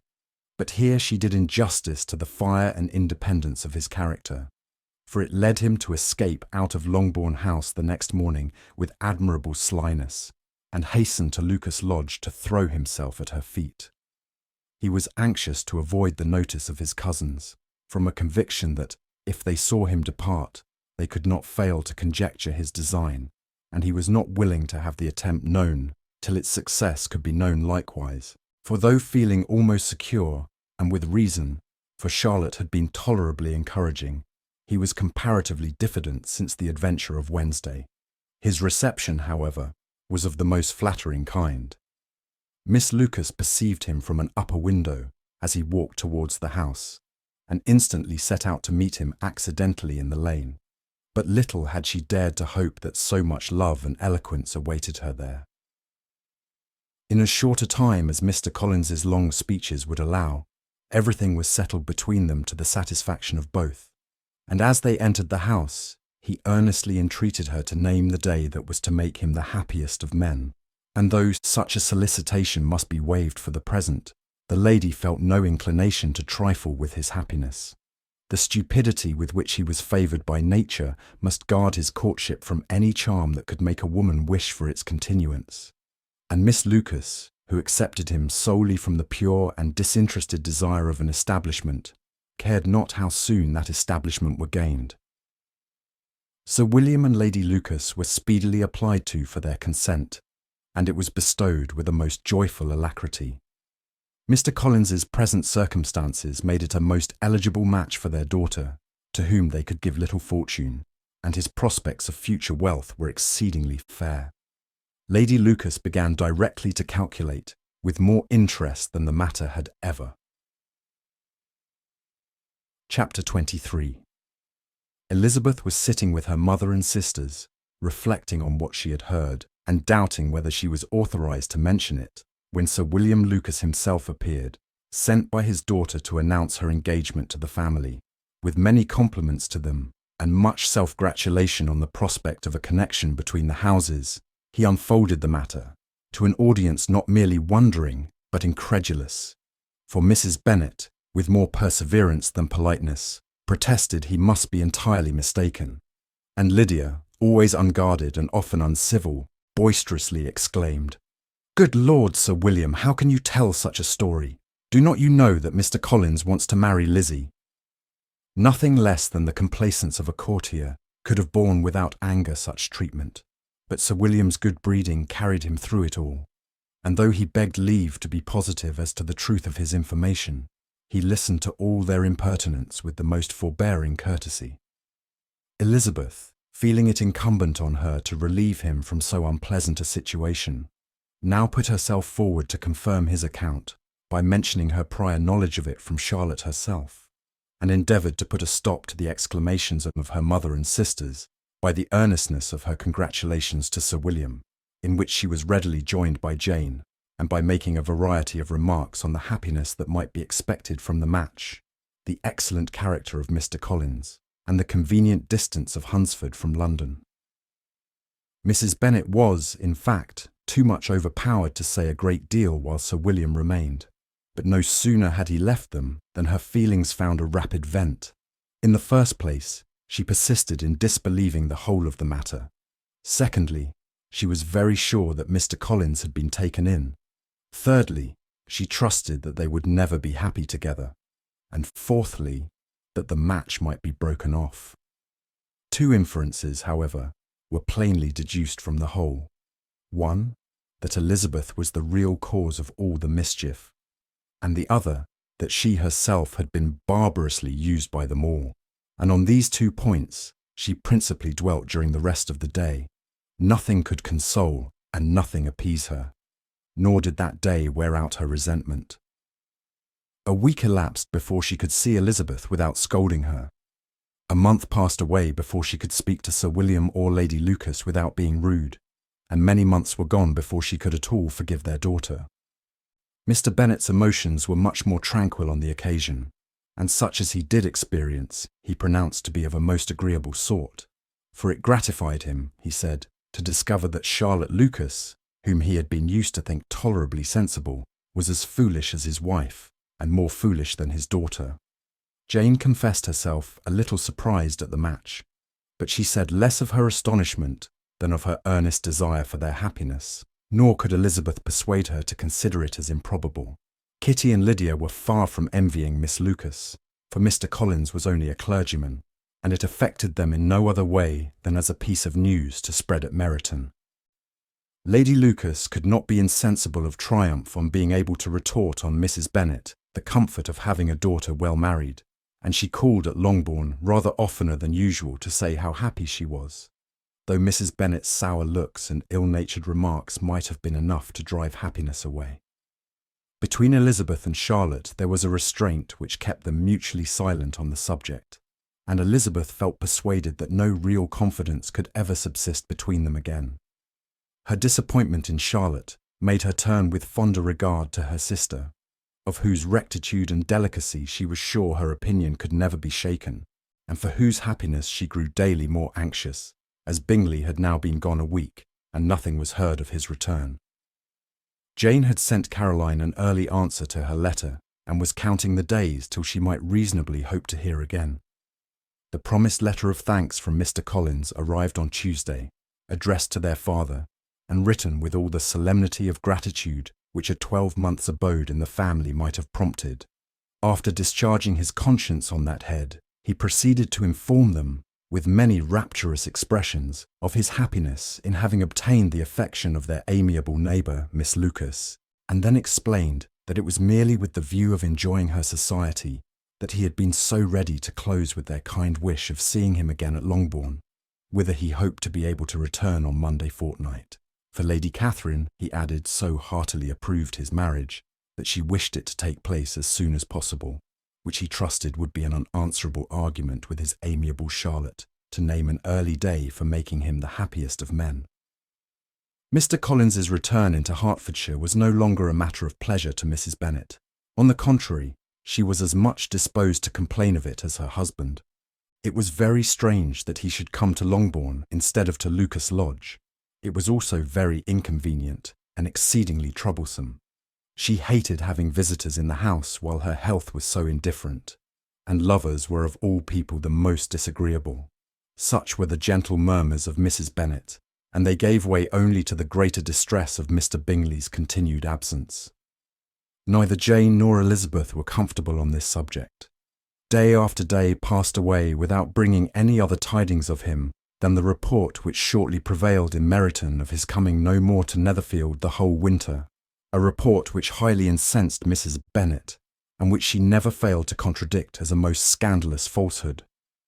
Even Elizabeth began to fear, not that Bingley was indifferent, but that his sisters would be successful in keeping him away. Unwilling as she was to admit an idea so destructive to Jane's happiness, and so dishonourable to the stability of her lover, she could not prevent its frequently recurring. The united efforts of his two unfeeling sisters, and of his overpowering friend, assisted by the attractions of Miss Darcy and the amusements of London, might be too much, she feared, for the strength of his attachment. As for Jane, her anxiety under this suspense was, of course, more painful than Elizabeth's, but whatever she felt she was desirous of concealing, and between herself and Elizabeth, therefore, the subject was never alluded to.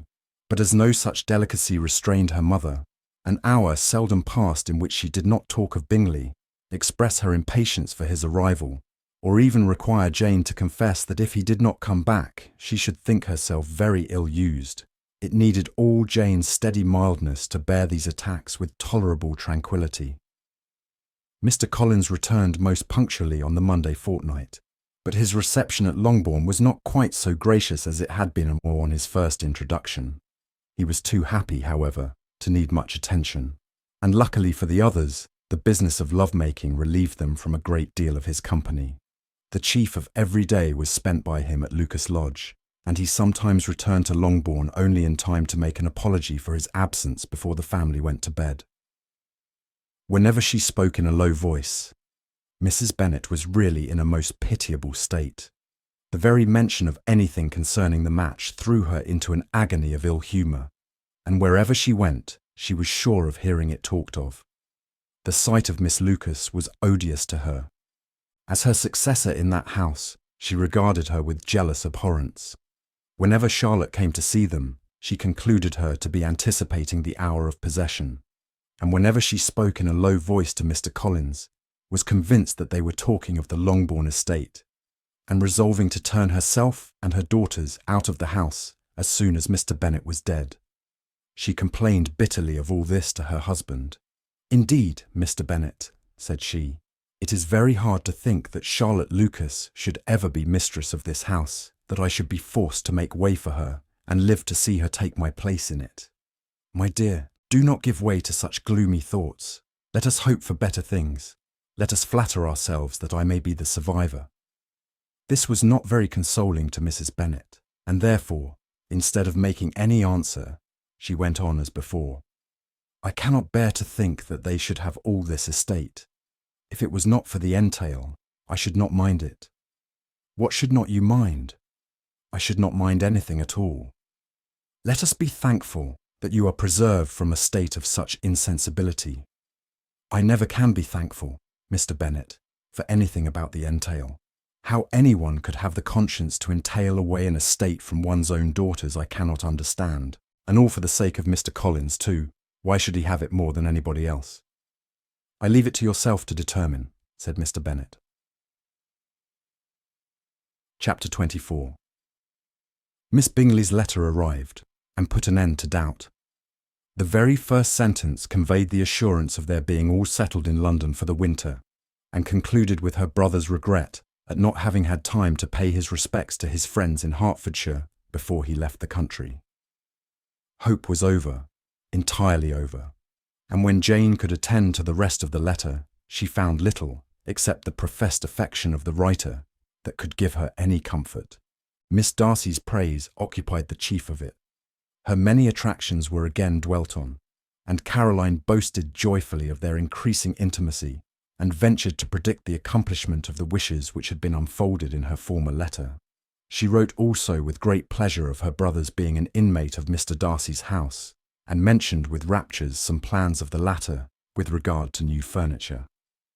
Elizabeth, to whom Jane very soon communicated the chief of all this, heard it in silent indignation. Her heart was divided between concern for her sister and resentment against all others. To Caroline's assertion of her brother's being partial to Miss Darcy, she paid no credit. That he was really fond of Jane, she doubted no more than she had ever done, and much as she had always been disposed to like him, she could not think without anger, hardly without contempt, on that easiness of temper, that want of proper resolution, which now made him the slave of his designing friends, and led him to sacrifice his own happiness to the caprice of their inclinations. Had his own happiness, however, been the only sacrifice, he might have been allowed to sport with it in whatever manner he thought best. But her sister's was involved in it, as she thought he must be sensible himself. It was a subject, in short, on which reflection would be long indulged and must be unavailing. She could think of nothing else, and yet whether Bingley's regard had really died away or was suppressed by his friend's interference, whether he had been aware of Jane's attachment or whether it had escaped his observation, whichever were the case, though her opinion of him must be materially affected by the difference, her sister's situation remained the same, her peace equally wounded. A day or two passed before Jane had courage to speak of her feelings to Elizabeth, but at last, on Mrs. Bennet's leaving them together, after a longer irritation than usual about Netherfield and its master, she could not help saying, "Oh, that my dear mother had more command over herself. She can have no idea of the pain she gives me by her continual reflections on him. But I will not repine. It cannot last long. He will be forgot, and we shall all be as we were before." Elizabeth looked at her sister with incredulous solicitude, but said nothing. "You doubt me," cried Jane, slightly colouring. "Indeed, you have no reason. He may live in my memory as the most amiable man of my acquaintance, but that is all. I have nothing either to hope or fear, and nothing to reproach him with. Thank God I have not that pain. A little time, therefore. I shall certainly try to get the better." With a stronger voice she soon added, "I have this comfort immediately, that it has not been more than an error of fancy on my side, and that it has done no harm to anyone but myself." "My dear Jane," exclaimed Elizabeth, "you are too good. Your sweetness and disinterestedness are really angelic. I do not know what to say to you. I feel as if I had never done you justice, or loved you as you deserve." Miss Bennet eagerly disclaimed all extraordinary merit, and threw back the praise on her sister's warm affection. "Nay," said Elizabeth, "this is not fair. You wish to think all the world respectable, and are hurt if I speak ill of anybody. I only want to think you perfect, and you set yourself against it. Do not be afraid of my running into any excess, of my encroaching on your privilege of universal goodwill. You need not. There are few people whom I really love, and still fewer of whom I think well. The more I see of the world, the more am I dissatisfied with it, and every day confirms my belief of the inconsistency of all human characters, and of the little dependence that can be placed on the appearance of either merit or sense. I have met with 2 instances lately. One I will not mention, the other is Charlotte's marriage. It is unaccountable. In every view it is unaccountable. My dear Lizzie, do not give way to such feelings as these. They will ruin your happiness. You do not make allowance enough for difference of situation and temper. Consider Mr. Collins's respectability, and Charlotte's prudent, steady character. Remember that she is one of a large family, that as to fortune, it is a most eligible match, and be ready to believe, for everybody's sake, that she may feel something like regard and esteem for our cousin. To oblige you, I would try to believe almost anything, but no one else could be benefited by such a belief as this. For were I persuaded that Charlotte had any regard for him, I should only think worse of her understanding than I now do of her heart. My dear Jane, Mr. Collins is a conceited, pompous, narrow-minded, silly man. You know he is, as well as I do, and you must feel, as well as I do, that the woman who marries him cannot have a proper way of thinking. You shall not defend her, though it is Charlotte Lucas. You shall not, for the sake of one individual, change the meaning of principle and integrity, nor endeavour to persuade yourself or me that selfishness is prudence, and insensibility of danger, security for happiness. I must think your language too strong in speaking of both, replied Jane, and I hope you will be convinced of it by seeing them happy together. But enough of this. You alluded to something else. You mentioned 2 instances. I cannot misunderstand you, but I entreat you, dear Lizzie, not to pain me by thinking that person to blame, and saying your opinion of him is sunk. We must not be so ready to fancy ourselves intentionally injured. We must not expect a lively young man to be always so guarded and circumspect. It is very often nothing but our own vanity that deceives us. Women fancy admiration means more than it does, and men take care that they should. If it is designedly done, they cannot be justified, but I have no idea of there being so much design in the world as some persons imagine. I am far from attributing any part of Mr. Bingley's conduct to design, said Elizabeth, but without scheming to do wrong or to make others unhappy, there may be error and there may be misery. Thoughtlessness, want of attention to other people's feelings, and want of resolution will do the business. And do you impute it to either of those? Yes, to the last. But if I go on, I shall displease you by saying what I think of persons you esteem. Stop me, whilst you can. You persist, then, in supposing his sisters influence him. Yes, in conjunction with his friend. I cannot believe it. Why should they try to influence him? They can only wish his happiness, and if he is attached to me, no other woman can secure it. Your first position is false. They may wish many things besides his happiness. They may wish his increase of wealth and consequence. They may wish him to marry a girl who has all the importance of money, great connections, and pride. Beyond a doubt, they do wish him to choose Miss Darcy, replied Jane. But this may be from better feelings than you are supposing. They have known her much longer than they have known me. No wonder if they love her better. But whatever may be their own wishes, it is very unlikely they should have opposed their brothers. What sister would think herself at liberty to do it, unless there was something very objectionable? If they believed him attached to me, they would not try to part us. If he were so, they could not succeed. By supposing such an affection, you make everybody acting unnaturally and wrong, and me most unhappy. Do not distress me by the idea. I am not ashamed of having been mistaken, or at least, it is slight. It is nothing in comparison of what I should feel in thinking ill of him or his sisters. Let me take it in the best light, in the light in which it may be understood. Elizabeth could not oppose such a wish, and from this time Mr. Bingley's name was scarcely ever mentioned between them. Mrs. Bennet still continued to wonder and repine at his returning no more, and though a day seldom passed in which Elizabeth did not account for it clearly, there seemed little chance of her ever considering it with less perplexity.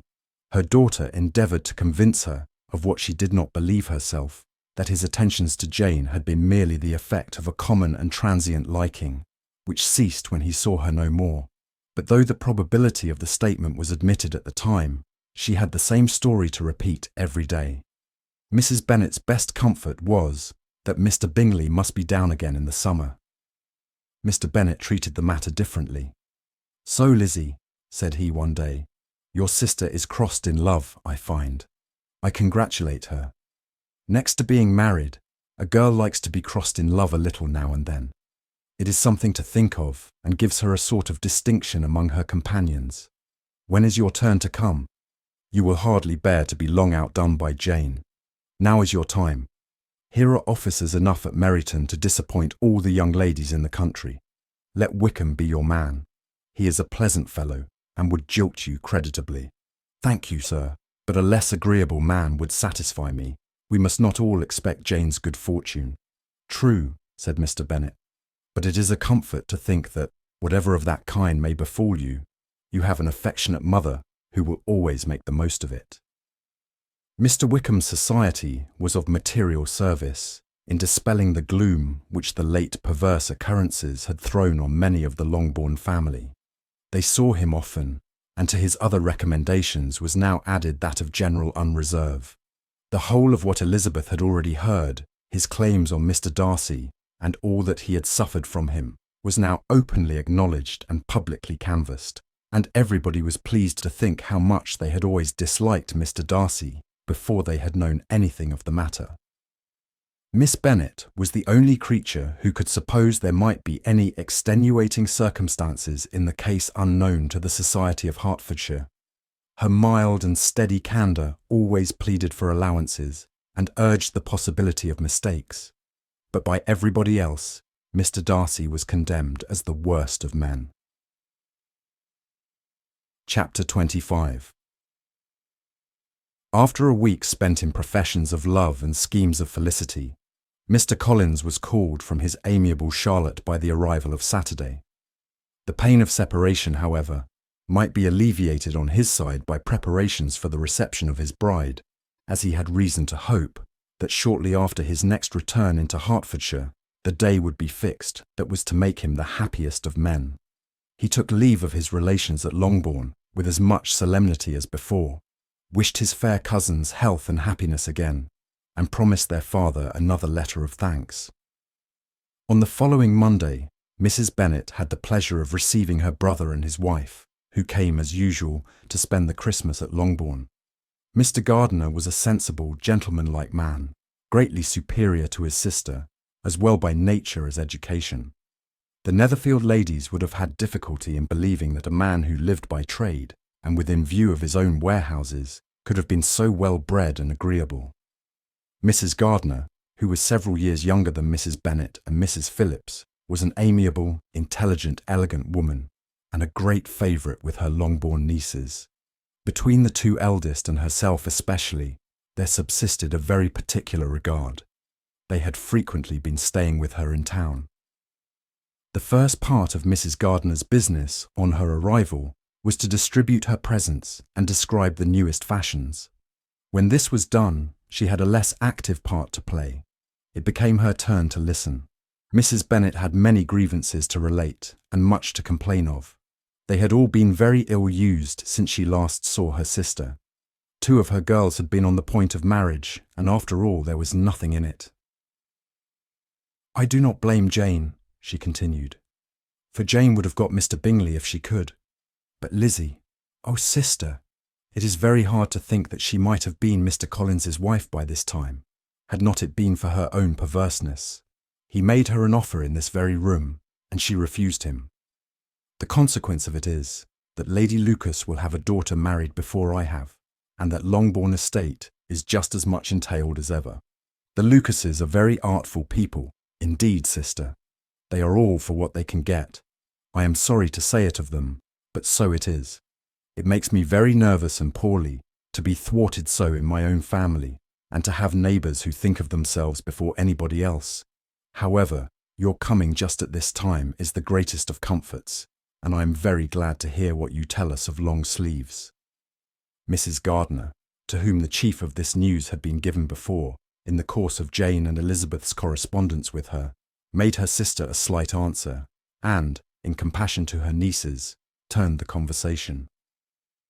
When alone with Elizabeth afterwards, she spoke more on the subject. It seems likely to have been a desirable match for Jane, said she. I am sorry it went off, but these things happen so often.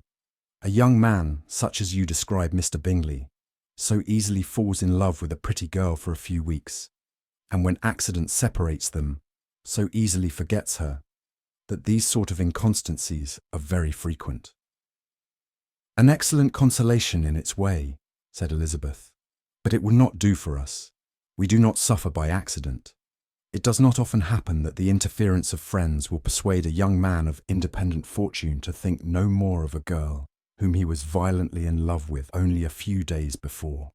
But that expression of violently in love is so hackneyed, so doubtful, so indefinite, that it gives me very little idea. It is as often applied to feelings which arise only from a half-hour's acquaintance as to a real strong attachment. Pray, how violent was Mr. Bingley's love? I never saw a more promising inclination.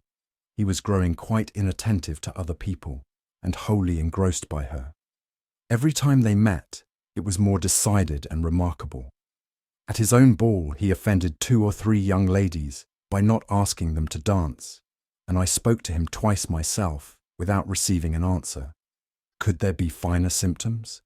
Is not general incivility the very essence of love?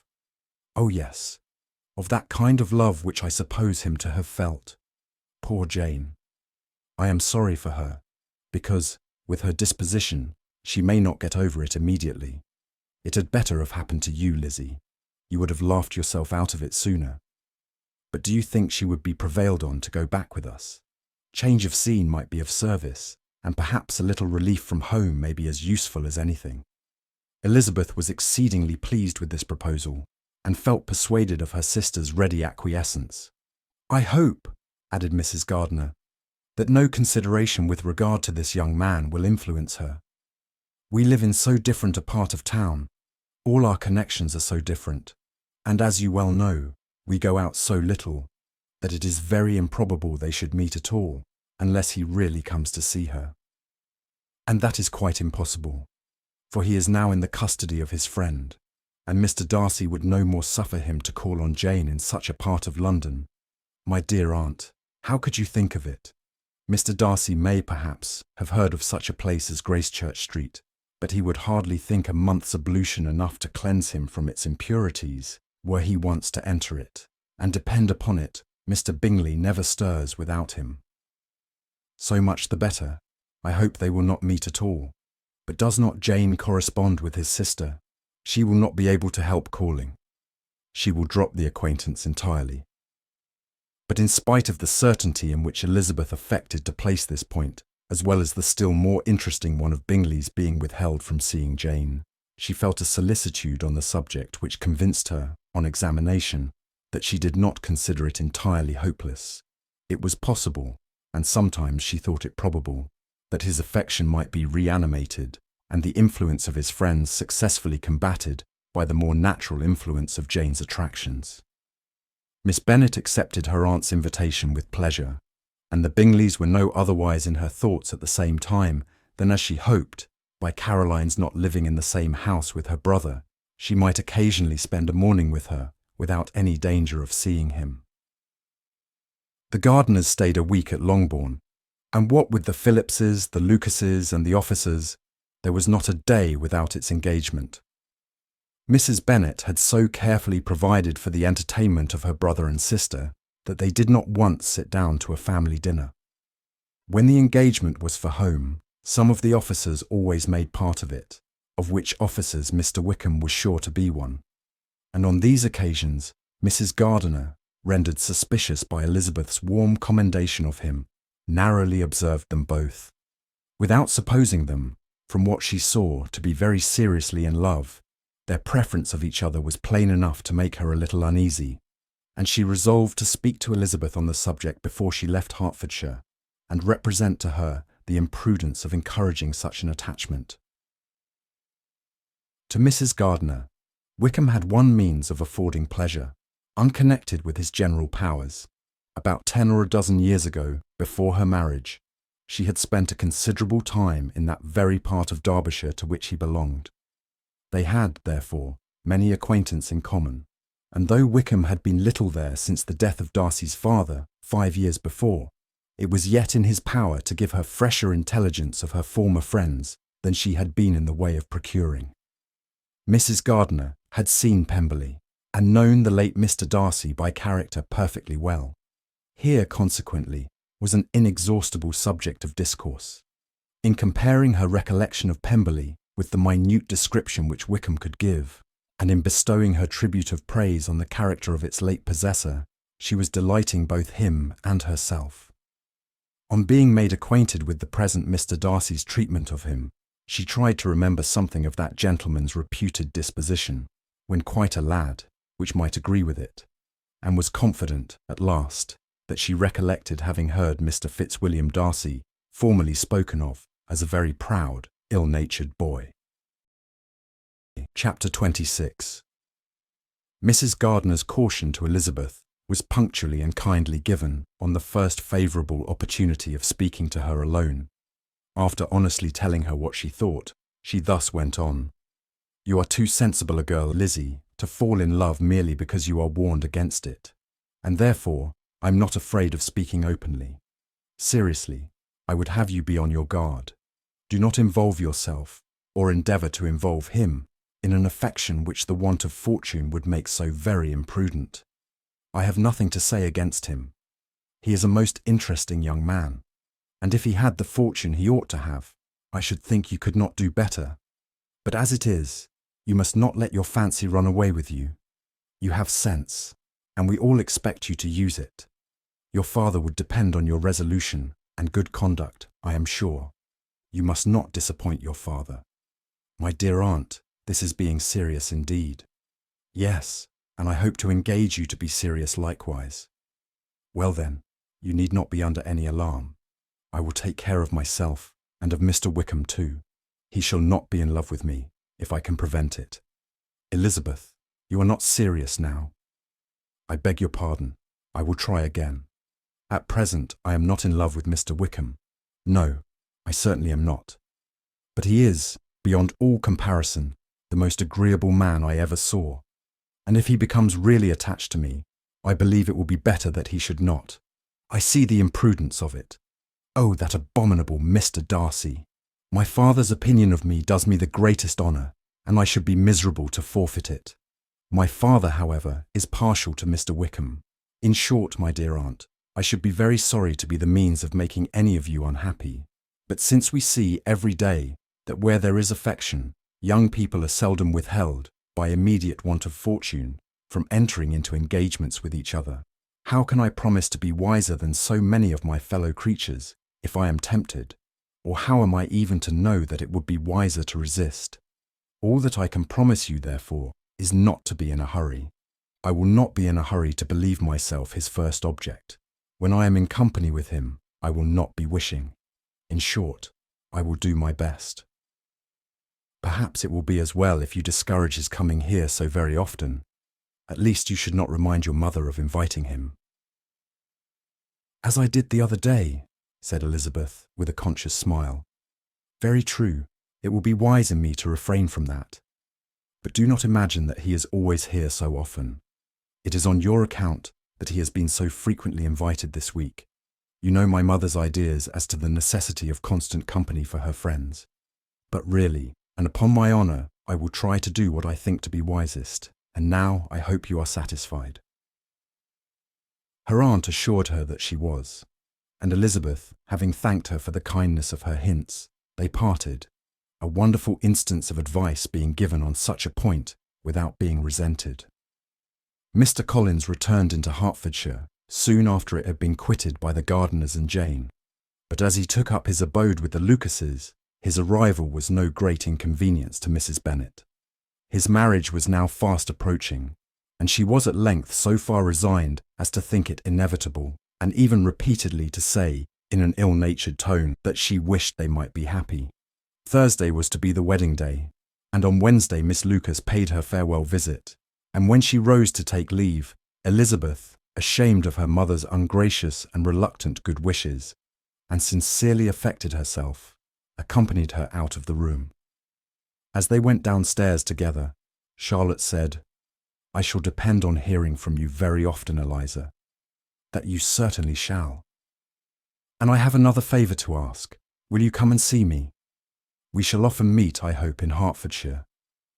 I am not likely to leave Kent for some time. Promise me, therefore, to come to Hunsford."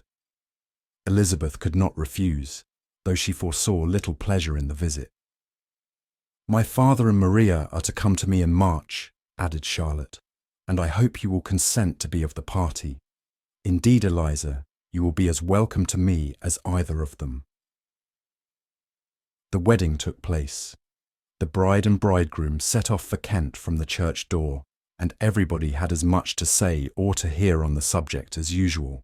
Elizabeth soon heard from her friend, and their correspondence was as regular and frequent as it ever had been. That it should be equally unreserved was impossible. Elizabeth could never address her without feeling that all the comfort of intimacy was over, and though determined not to slacken as a correspondent, it was for the sake of what had been, rather than what was. Charlotte's first letters were received with a good deal of eagerness. There could not but be curiosity to know how she would speak of her new home, how she would like Lady Catherine, and how happy she would dare pronounce herself to be. Though, when the letters were read, Elizabeth felt that Charlotte expressed herself on every point exactly as she might have foreseen. She wrote cheerfully, seemed surrounded with comforts, and mentioned nothing which she could not praise. The house, furniture, neighbourhood, and roads were all to her taste, and Lady Catherine's behaviour was most friendly and obliging. It was Mr. Collins's picture of Hunsford and Rosings rationally softened, and Elizabeth perceived that she must wait for her own visit there to know the rest. Jane had already written a few lines to her sister to announce their safe arrival in London, and when she wrote again, Elizabeth hoped it would be in her power to say something of the Bingleys. Her impatience for this second letter was as well rewarded as impatience generally is. Jane had been a week in town, without either seeing or hearing from Caroline. She accounted for it, however, by supposing that her last letter to her friend from Longbourn had by some accident been lost. "My aunt," she continued, "is going tomorrow into that part of the town, and I shall take the opportunity of calling in Grosvenor Street." She wrote again when the visit was paid, and she had seen Miss Bingley. "I did not think Caroline in spirits," were her words, "but she was very glad to see me, and reproached me for giving her no notice of my coming to London. I was right, therefore. My last letter had never reached her. I inquired after their brother, of course. He was well, but so much engaged with Mr. Darcy that they scarcely ever saw him. I found that Miss Darcy was expected to dinner. I wish I could see her. My visit was not long, as Caroline and Mrs. Hurst were going out. I dare say I shall soon see them here." Elizabeth shook her head over this letter. It convinced her that accident only could discover to Mr. Bingley her sister's being in town. 4 weeks passed away, and Jane saw nothing of him. She endeavoured to persuade herself that she did not regret it, but she could no longer be blind to Miss Bingley's inattention. After waiting at home every morning for a fortnight, and inventing every evening a fresh excuse for her, the visitor did at last appear, but the shortness of her stay, and yet more the alteration of her manner, would allow Jane to deceive herself no longer. The letter which she wrote on this occasion to her sister will prove what she felt. "My dearest Lizzie will, I am sure, be incapable of triumphing in her better judgment at my expense, when I confess myself to have been entirely deceived in Miss Bingley's regard for me. But my dear sister, though the event has proved you right, do not think me obstinate if I still assert that, considering what her behaviour was, my confidence was as natural as your suspicion.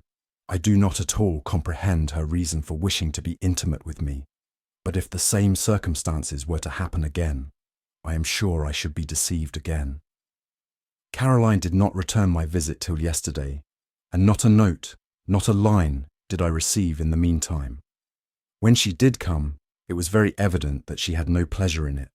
She made a slight formal apology for not calling before, said not a word of wishing to see me again, and was, in every respect, so altered a creature that when she went away I was perfectly resolved to continue the acquaintance no longer. I pity, though I cannot help blaming her. She was very wrong in singling me out as she did.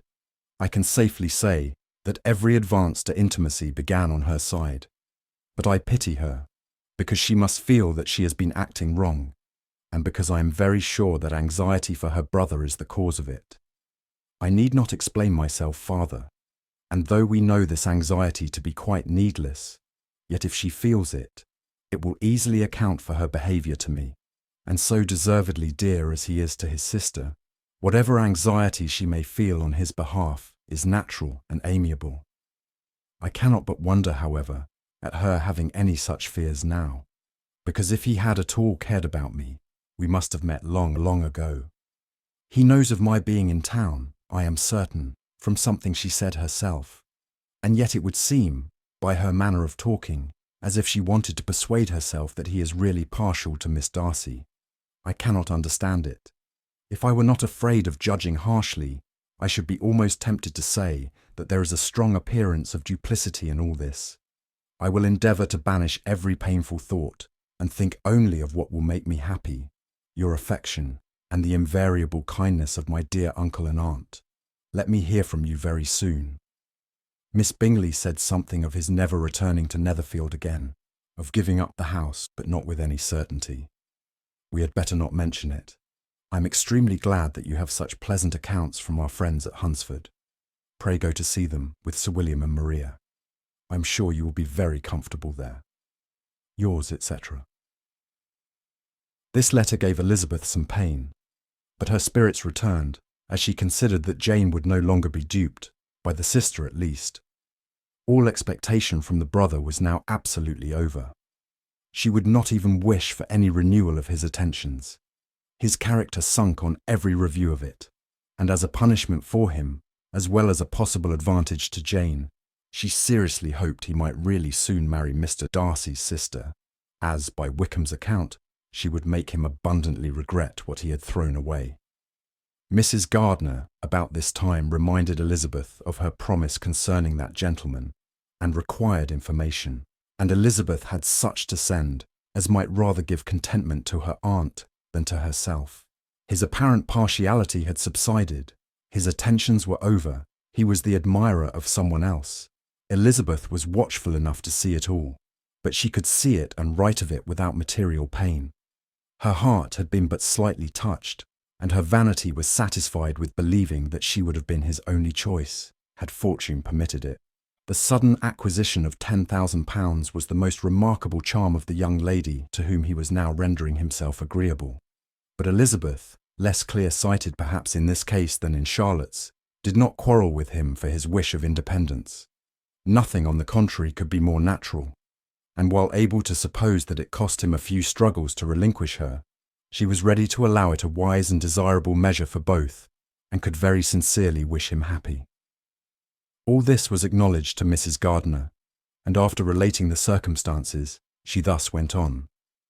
I am now convinced, my dear aunt, that I have never been much in love, for had I really experienced that pure and elevating passion, I should at present detest his very name, and wish him all manner of evil.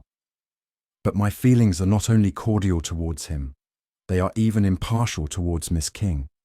I cannot find out that I hate her at all, or that I am in the least unwilling to think her a very good sort of girl.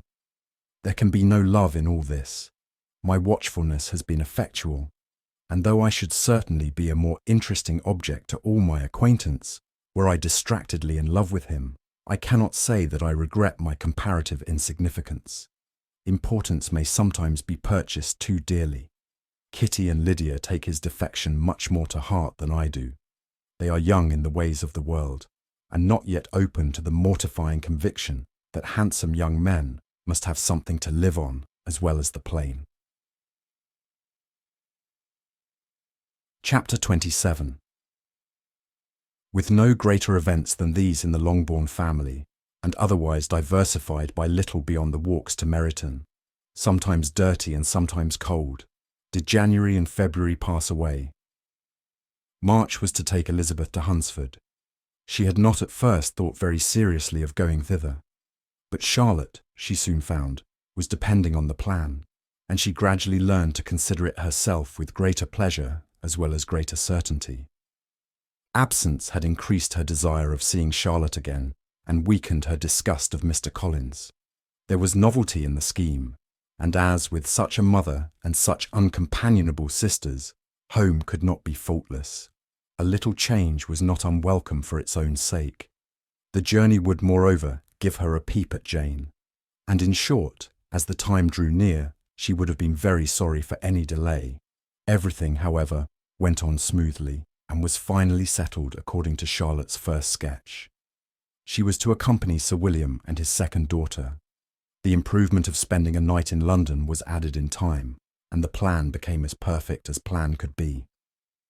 The only pain was in leaving her father, who would certainly miss her, and who, when it came to the point, so little liked her going that he told her to write to him and almost promised to answer her letter. The farewell between herself and Mr. Wickham was perfectly friendly, on his side even more. His present pursuit could not make him forget that Elizabeth had been the first to excite and to deserve his attention, the first to listen and to pity, the first to be admired, and in his manner of bidding her adieu, wishing her every enjoyment, reminding her of what she was to expect in Lady Catherine de Bourgh, and trusting their opinion of her, their opinion of everybody, would always coincide, there was a solicitude, an interest, which she felt must ever attach her to him with a most sincere regard, and she parted from him convinced that whether married or single, he must always be her model of the amiable and pleasing. Her fellow travellers the next day were not of a kind to make her think him less agreeable. Sir William Lucas and his daughter Maria, a good-humoured girl, but as empty-headed as himself, had nothing to say that could be worth hearing, and were listened to with about as much delight as the rattle of the chaise.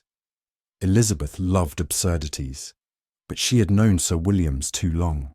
He could tell her nothing new of the wonders of his presentation and knighthood, and his civilities were worn out, like his information.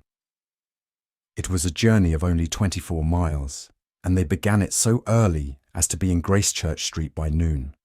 As they drove to Mr. Gardiner's door, Jane was at a drawing-room window watching their arrival. When they entered the passage, she was there to welcome them, and Elizabeth, looking earnestly in her face, was pleased to see it healthful and lovely as ever. On the stairs were a troop of little boys and girls, whose eagerness for their cousin's appearance would not allow them to wait in the drawing-room, and whose shyness, as they had not seen her for a 12-month, prevented their coming lower. All was joy and kindness. The day passed most pleasantly away, the morning in bustle and shopping, and the evening at one of the theatres. Elizabeth then contrived to sit by her aunt. Their first subject was her sister, and she was more grieved than astonished to hear, in reply to her minute inquiries, that though Jane always struggled to support her spirits, there were periods of dejection.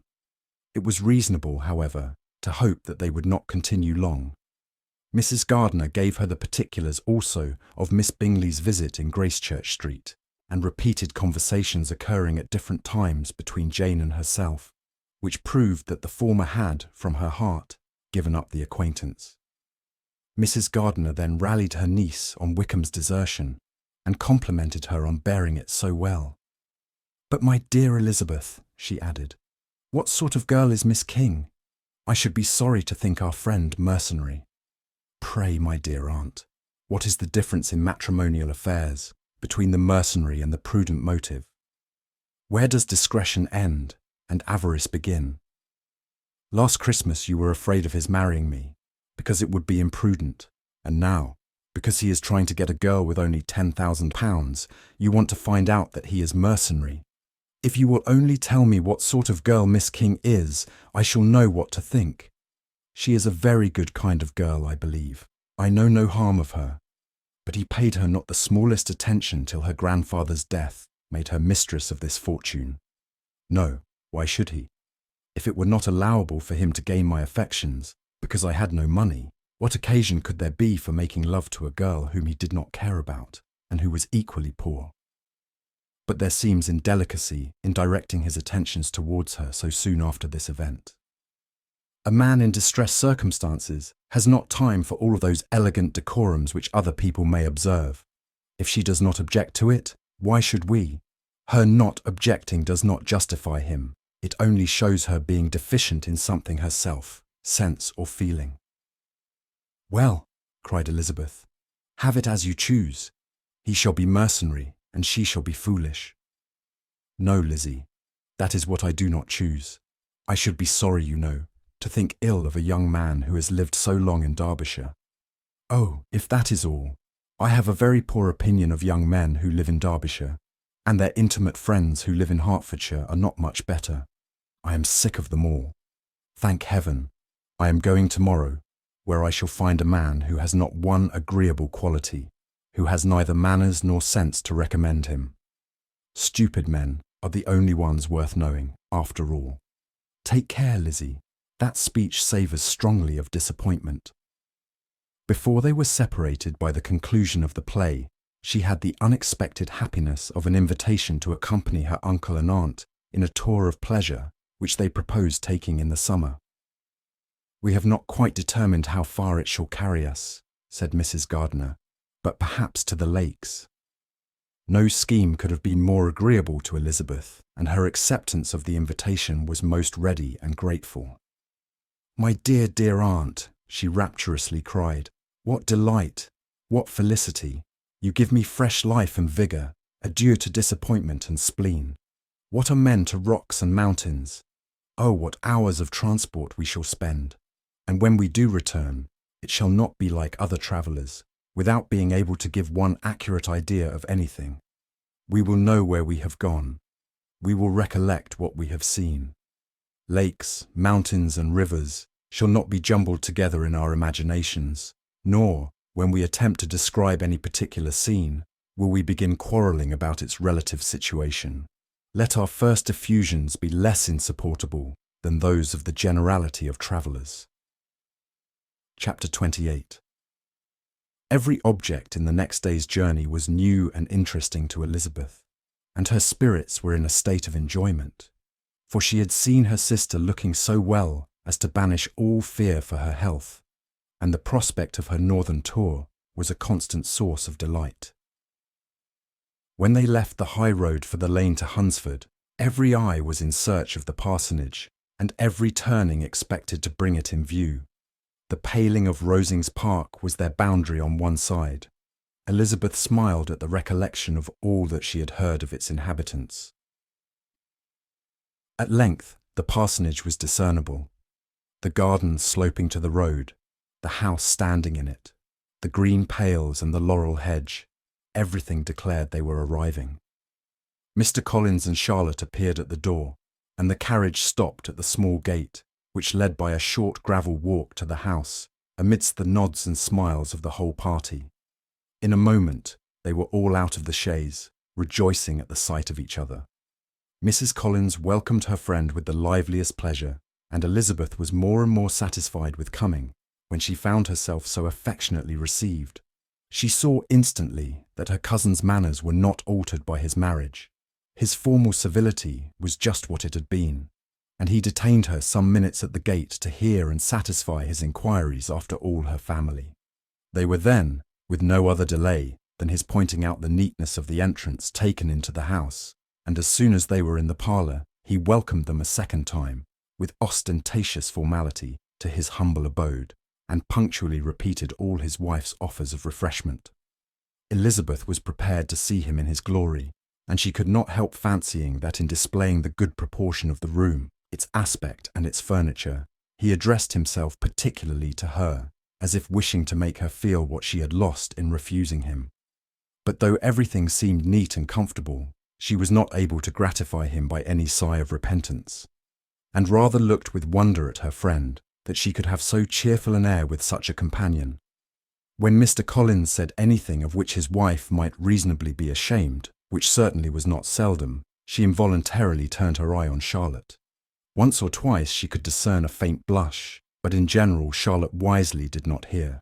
After sitting long enough to admire every article of furniture in the room, from the sideboard to the fender, to give an account of their journey, and of all that had happened in London, Mr. Collins invited them to take a stroll in the garden, which was large and well laid out, and to the cultivation of which he attended himself. To work in his garden was one of his most respectable pleasures, and Elizabeth admired the command of countenance with which Charlotte talked of the healthfulness of the exercise, and owned she encouraged it as much as possible. Here, leading the way through every walk and cross-walk, and scarcely allowing them an interval to utter the praises he asked for, Every view was pointed out with a minuteness which left beauty entirely behind. He could number the fields in every direction, and could tell how many trees there were in the most distant clump. But of all the views which his garden, or which the country or the kingdom could boast, none were to be compared with the prospect of Rosings, afforded by an opening in the trees that bordered the park nearly opposite the front of his house. It was a handsome modern building, well situated on rising ground. From his garden, Mr. Collins would have led them round his 2 meadows, but the ladies, not having shoes to encounter the remains of a white frost, turned back, and while Sir William accompanied him, Charlotte took her sister and friend over the house, extremely well pleased, probably, to have the opportunity of showing it without her husband's help. It was rather small, but well built and convenient, and everything was fitted up and arranged with a neatness and consistency of which Elizabeth gave Charlotte all the credit. When Mr. Collins could be forgotten, there was really a great air of comfort throughout, and by Charlotte's evident enjoyment of it, Elizabeth supposed he must be often forgotten. She had already learnt that Lady Catherine was still in the country. It was spoken of again while they were at dinner, when Mr. Collins, joining in, observed, "Yes, Miss Elizabeth, you will have the honour of seeing Lady Catherine de Bourgh on the ensuing Sunday at church, and I need not say you will be delighted with her. She is all affability and condescension, and I doubt not but you will be honoured with some portion of her notice when service is over. I have scarcely any hesitation in saying that she will include you and my sister Maria in every invitation with which she honours us during your stay here. Her behaviour to my dear Charlotte is charming. We dine at Rosings twice every week, and are never allowed to walk home. Her ladyship's carriage is regularly ordered for us. I should say one of her ladyship's carriages, for she has several. Lady Catherine is a very respectable, sensible woman indeed," added Charlotte, "and a most attentive neighbour." "Very true, my dear. That is exactly what I say. She is the sort of woman whom one cannot regard with too much deference." The evening was spent chiefly in talking over Hertfordshire news, and telling again what had been already written, and when it closed, Elizabeth, in the solitude of her chamber, had to meditate upon Charlotte's degree of contentment, to understand her address in guiding, and composure in bearing with, her husband, and to acknowledge that it was all done very well. She had also to anticipate how her visit would pass, the quiet tenor of their usual employments, the vexatious interruptions of Mr. Collins, and the gaieties of their intercourse with Rosings. A lively imagination soon settled it all. About the middle of the next day, as she was in her room getting ready for a walk, a sudden noise below seemed to speak the whole house in confusion, and after listening a moment, she heard somebody running upstairs in a violent hurry and calling loudly after her. She opened the door and met Maria in the landing place, who, breathless with agitation, cried out, "Oh, my dear Eliza, pray make haste and come into the dining room, for there is such a sight to be seen. I will not tell you what it is. Make haste and come down this moment." Elizabeth asked questions in vain. Maria would tell her nothing more, and down they ran into the dining room which fronted the lane, in quest of this wonder. It was two ladies, stopping in a low phaeton at the garden gate. "And is this all?" cried Elizabeth. "I expected at least that the pigs were got into the garden, and here is nothing but Lady Catherine and her daughter." "La, my dear," said Maria, quite shocked at the mistake. "It is not Lady Catherine. The old lady is Mrs. Jenkinson, who lives with them. The other is Miss de Bourgh. Only look at her. She is quite a little creature. Who would have thought she could be so thin and small? She is abominably rude to keep Charlotte out of doors in all this wind. Why does she not come in? Oh, Charlotte says she hardly ever does. It is the greatest of favours when Miss de Bourgh comes in." "I like her appearance," said Elizabeth, struck with other ideas. "She looks sickly and cross. Yes, she will do for him very well. She will make him a very proper wife." Mr. Collins and Charlotte were both standing at the gate in conversation with the ladies, and Sir William, to Elizabeth's high diversion, was stationed in the doorway, in earnest contemplation of the greatness before him, and constantly bowing whenever Miss de Bourgh looked that way. At length there was nothing more to be said, The ladies drove on, and the others returned into the house. Mr. Collins no sooner saw the two girls than he began to congratulate them on their good fortune, which Charlotte explained by letting them know that the whole party was asked to dine at Rosings the next day. Chapter 29. R. Collins's triumph, in consequence of this invitation, was complete. The power of displaying the grandeur of his patroness to his wondering visitors, and of letting them see her civility towards himself and his wife, was exactly what he had wished for, and that an opportunity of doing it should be given so soon was such an instance of Lady Catherine's condescension as he knew not how to admire enough.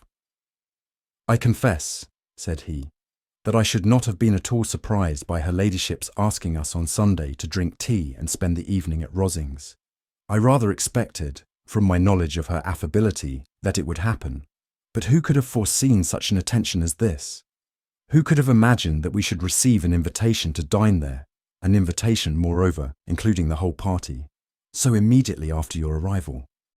"I am the less surprised at what has happened," replied Sir William, "from that knowledge of what the manners of the great really are, which my situation in life has allowed me to acquire.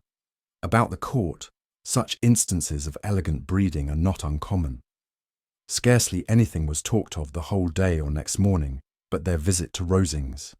Mr. Collins was carefully instructing them in what they were to expect, that the sight of such rooms, so many servants, and so splendid a dinner might not wholly overpower them.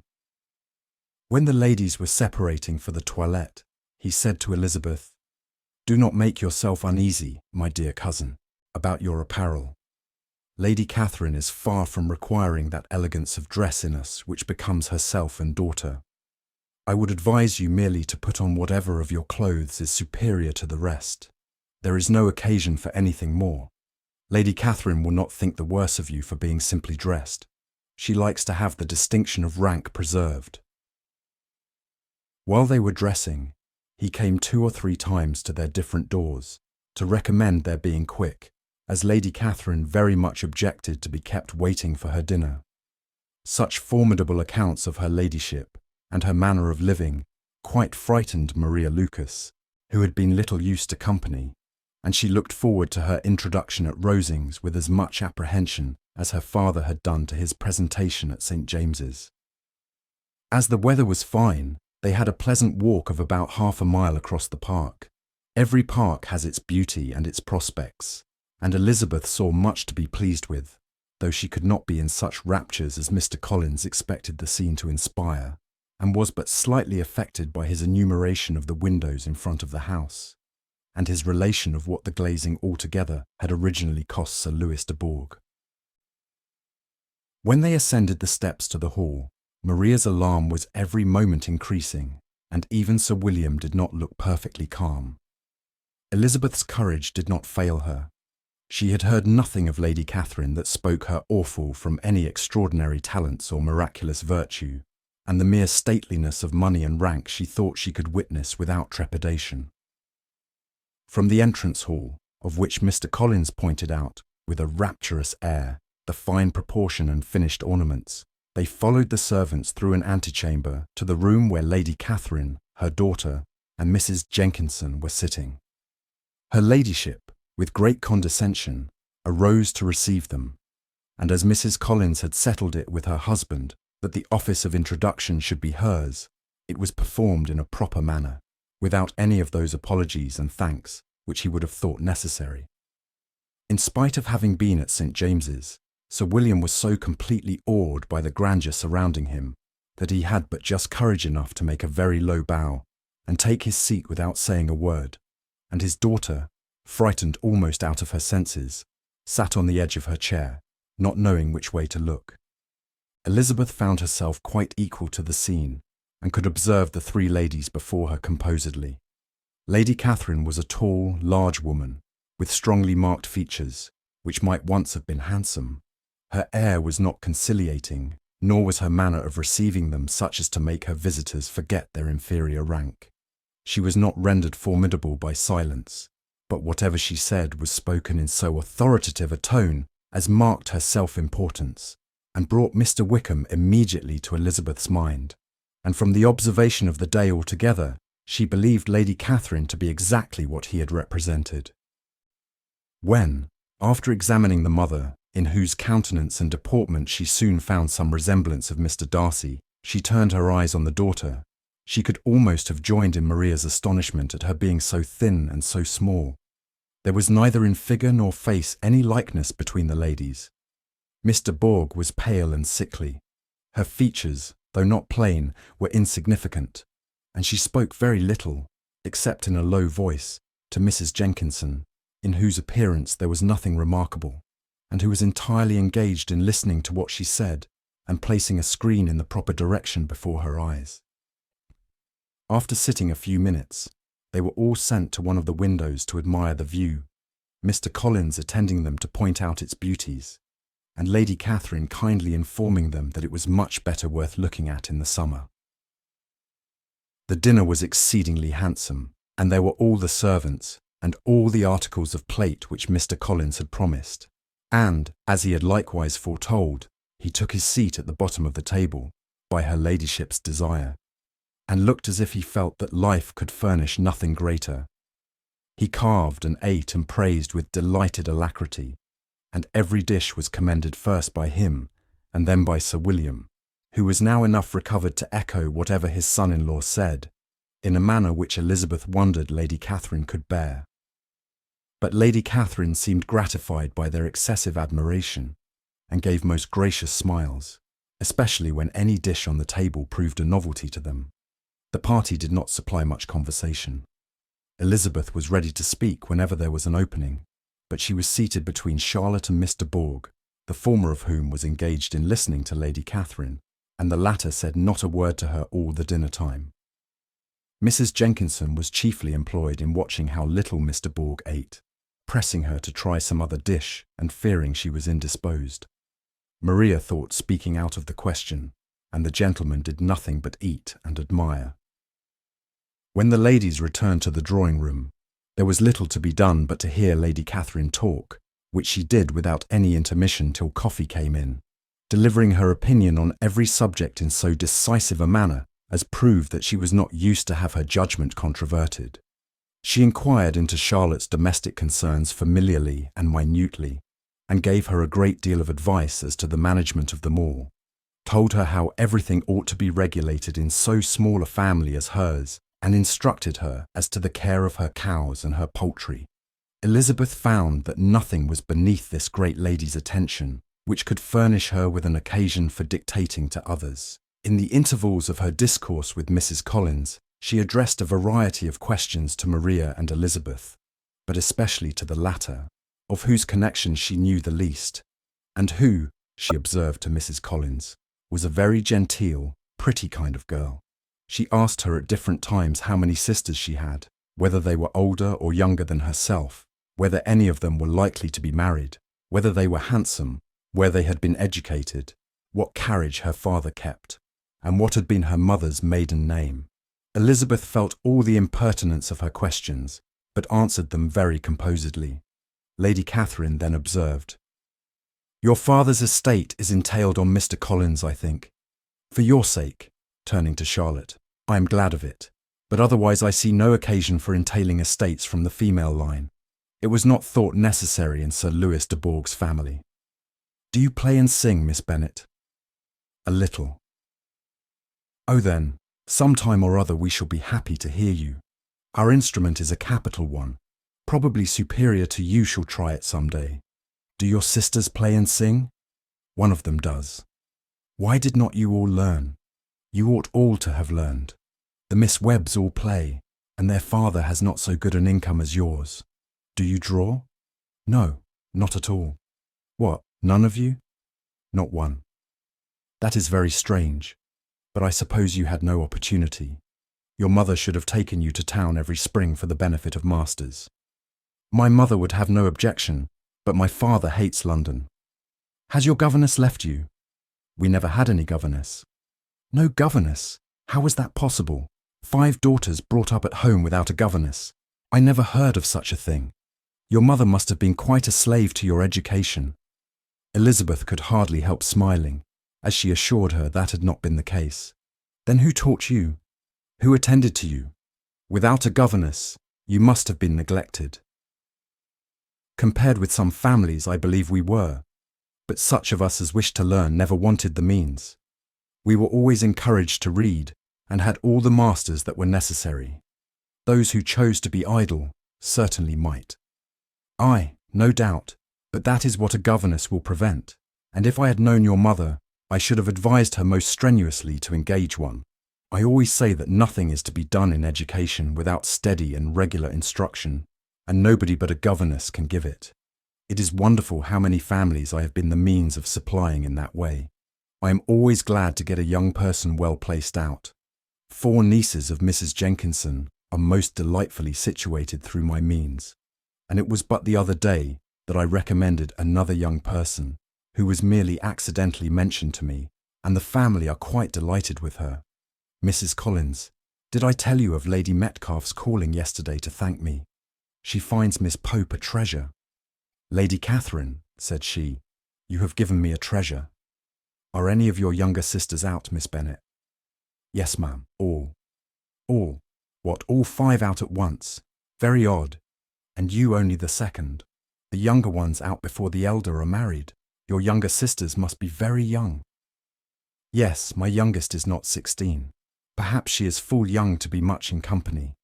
But really, ma'am, I think it would be very hard upon younger sisters that they should not have their share of society and amusement, because the elder may not have the means or inclination to marry early. The last born has as good a right to the pleasures of youth as the first, and to be kept back on such a motive, I think it would not be very likely to promote sisterly affection or delicacy of mind.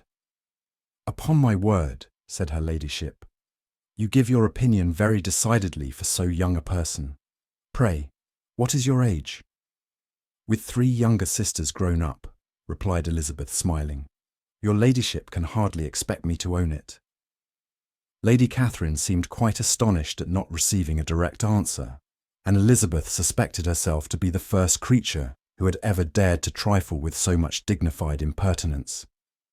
You cannot be more than 20, I am sure, therefore you need not conceal your age.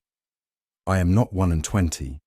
When the gentlemen had joined them and tea was over, the card tables were placed.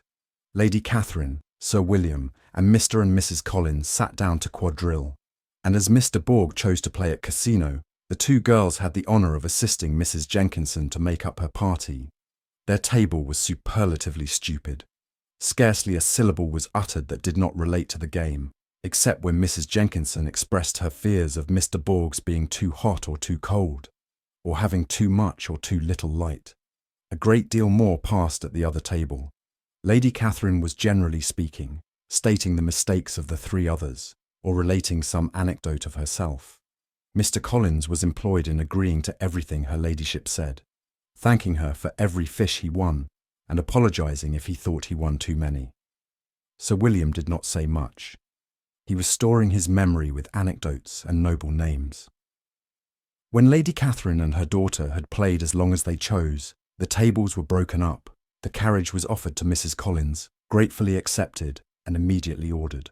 The party then gathered round the fire to hear Lady Catherine determine what weather they were to have on the morrow. From these instructions they were summoned by the arrival of the coach, and with many speeches of thankfulness on Mr. Collins's side, and as many bows on Sir William's, they departed. As soon as they had driven from the door, Elizabeth was called on by her cousin to give her opinion of all that she had seen at Rosings, which, for Charlotte's sake, she made more favourable than it really was.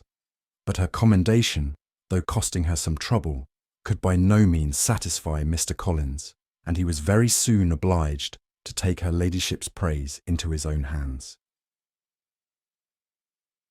Chapter 30. Sir William stayed only a week at Hunsford, but his visit was long enough to convince him of his daughter's being most comfortably settled, and of her possessing such a husband and such a neighbour as were not often met with. While Sir William was with them, Mr. Collins devoted his mornings to driving him out in his gig and showing him the country. But when he went away, the whole family returned to their usual employments, and Elizabeth was thankful to find that they did not see more of her cousin by the alteration. for the chief of the time between breakfast and dinner was now passed by him either at work in the garden or in reading and writing, and looking out of window in his own book-room, which fronted the road.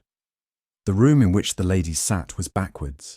Elizabeth at first had rather wondered that Charlotte should not prefer the dining parlour for common use. It was a better-sized room and had a pleasanter aspect, but she soon saw that her friend had an excellent reason for what she did, for Mr. Collins would undoubtedly have been much less in his own apartment had they sat in one equally lively, and she gave Charlotte credit for the arrangement. From the drawing-room they could distinguish nothing in the lane, and were indebted to Mr. Collins for the knowledge of what carriages went along, and how often especially Mr. Bourg drove by in her phaeton, which he never failed coming to inform them of, though it happened almost every day. She not unfrequently stopped at the parsonage and had a few minutes' conversation with Charlotte, but was scarcely ever prevailed on to get out. Very few days passed in which Mr. Collins did not walk to Rosings, and not many in which his wife did not think it necessary to go likewise, until Elizabeth recollected that there might be other family livings to be disposed of. She could not understand the sacrifice of so many hours. Now and then they were honoured with a call from her ladyship, and nothing escaped her observation that was passing in the room during these visits. She examined into their employments, looked at their work, and advised them to do it differently, found fault with the arrangement of the furniture, or detected the housemaid in negligence, and if she accepted any refreshment, seemed to do it only for the sake of finding out that Mrs. Collins's joints of meat were too large for her family. Elizabeth soon perceived that though this great lady was not in the commission of the peace for the county, she was a most active magistrate in her own parish, the minutest concerns of which were carried to her by Mr. Collins, and whenever any of the cottagers were disposed to be quarrelsome, discontented, or too poor, she sallied forth into the village to settle their differences, silence their complaints, and scold them into harmony and plenty. The entertainment of dining at Rosings was repeated about twice a week, and allowing for the loss of Sir William and there being only one card table in the evening, every such entertainment was the counterpart of the first.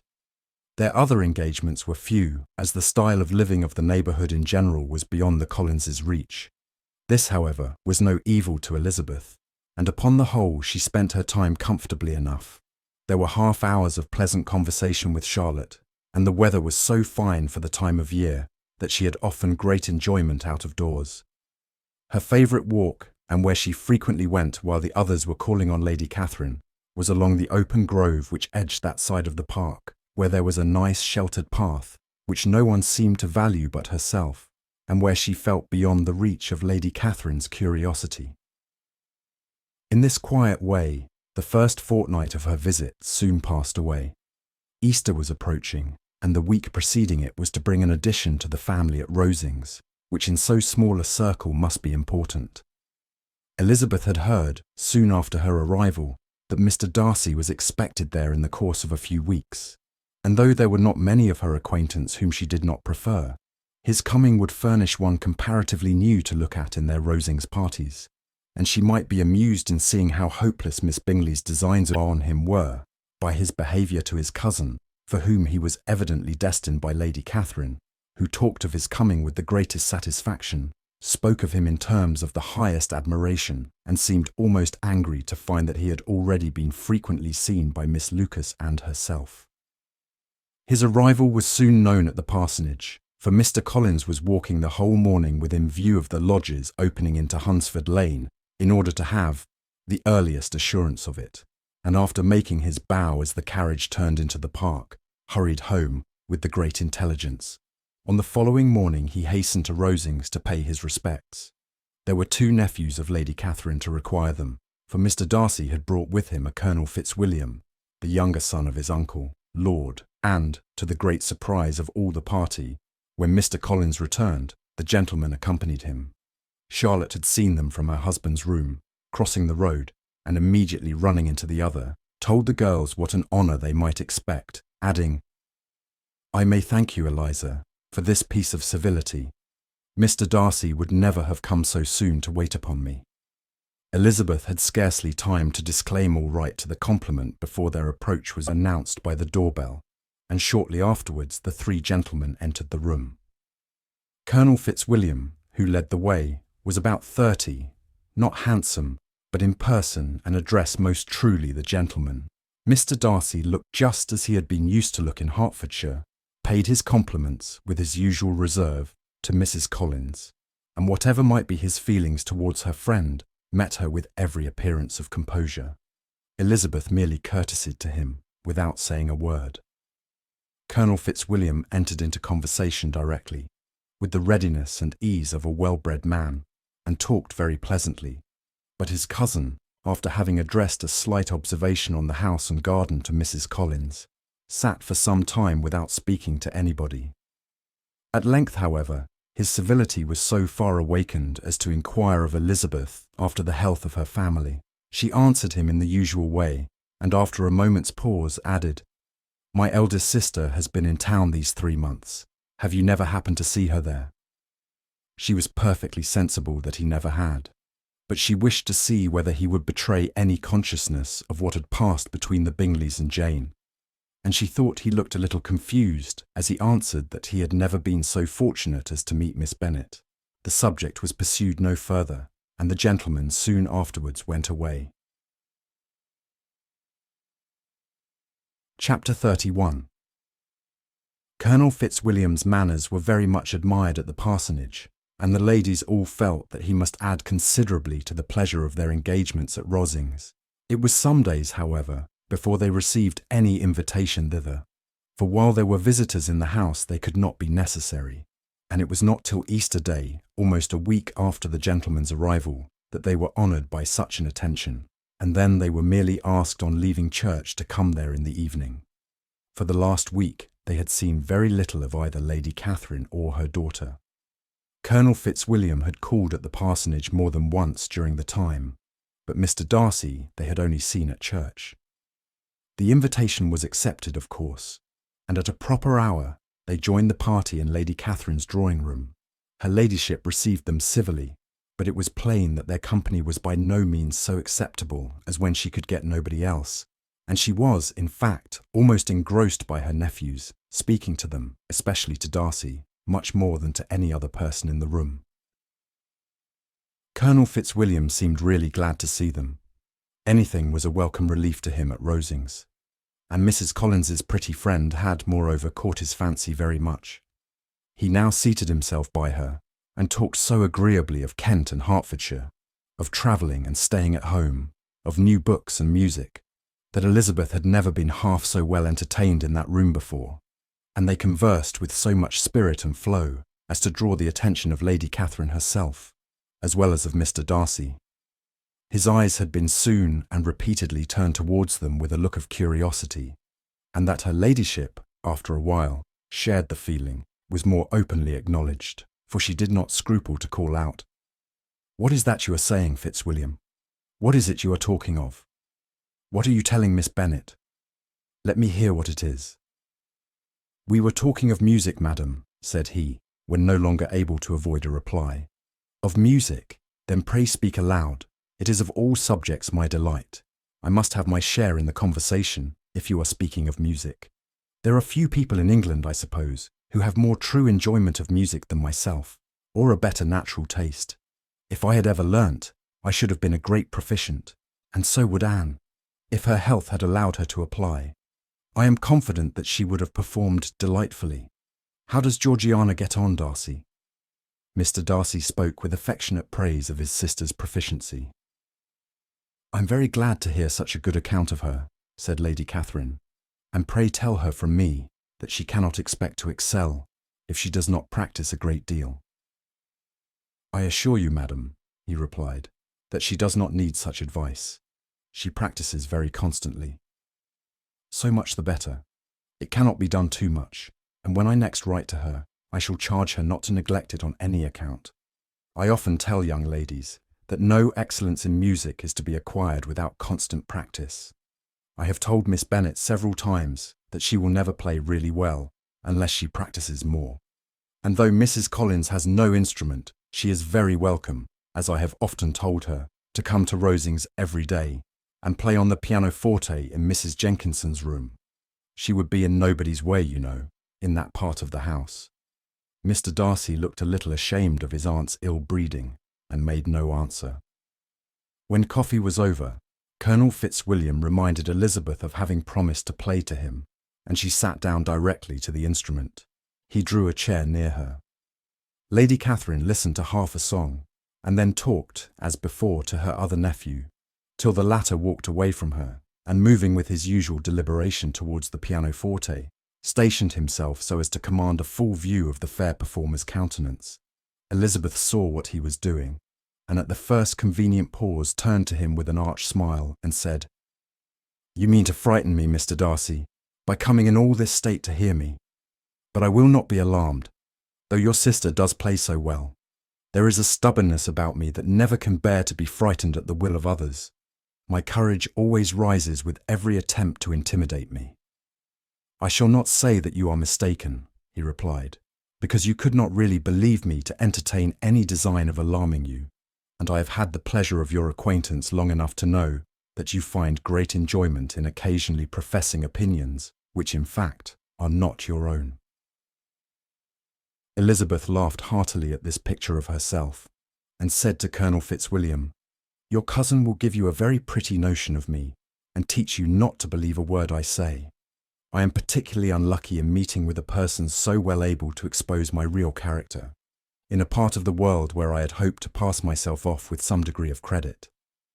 Indeed, Mr. Darcy, it is very ungenerous in you to mention all that you knew to my disadvantage in Hertfordshire, and give me leave to say, very impolitic too, for it is provoking me to retaliate, and such things may come out as will shock your relations to hear."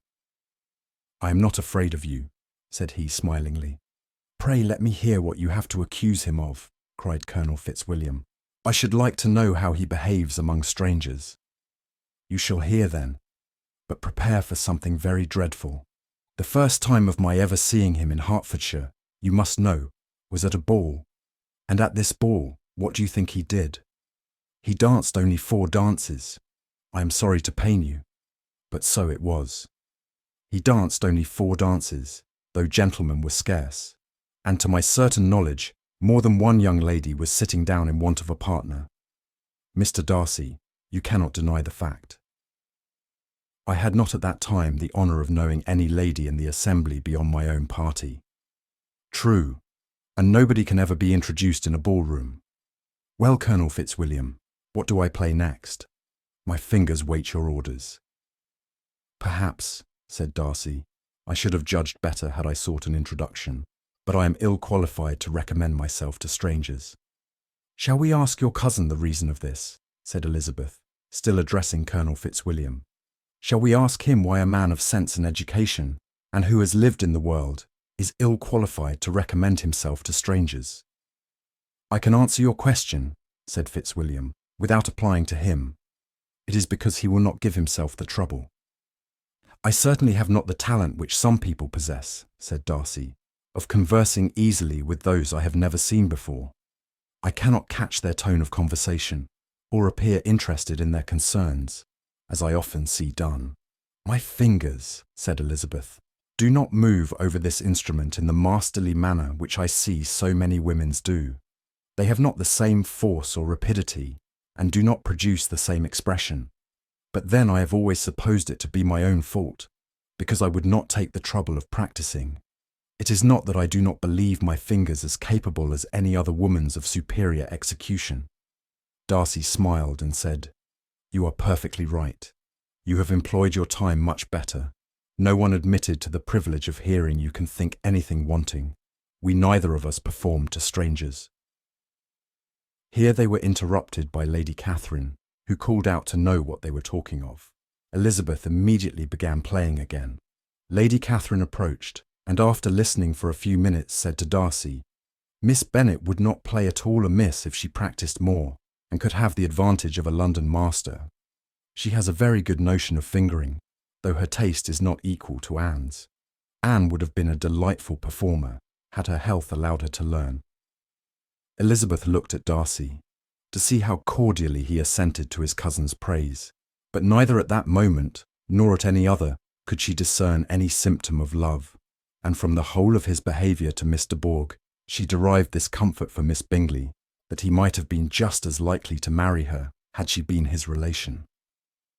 Lady Catherine continued her remarks on Elizabeth's performance, mixing with them many instructions on execution and taste.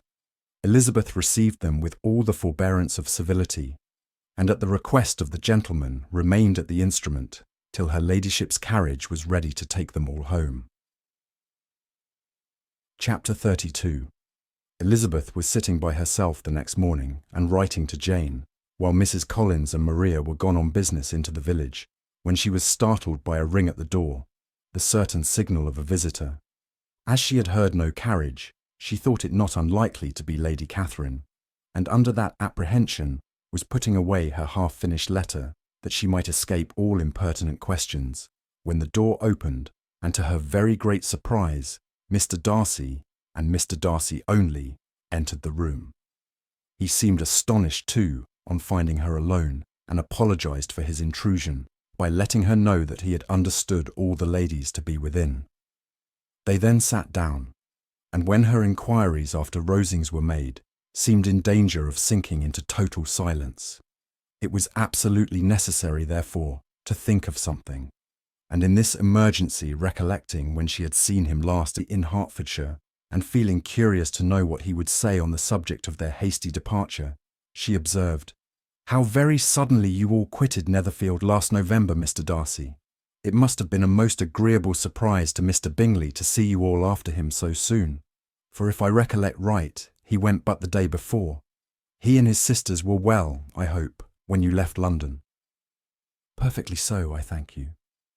She found that she was to receive no other answer, and after a short pause added, "I think I have understood that Mr. Bingley has not much idea of ever returning to Netherfield again."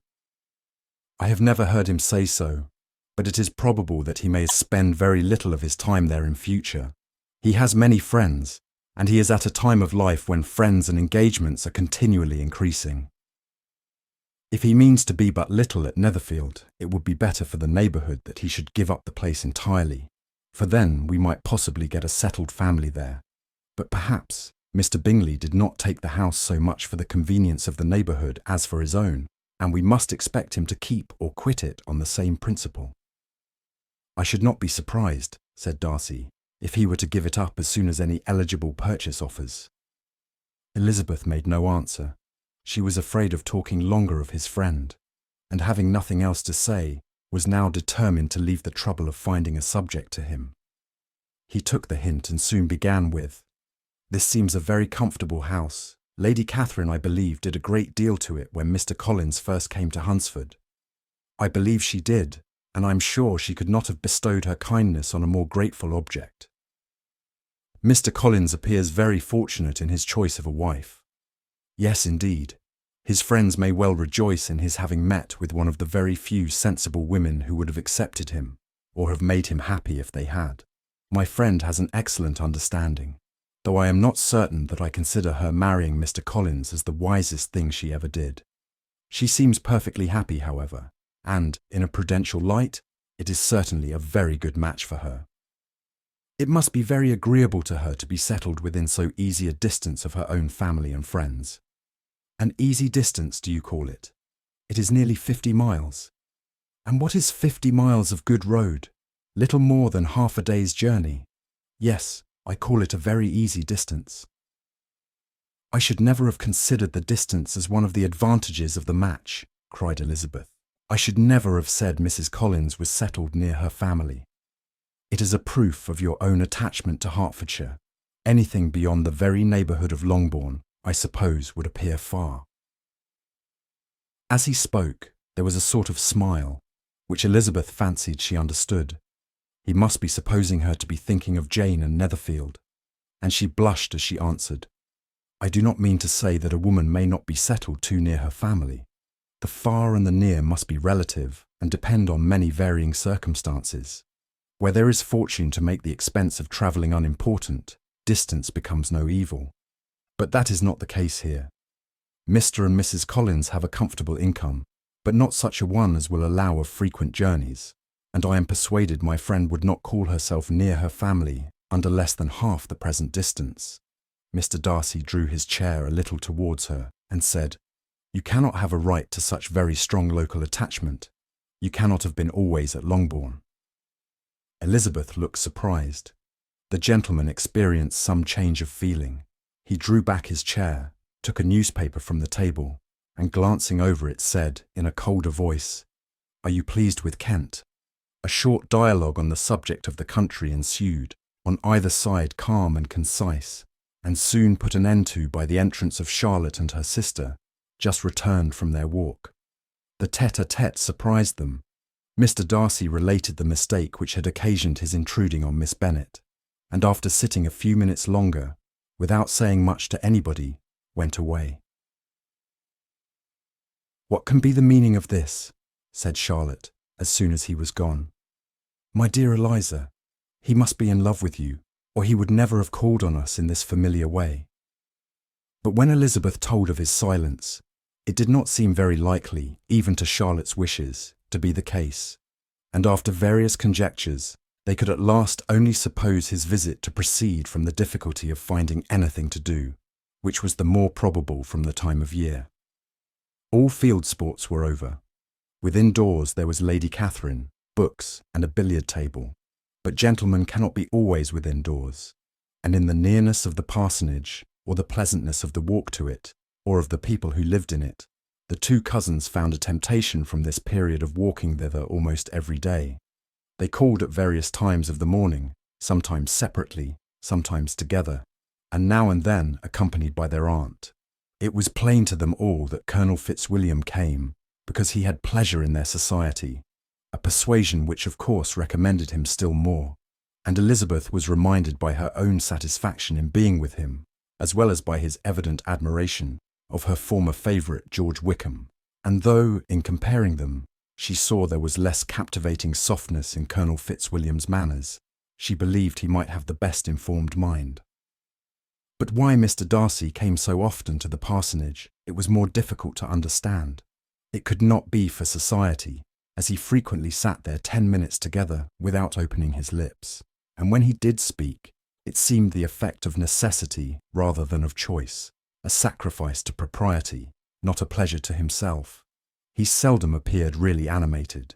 Mrs. Collins knew not what to make of him.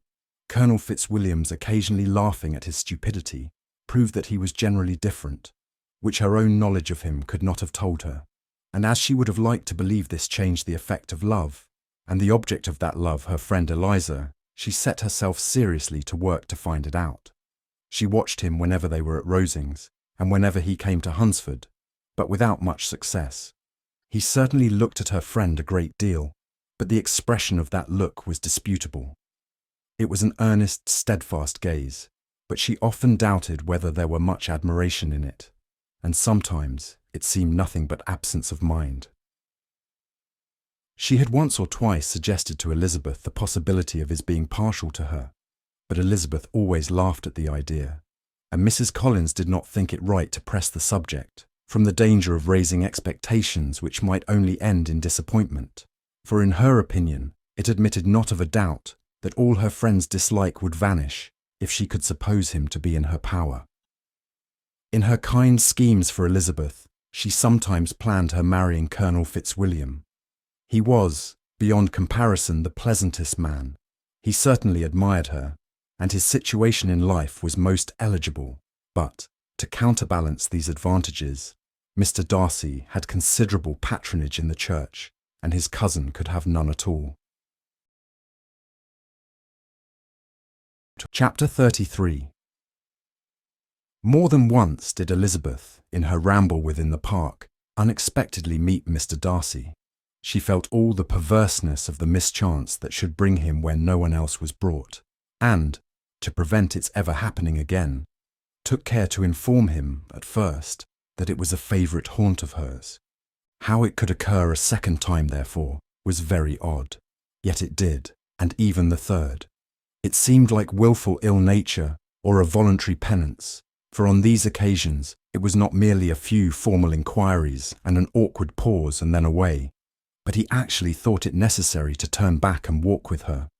He never said a great deal, nor did she give herself the trouble of talking or of listening much, but it struck her in the course of their third encounter that he was asking some odd, unconnected questions about her pleasure in being at Hunsford, her love of solitary walks, and her opinion of Mr. and Mrs. Collins's happiness, and that in speaking of Rosings, and her not perfectly understanding the house, he seemed to expect that whenever she came into Kent again, she would be staying there too.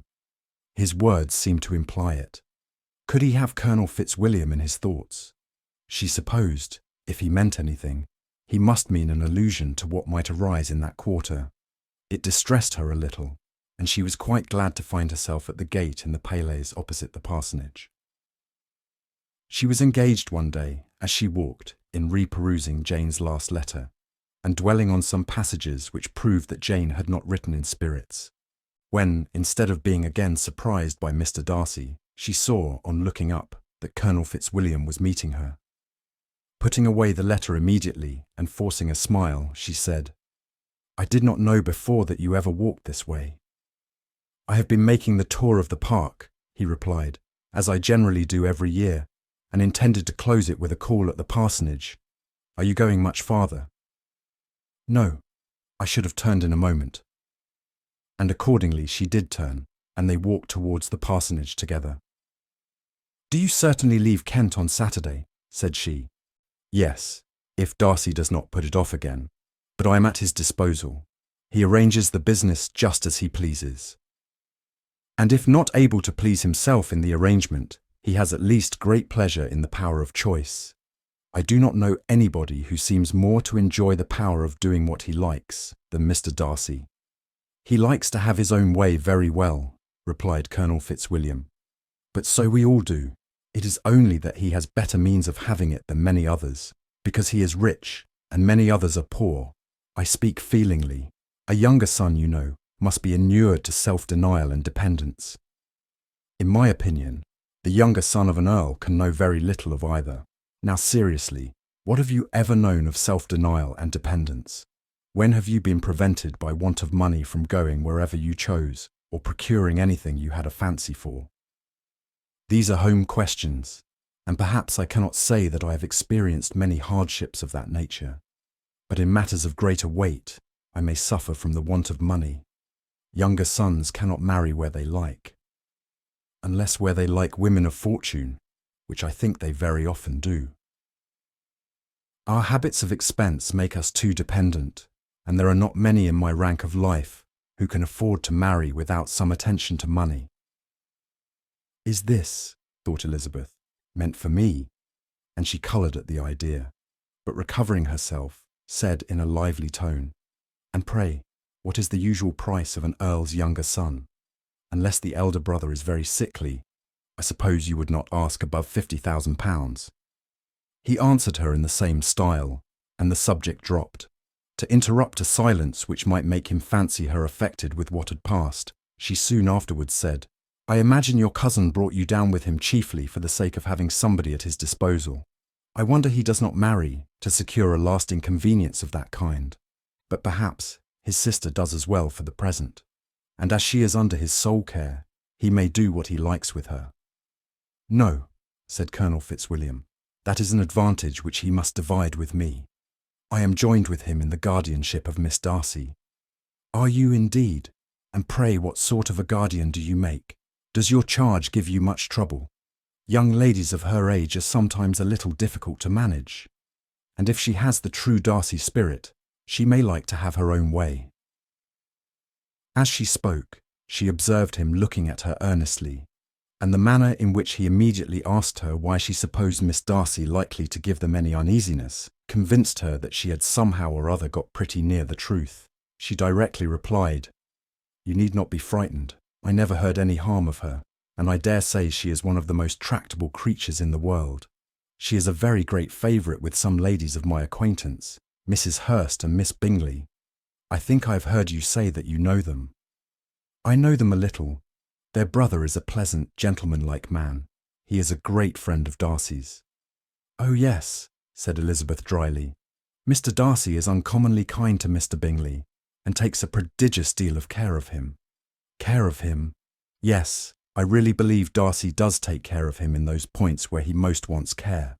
From something that he told me in our journey hither, I have reason to think Bingley very much indebted to him, but I ought to beg his pardon, for I have no right to suppose that Bingley was the person meant. It was all conjecture. What is it you mean? It is a circumstance which Darcy, of course, could not wish to be generally known, because if it were to get round to the lady's family, it would be an unpleasant thing. You may depend upon my not mentioning it. And remember that I have not much reason for supposing it to be Bingley. What he told me was merely this, that he congratulated himself on having lately saved a friend from the inconveniences of a most imprudent marriage, but without mentioning names or any other particulars. And I only suspected it to be Bingley from believing him the kind of young man to get into a scrape of that sort, and from knowing them to have been together the whole of last summer. Did Mr. Darcy give you his reasons for this interference? I understood that there were some very strong objections against the lady. And what arts did he use to separate them? He did not talk to me of his own arts, said Fitzwilliam, smiling. He only told me what I have now told you. Elizabeth made no answer, and walked on, her heart swelling with indignation. After watching her a little, Fitzwilliam asked her why she was so thoughtful. I am thinking of what you have been telling me, said she.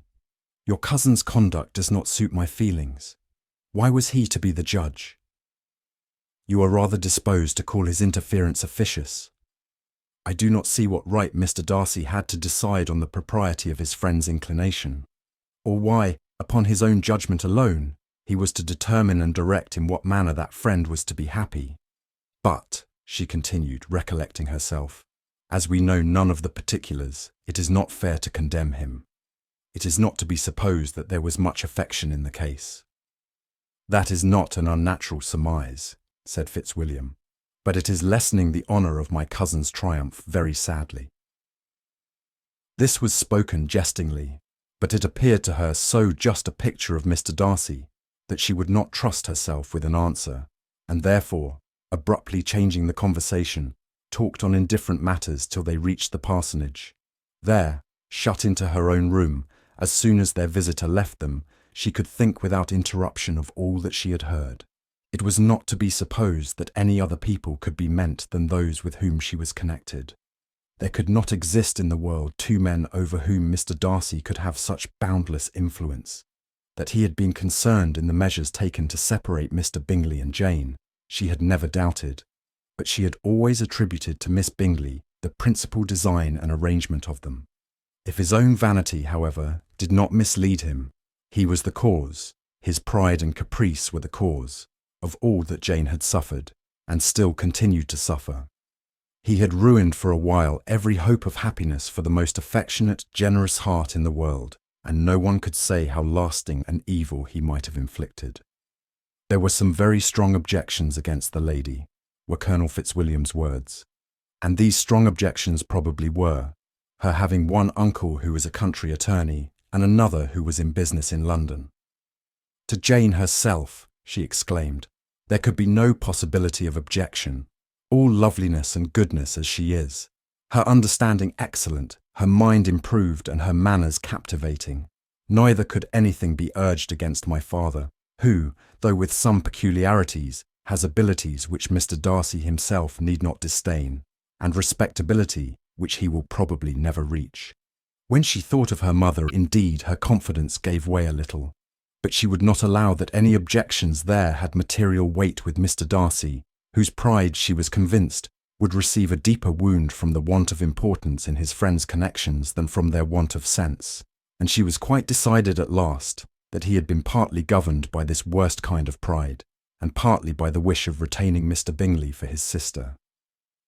The agitation and tears which the subject occasioned brought on a headache, and it grew so much worse towards the evening that, added to her unwillingness to see Mr. Darcy, it determined her not to attend her cousins to Rosings, where they were engaged to drink tea. Mrs. Collins, seeing that she was really unwell, did not press her to go, and as much as possible prevented her husband from pressing her.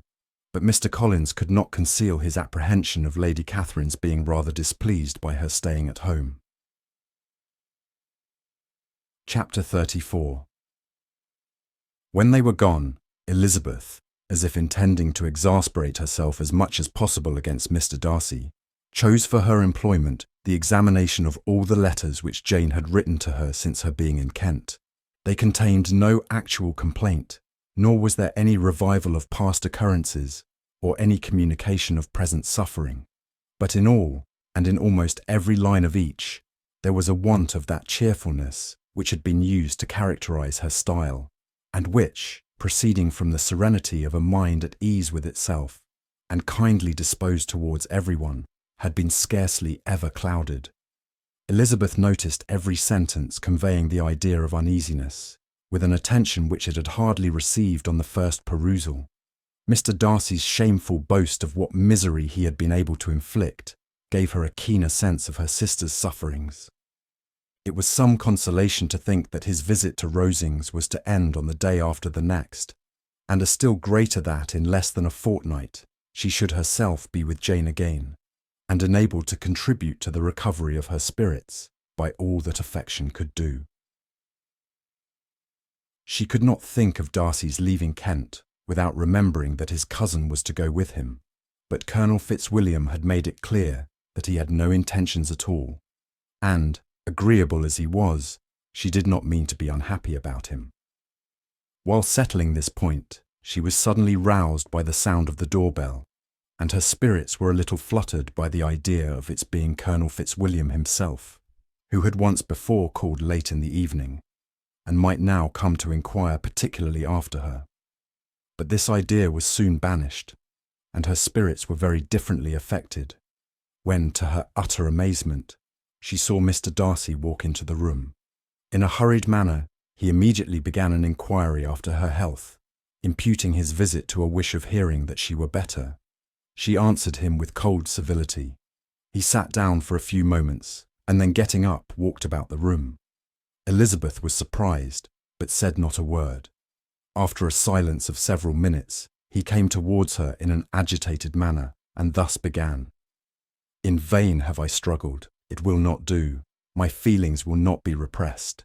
You must allow me to tell you how ardently I admire and love you." Elizabeth's astonishment was beyond expression. She stared, coloured, doubted, and was silent. This he considered sufficient encouragement, and the avowal of all that he felt, and had long felt for her, immediately followed. He spoke well, but there were feelings besides those of the heart to be detailed, and he was not more eloquent on the subject of tenderness than of pride. His sense of her inferiority, of its being a degradation, of the family obstacles which judgment had always opposed to inclination, were dwelt on with a warmth which seemed due to the consequence he was wounding, but was very unlikely to recommend his suit. In spite of her deeply rooted dislike, she could not be insensible to the compliment of such a man's affection, and though her intentions did not vary for an instant, she was at first sorry for the pain he was to receive, till roused to resentment by his subsequent language, she lost all compassion in anger. She tried, however, to compose herself to answer him with patience when he should have done. He concluded with representing to her the strength of that attachment which, in spite of all his endeavours, he had found impossible to conquer, and with expressing his hope that it would now be rewarded by her acceptance of his hand. As he said this, she could easily see that he had no doubt of a favourable answer. He spoke of apprehension and anxiety, but his countenance expressed real security. Such a circumstance could only exasperate farther, and when he ceased, the colour rose into her cheeks, and she said, "In such cases as this, it is, I believe, the established mode to express a sense of obligation for the sentiments avowed, however unequally they may be returned. It is natural that obligation should be felt, and if I could feel gratitude, I would now thank you. But I cannot. I have never desired your good opinion, and you have certainly bestowed it most unwillingly. I am sorry to have occasioned pain to anyone. It has been most unconsciously done, however, and I hope will be of short duration. The feelings which you tell me have long prevented the acknowledgement of your regard can have little difficulty in overcoming it after this explanation." Mr. Darcy, who was leaning against the mantelpiece with his eyes fixed on her face, seemed to catch her words with no less resentment than surprise. His complexion became pale with anger, and the disturbance of his mind was visible in every feature. He was struggling for the appearance of composure, and would not open his lips till he believed himself to have attained it. The pause was to Elizabeth's feelings dreadful.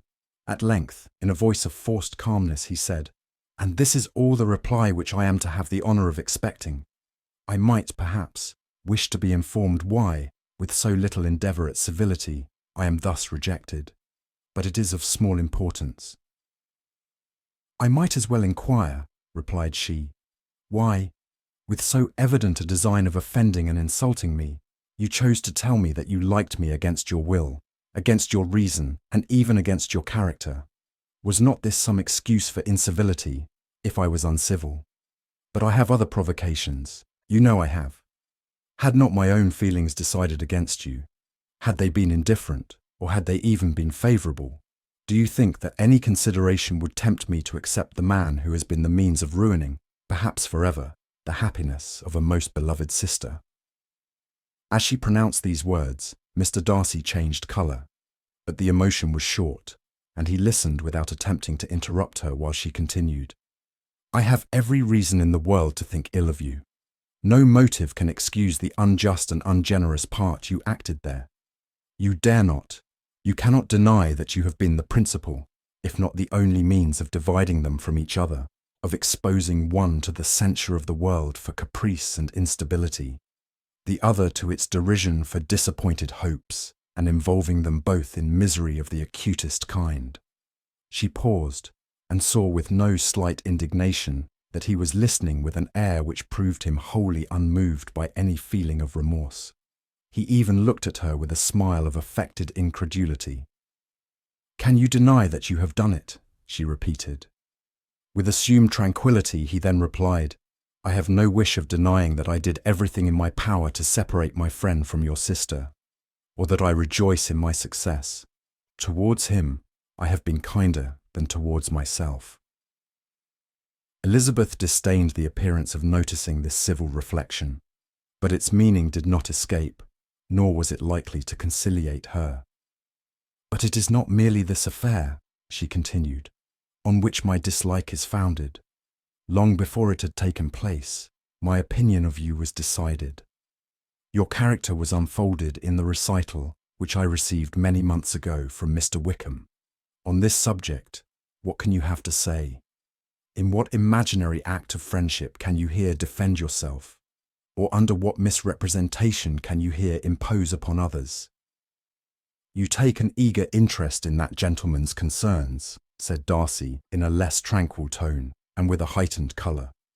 "Who that knows what his misfortunes have been can help feeling an interest in him?" "His misfortunes," repeated Darcy contemptuously. "Yes, his misfortunes have been great indeed." "And of your infliction," cried Elizabeth with energy. "You have reduced him to his present state of poverty, comparative poverty. You have withheld the advantages which you must know to have been designed for him. You have deprived the best years of his life of that independence which was no less his due than his desert. You have done all this, and yet you can treat the mention of his misfortunes with contempt and ridicule." "And this," cried Darcy, as he walked with quick steps across the room, "is your opinion of me. This is the estimation in which you hold me. I thank you for explaining it so fully. My faults, according to this calculation, are heavy indeed. But perhaps," added he, stopping in his walk and turning towards her, "these offences might have been overlooked had not your pride been hurt by my honest confession of the scruples that had long prevented my forming any serious design. These bitter accusations might have been suppressed, had I, with greater policy, concealed my struggles, and flattered you into the belief of my being impelled by unqualified, unalloyed inclination, by reason, by reflection, by everything. But disguise of every sort is my abhorrence, nor am I ashamed of the feelings I related. They were natural and just. Could you expect me to rejoice in the inferiority of your connections, to congratulate myself on the hope of relations whose condition in life is so decidedly beneath my own?" Elizabeth felt herself growing more angry every moment, yet she tried to the utmost to speak with composure when she said, "You are mistaken, Mr. Darcy. If you suppose that the mode of your declaration affected me in any other way than as it spared me the concern which I might have felt in refusing you, had you behaved in a more gentlemanlike manner." She saw him start at this, but he said nothing, and she continued, "You could not have made me the offer of your hand in any possible way that would have tempted me to accept it." Again his astonishment was obvious, and he looked at her with an expression of mingled incredulity and mortification. She went on, "From the very beginning, from the first moment, I may almost say of my acquaintance with you, your manners impressing me with the fullest belief of your arrogance, your conceit, and your selfish disdain of the feelings of others, were such as to form that groundwork of disapprobation on which succeeding events have built so immovable a dislike. And I had not known you a month before I felt that you were the last man in the world whom I could ever be prevailed on to marry." "You have said quite enough, madam. I perfectly comprehend your feelings, and have now only to be ashamed of what my own have been. Forgive me for having taken up so much of your time, and accept my best wishes for your health and happiness." And with these words he hastily left the room, and Elizabeth heard him the next moment open the front door and quit the house. The tumult of her mind was now painfully great. She knew not how to support herself, and from actual weakness sat down and cried for half an hour. Her astonishment, as she reflected on what had passed, was increased by every review of it. That she should receive an offer of marriage from Mr. Darcy, that he should have been in love with her for so many months, so much in love as to wish to marry her, in spite of all the objections which had made him prevent his friends marrying her sister, and which must appear, at least with equal force in his own case, was almost incredible.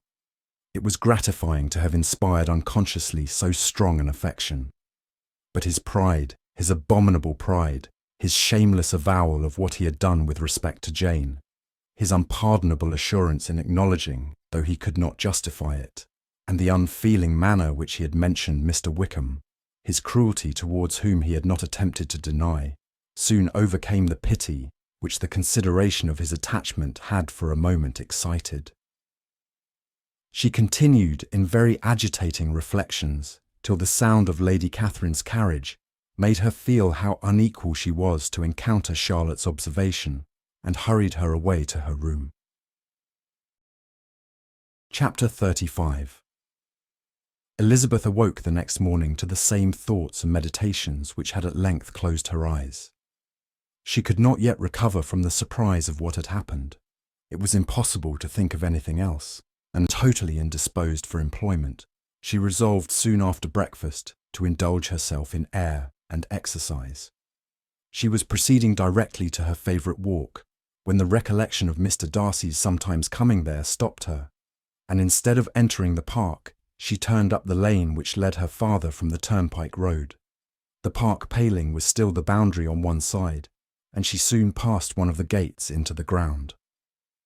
After walking 2 or 3 times along that part of the lane, she was tempted, by the pleasantness of the morning, to stop at the gates and look into the park. The 5 weeks which she had now passed in Kent had made a great difference in the country, and every day was adding to the verdure of the early trees. She was on the point of continuing her walk when she caught a glimpse of a gentleman within the sort of grove which edged the park. He was moving that way, and fearful of its being Mr. Darcy, she was directly retreating. But the person who advanced was now near enough to see her, and stepping forward with eagerness, pronounced her name. She had turned away, but on hearing herself called, though in a voice which proved it to be Mr. Darcy, she moved again towards the gate.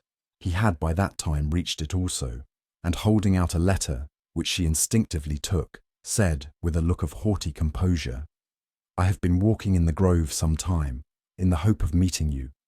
Will you do me the honour of reading that letter?" And then, with a slight bow, turned again into the plantation, and was soon out of sight. With no expectation of pleasure, but with the strongest curiosity, Elizabeth opened the letter, and to her still increasing wonder, perceived an envelope containing 2 sheets of letter paper, written quite through in a very close hand. The envelope itself was likewise full. Pursuing her way along the lane, she then began it. It was dated from Rosings at 8 o'clock in the morning, and was as follows. Be not alarmed, madam, on receiving this letter, by the apprehension of its containing any repetition of those sentiments, or renewal of those offers, which were last night so disgusting to you. I write without any intention of paining you, or humbling myself, by dwelling on wishes, which, for the happiness of both, cannot be too soon forgotten, and the effort which the formation and the perusal of this letter must occasion should have been spared, had not my character required it to be written and read. You must, therefore, pardon the freedom with which I demand your attention. Your feelings, I know, will bestow it unwillingly, but I demand it of your justice. Two offences of a very different nature, and by no means of equal magnitude, you last night laid to my charge. The first mentioned was, that regardless of the sentiments of either, I had detached Mr. Bingley from your sister, and the other, that I had, in defiance of various claims, in defiance of honour and humanity, ruined the immediate prosperity and blasted the prospects of Mr. Wickham.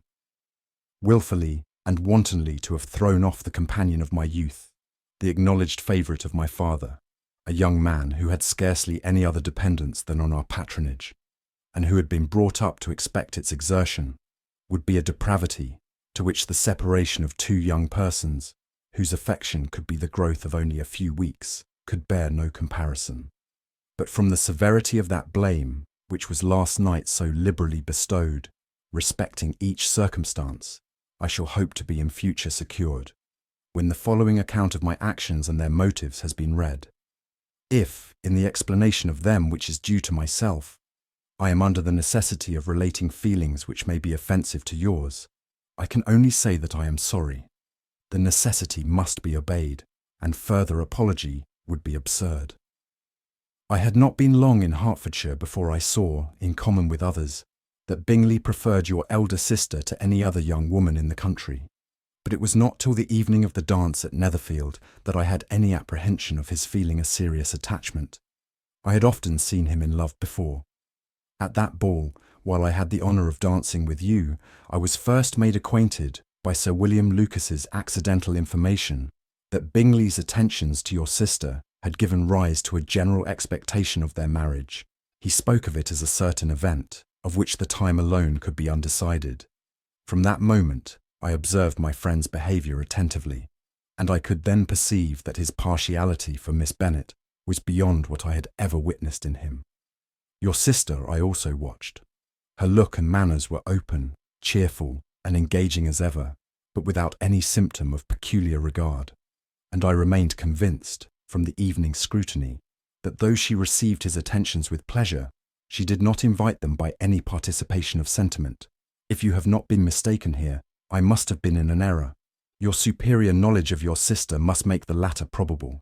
If it be so, if I have been misled by such error to inflict pain on her, your resentment has not been unreasonable, but I shall not scruple to assert that the serenity of your sister's countenance and air was such as might have given the most acute observer a conviction that, however amiable her temper, her heart was not likely to be easily touched. That I was desirous of believing her indifferent is certain, but I will venture to say that my investigations and decisions are not usually influenced by my hopes or fears. I did not believe her to be indifferent because I wished it. I believed it on impartial conviction, as truly as I wished it in reason. My objections to the marriage were not merely those which I last night acknowledged to have required the utmost force of passion to put aside in my own case. The want of connection could not be so great an evil to my friend as to me. But there were other causes of repugnance, causes which, though still existing, and existing to an equal degree in both instances, I had myself endeavoured to forget, because they were not immediately before me. These causes must be stated, though briefly. The situation of your mother's family, though objectionable, was nothing in comparison of that total want of propriety so frequently, so almost uniformly betrayed by herself, by your three younger sisters, and occasionally even by your father. Pardon me, it pains me to offend you, but amidst your concern for the defects of your nearest relations, and your displeasure at this representation of them, let it give you consolation to consider that to have conducted yourselves so as to avoid any share of the like censure is praise no less generally bestowed on you and your eldest sister than it is honourable to the sense and disposition of both. I will only say, farther, that from what passed that evening my opinion of all parties was confirmed, and every inducement heightened, which could have led me before to preserve my friend from what I esteemed a most unhappy connection. He left Netherfield for London on the day following, as you, I am certain, remember, with the design of soon returning. The part which I acted is now to be explained. His sister's uneasiness had been equally excited with my own. Our coincidence of feeling was soon discovered, and alike sensible that no time was to be lost in detaching their brother, we shortly resolved on joining him directly in London. We accordingly went, and there I readily engaged in the office of pointing out to my friend the certain evils of such a choice. I described and enforced them earnestly, but however this remonstrance might have staggered or delayed his determination, I do not suppose that it would ultimately have prevented the marriage, had it not been seconded by the assurance, which I hesitated not in giving, of your sister's indifference. He had before believed her to return his affection with sincere, if not with equal regard. But Bingley has great natural modesty, with a stronger dependence on my judgment than on his own. To convince him, therefore, that he had deceived himself was no very difficult point. To persuade him against returning into Hertfordshire, when that conviction had been given, was scarcely the work of a moment. I cannot blame myself for having done thus much. There is but one part of my conduct in the whole affair on which I do not reflect with satisfaction. It is that I condescended to adopt the measures of art so far as to conceal from him your sister's being in town. I knew it myself, as it was known to Miss Bingley, but her brother is even yet ignorant of it. That they might have met without ill consequence is perhaps probable, but his regard did not appear to me enough extinguished for him to see her without some danger. Perhaps this concealment, this disguise, was beneath me. It is done, however, and it was done for the best. On this subject I have nothing more to say, no other apology to offer. If I have wounded your sister's feelings, it was unknowingly done, and though the motives which governed me may to you very naturally appear insufficient, I have not yet learnt to condemn them. With respect to that other, more weighty accusation of having injured Mr. Wickham, I can only refute it by laying before you the whole of his connection with my family. Of what he has particularly accused me I am ignorant, but of the truth of what I shall relate I can summon more than one witness of undoubted veracity. Mr. Wickham is the son of a very respectable man, who had for many years the management of all the Pemberley estates, and whose good conduct in the discharge of his trust naturally inclined my father to be of service to him, and on George Wickham, who was his godson, his kindness was therefore liberally bestowed. My father supported him at school, and afterwards at Cambridge. Most important assistance, as his own father, always poor from the extravagance of his wife, would have been unable to give him a gentleman's education. My father was not only fond of this young man's society, whose manners were always engaging, he had also the highest opinion of him, and hoping the church would be his profession, intended to provide for him in it.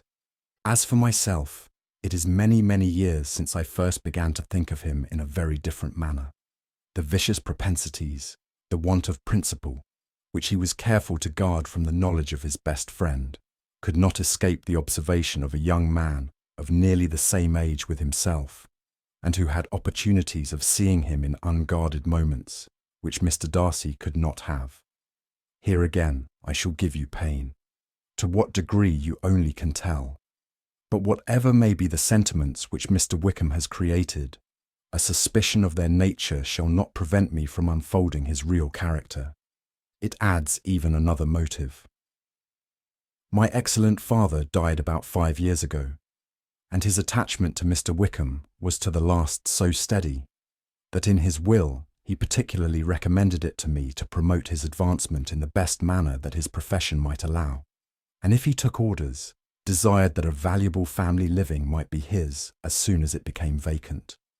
There was also a legacy of £1,000. His own father did not long survive mine, and within half a year from these events, Mr. Wickham wrote to inform me that having finally resolved against taking orders, he hoped I should not think it unreasonable for him to expect some more immediate pecuniary advantage in lieu of the preferment by which he could not be benefited. He had some intention, he added, of studying the law, and I must be aware that the interest of £1,000 would be a very insufficient support therein. I rather wished than believed him to be sincere, but at any rate was perfectly ready to accede to his proposal. I knew that Mr. Wickham ought not to be a clergyman. The business was therefore soon settled. He resigned all claim to assistance in the church, were it possible that he could ever be in a situation to receive it, and accepted in return £3,000. All connection between us seemed now dissolved. I thought too ill of him to invite him to Pemberley or admit his society in town. In town, I believe, he chiefly lived, but his studying the law was a mere pretence, and being now free from all restraint, his life was a life of idleness and dissipation. For about 3 years I heard little of him, but on the decease of the incumbent of the living, which had been designed for him, he applied to me again by letter for the presentation. His circumstances, he assured me, and I had no difficulty in believing it, were exceedingly bad. He had found the law a most unprofitable study, and was now absolutely resolved on being ordained if I would present him to the living in question, of which he trusted there could be little doubt, as he was well assured that I had no other person to provide for, and I could not have forgotten my revered father's intentions. You will hardly blame me for refusing to comply with this entreaty, or for resisting every repetition of it. His resentment was in proportion to the distress of his circumstances, and he was doubtless as violent in his abuse of me to others as in his reproaches to myself. After this period, every appearance of acquaintance was dropped. How he lived, I know not. But last summer he was again most painfully obtruded on my notice. I must now mention a circumstance which I would wish to forget myself, and which no obligation less than the present should induce me to unfold to any human being. Having said thus much, I feel no doubt of your secrecy. My sister, who is more than 10 years my junior, was left to the guardianship of my mother's nephew, Colonel Fitzwilliam, and myself. About a year ago, she was taken from school, and an establishment formed for her in London, and last summer she went with the lady who presided over it to Ramsgate, and thither also went Mr. Wickham, undoubtedly by design, for there proved to have been a prior acquaintance between him and Mrs. Young, in whose character we were most unhappily deceived, and by her connivance and aid he so far recommended himself to Georgiana, whose affectionate heart retained a strong impression of his kindness to her as a child, that she was persuaded to believe herself in love and to consent to an elopement. She was then but 15, which must be her excuse, and after stating her imprudence, I am happy to add that I owed the knowledge of it to herself. I joined them unexpectedly a day or two before the intended elopement, and then Georgiana, unable to support the idea of grieving and offending a brother whom she almost looked up to as a father, acknowledged the whole to me. You may imagine what I felt and how I acted. Regard for my sister's credit and feelings prevented any public exposure, but I wrote to Mr. Wickham, who left the place immediately, and Mrs. Young was of course removed from her charge. Mr. Wickham's chief object was unquestionably my sister's fortune, which is £30,000, but I cannot help supposing that the hope of revenging himself on me was a strong inducement. His revenge would have been complete indeed. This, madam, is a faithful narrative of every event in which we have been concerned together, and if you do not absolutely reject it as false, you will, I hope, acquit me henceforth of cruelty towards Mr. Wickham. I know not in what manner, under what form of falsehood he has imposed on you, but his success is not perhaps to be wondered at, ignorant as you previously were of everything concerning either. Detection could not be in your power, and suspicion certainly not in your inclination. You may possibly wonder why all this was not told you last night, but I was not then master enough of myself to know what could or ought to be revealed. For the truth of everything here related, I can appeal more particularly to the testimony of Colonel Fitzwilliam, who, from our near relationship and constant intimacy, and still more as one of the executors of my father's will, has been unavoidably acquainted with every particular of these transactions. If your abhorrence of me should make my assertions valueless, you cannot be prevented by the same cause from confiding in my cousin. and that there may be the possibility of consulting him, I shall endeavour to find some opportunity of putting this letter in your hands in the course of the morning. I will only add, God bless you. Chapter 36. Elizabeth, when Mr. Darcy gave her the letter, did not expect it to contain a renewal of his offers. She had formed no expectation at all of its contents. But such as they were, it may be well supposed how eagerly she went through them, and what a contrariety of emotion they excited. Her feelings as she read were scarcely to be defined. With amazement did she first understand that he believed any apology to be in his power, and steadfastly was she persuaded that he could have no explanation to give, which a just sense of shame would not conceal. With a strong prejudice against everything he might say, she began his account of what had happened at Netherfield. She read with an eagerness which hardly left her power of comprehension, and from impatience of knowing what the next sentence might bring, was incapable of attending to the sense of the one before her eyes. His belief of her sister's insensibility she instantly resolved to be false, and his account of the real, the worst objections to the match, made her too angry to have any wish of doing him justice. He expressed no regret for what he had done, which satisfied her. His style was not penitent, but haughty. It was all pride and insolence. But when this subject was succeeded by his account of Mr. Wickham, when she read, with somewhat clearer attention, a relation of events which, if true, must overthrow every cherished opinion of his worth, and which bore so alarming an affinity to his own history of himself, her feelings were yet more acutely painful and more difficult of definition. Astonishment, apprehension, and even horror oppressed her. She wished to discredit it entirely, repeatedly exclaiming, "This must be false! This cannot be! This must be the grossest falsehood!" And when she had gone through the whole letter, though scarcely knowing anything of the last page or two, put it hastily away, protesting that she would not regard it, that she would never look in it again. In this perturbed state of mind, with thoughts that could rest on nothing, she walked on, but it would not do.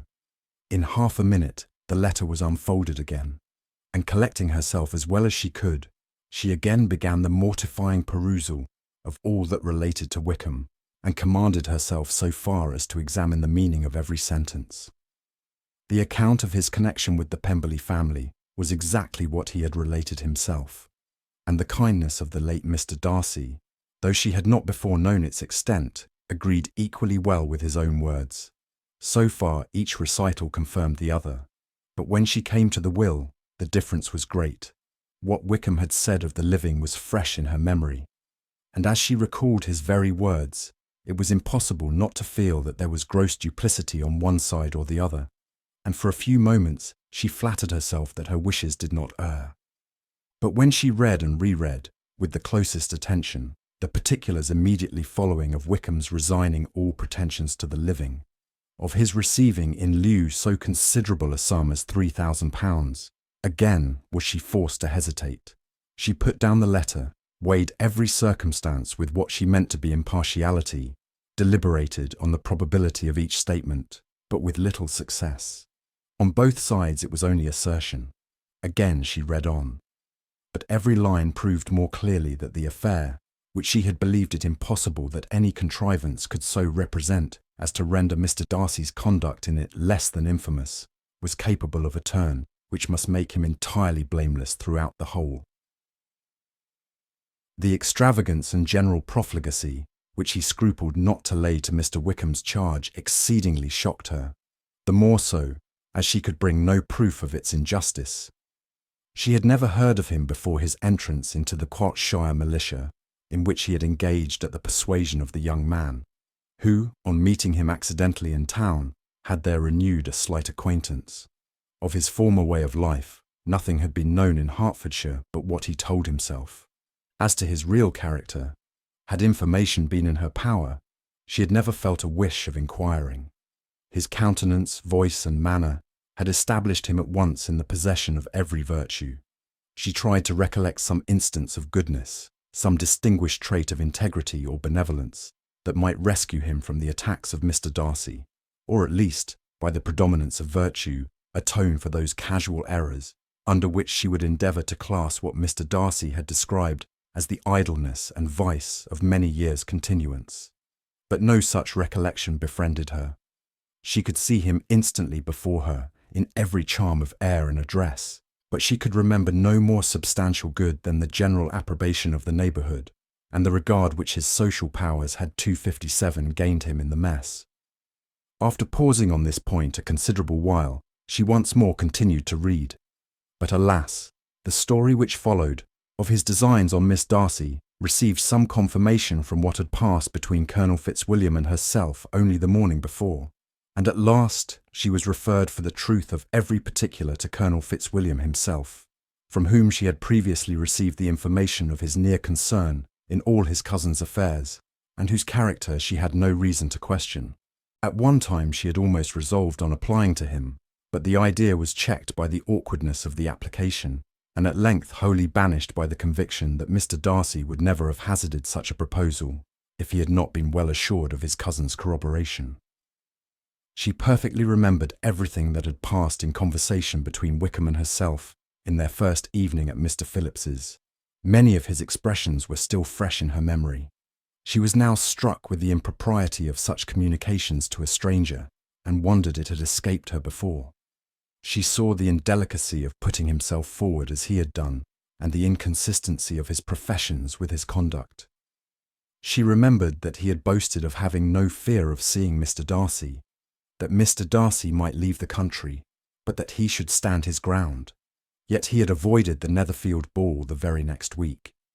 She remembered also that till the Netherfield family had quitted the country, he had told his story to no one but herself, but that after their removal it had been everywhere discussed, that he had then no reserves, no scruples in sinking Mr. Dark, 258 wise character, though he had assured her that respect for the father would always prevent his exposing the son. How differently did everything now appear in which he was concerned. His attentions to Miss King were now the consequence of views solely and hatefully mercenary, and the mediocrity of her fortune proved no longer the moderation of his wishes, but his eagerness to grasp at anything. His behaviour to herself could now have had no tolerable motive. He had either been deceived with regard to her fortune, or had been gratifying his vanity by encouraging the preference which she believed she had most incautiously shown. Every lingering struggle in his favour grew fainter and fainter, and in further justification of Mr. Darcy, she could not but allow that Mr. Bingley, when questioned by Jane, had long ago asserted his blamelessness in the affair, that, proud and repulsive as were his manners, she had never, in the whole course of their acquaintance, an acquaintance which had latterly brought them much together and given her a sort of intimacy with his ways, seen anything that betrayed him to be unprincipled or unjust, anything that spoke him of irreligious or immoral habits, that among his own connections he was esteemed and valued, that even Wickham had allowed him merit as a brother, and that she had often heard him speak so affectionately of his sister as to prove him capable of some amiable feeling, that had his actions been what Wickham represented them, so gross a violation of everything right could hardly have been concealed from the world, and that friendship between a person capable of it and such an amiable man as Mr. Bingley was incomprehensible. She grew absolutely ashamed of herself. Of neither, 259, Darcy nor Wickham could she think, without feeling that she had been blind, partial, prejudiced, absurd. "How despicably have I acted!" she cried. "I, who have prided myself on my discernment. I, who have valued myself on my abilities, who have often disdained the generous candour of my sister, and gratified my vanity in useless or blameless distrust. How humiliating is this discovery! Yet how just a humiliation! Had I been in love, I could not have been more wretchedly blind. But vanity, not love, has been my folly. Pleased with the preference of one, and offended by the neglect of the other, on the very beginning of our acquaintance, I have courted prepossession and ignorance, and driven reason away where either were concerned. Till this moment, I never knew myself." From herself to Jane, from Jane to Bingley, her thoughts were in a line which soon brought to her recollection that Mr. Darcy's explanation there had appeared very insufficient, and she read it again. Widely different was the effect of a second perusal. How could she deny that credit to his assertions, in one instance, which she had been obliged to give in the other? He declared himself to have been totally unsuspicious of her sister's attachment, and she could not help remembering what Charlotte's opinion had always been. Neither could she deny the justice of his description of Jane. She felt that Jane's feelings, though fervent, were little displayed, and that there was a constant complacency in her air and manner, not often united with great sensibility. When she came to that part of the letter in which her family were mentioned, in tones of such mortifying yet merited reproach, her sense of shame was severe. The 260 justice of the charge struck her too forcibly for denial, and the circumstances to which he particularly alluded, as having passed at the Netherfield ball, and as confirming all his first disapprobation, could not have made a stronger impression on his mind than on hers. The compliment to herself and her sister was not unfelt. It soothed, but it could not console her for the contempt which had been thus self-attracted by the rest of her family, and as she considered that Jane's disappointment had, in fact, been the work of her nearest relations, and reflected how materially the credit of both must be hurt by such impropriety of conduct, she felt depressed beyond anything she had ever known before. After wandering along the lane for 2 hours, giving way to every variety of thought, reconsidering events, determining probabilities, and reconciling herself, as well as she could, to a change so sudden and so important, fatigue and a recollection of her long absence made her at length return home, and she entered the house with the wish of appearing cheerful as usual, and the resolution of repressing such reflections as must make her unfit for conversation. She was immediately told that the 2 gentlemen from Rosings had each called during her absence, Mr. Darcy, only for a few minutes to take leave, but that Colonel Fitzwilliam had been sitting with them at least an hour, hoping for her return, and almost resolving to walk after her till she could be found. Elizabeth could but just affect concern in missing him. She really rejoiced at it. Colonel Fitzwilliam was no longer an object. She could think only of her letter. Chapter 37.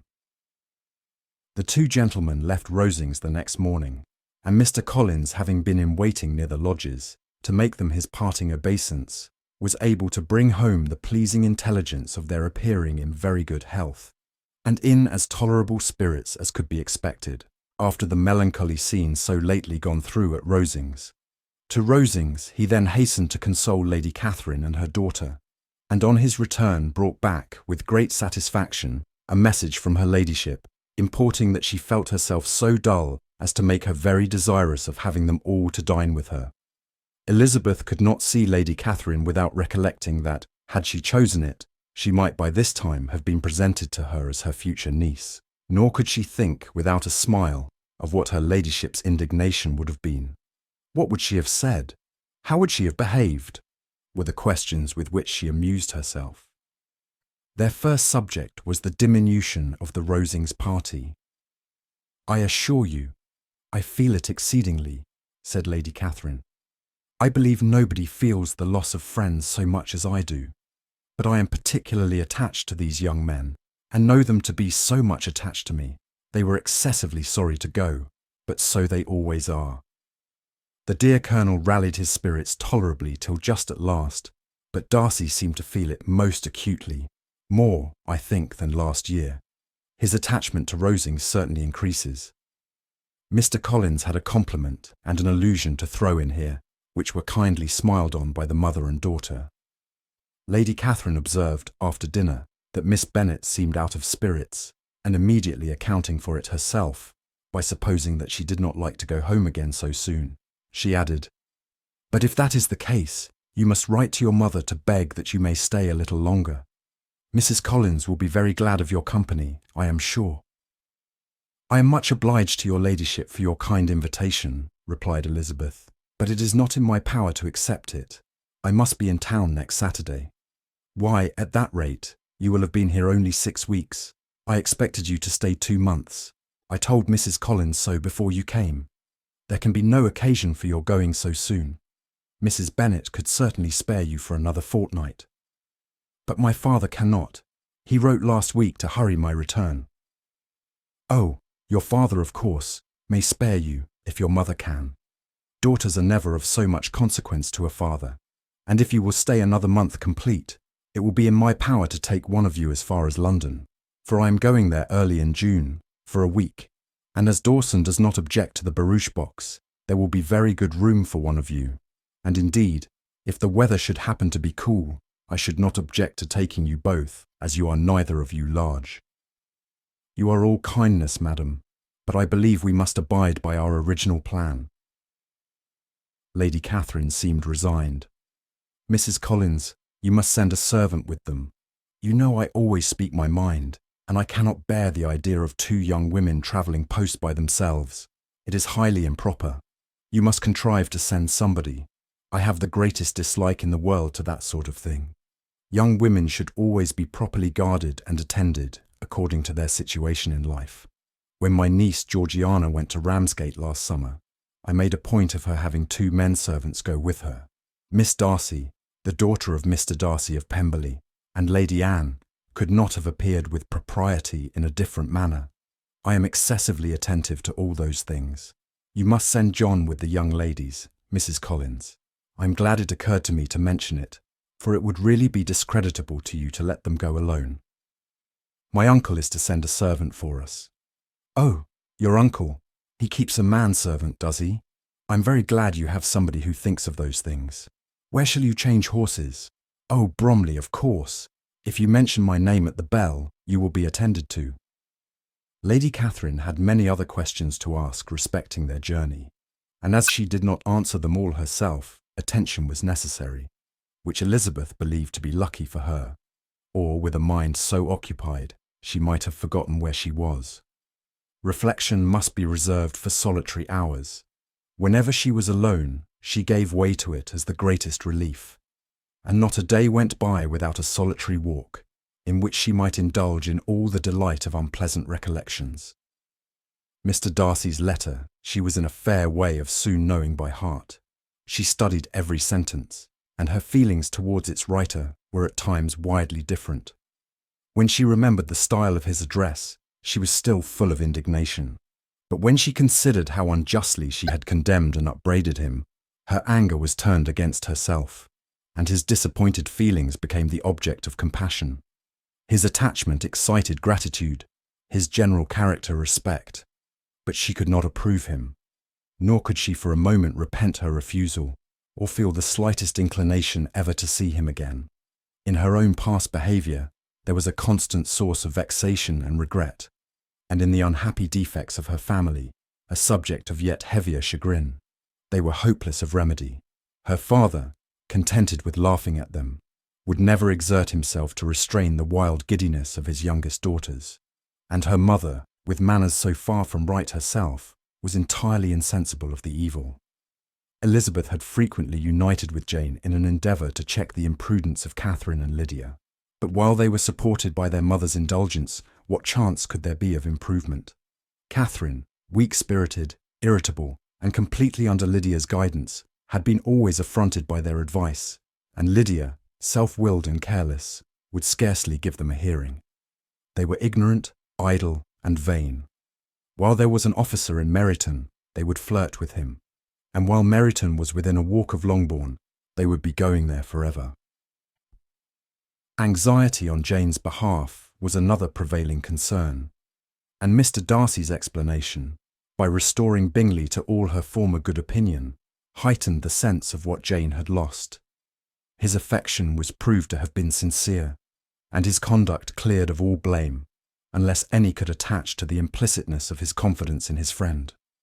How grievous then was the thought that of a situation so desirable in every respect, so replete with advantage, so promising for happiness, Jane had been deprived by the folly and indecorum of her own family. When to these recollections was added the development of Wickham's character, it may be easily believed that the happy spirits which had seldom been depressed before were now so much affected as to make it almost impossible for her to appear tolerably cheerful. Their engagements at Rosings were as frequent during the last week of her stay as they had been at first. The very last evening was spent there, and her ladyship again inquired minutely into the particulars of their journey, gave them directions as to the best method of packing, and was so urgent on the necessity of placing gowns in the only right way, that Maria thought herself obliged, on her return, to undo all the work of the morning and pack her trunk afresh. When they parted, Lady Catherine, with great condescension, wished them a good journey and invited them to come to Hunsford again next year, and Miss de Bourgh exerted herself so far as to courtesy and hold out her hand to both. Chapter 38. On Saturday morning, Elizabeth and Mr. Collins met for breakfast a few minutes before the others appeared, and he took the opportunity of paying the parting civilities which he deemed indispensably necessary. "I know not, Miss Elizabeth," said he, "whether Mrs. Collins has yet expressed her sense of your kindness in coming to us, but I am very certain you will not leave the house without receiving her thanks for it. The favour of your company has been much felt, I assure you. We know how little there is to tempt anyone to our humble abode. Our plain manner of living, our small rooms and few domestics, and the little we see of the world, must make Hunsford extremely dull to a young lady like yourself. But I hope you will believe us grateful for the condescension, and that we have done everything in our power to prevent you spending your time unpleasantly." Elizabeth was eager with her thanks and assurances of happiness. She had spent 6 weeks with great enjoyment, and the pleasure of being with Charlotte, and the kind attention she had received, must make her feel the obliged. Mr. Collins was gratified, and with a more smiling solemnity replied, "It gives me the greatest pleasure to hear that you have passed your time not disagreeably. We have certainly done our best, and most fortunately, having it in our power to introduce you to very superior society, and from our connection with Rosings, the frequent means of varying the humble home scene, I think we may flatter ourselves that your Hunsford visit cannot have been entirely irksome. Our situation with regard to Lady Catherine's family is, indeed, the sort of extraordinary advantage and blessing which few can boast. You see on what a footing we are. You see how continually we are engaged there. In truth, I must acknowledge that with all the disadvantages of this humble parsonage, I should not think anyone abiding in it an object of compassion, while they are sharers of our intimacy at Rosings." Words were insufficient for the elevation of his feelings, and he was obliged to walk about the room, while Elizabeth tried to unite civility and truth in a few short sentences. "You may, in fact, carry a very favourable report of us into Hertfordshire, my dear cousin. I flatter myself, at least, that you will be able to do so. Lady Catherine's great attentions to Mrs. Collins you have been a daily witness of, and altogether I trust it does not appear that your friend has drawn an unfortunate, but on this point it will be as well to be silent. Only let me assure you, my dear Miss Elizabeth, that I can from my heart most cordially wish you equal felicity in marriage. My dear Charlotte and I have but one mind and one way of thinking. There is in everything a most remarkable resemblance of character and ideas between us. We seem to have been designed for each other." Elizabeth could safely say that it was a great happiness where that was the case, and with equal sincerity could add that she firmly believed and rejoiced in his domestic comforts. She was not sorry, however, to have the recital of them interrupted by the entrance of the lady from whom they sprang. Poor Charlotte! It was melancholy to leave her to such society, but she had chosen it with her eyes open, and though evidently regretting that her visitors were to go, she did not seem to ask for compassion. Her home and her housekeeping, her parish and her poultry, and all their dependent concerns had not yet lost their charms. At length the chaise arrived, the trunks were fastened on, the parcels placed within, and it was pronounced to be ready.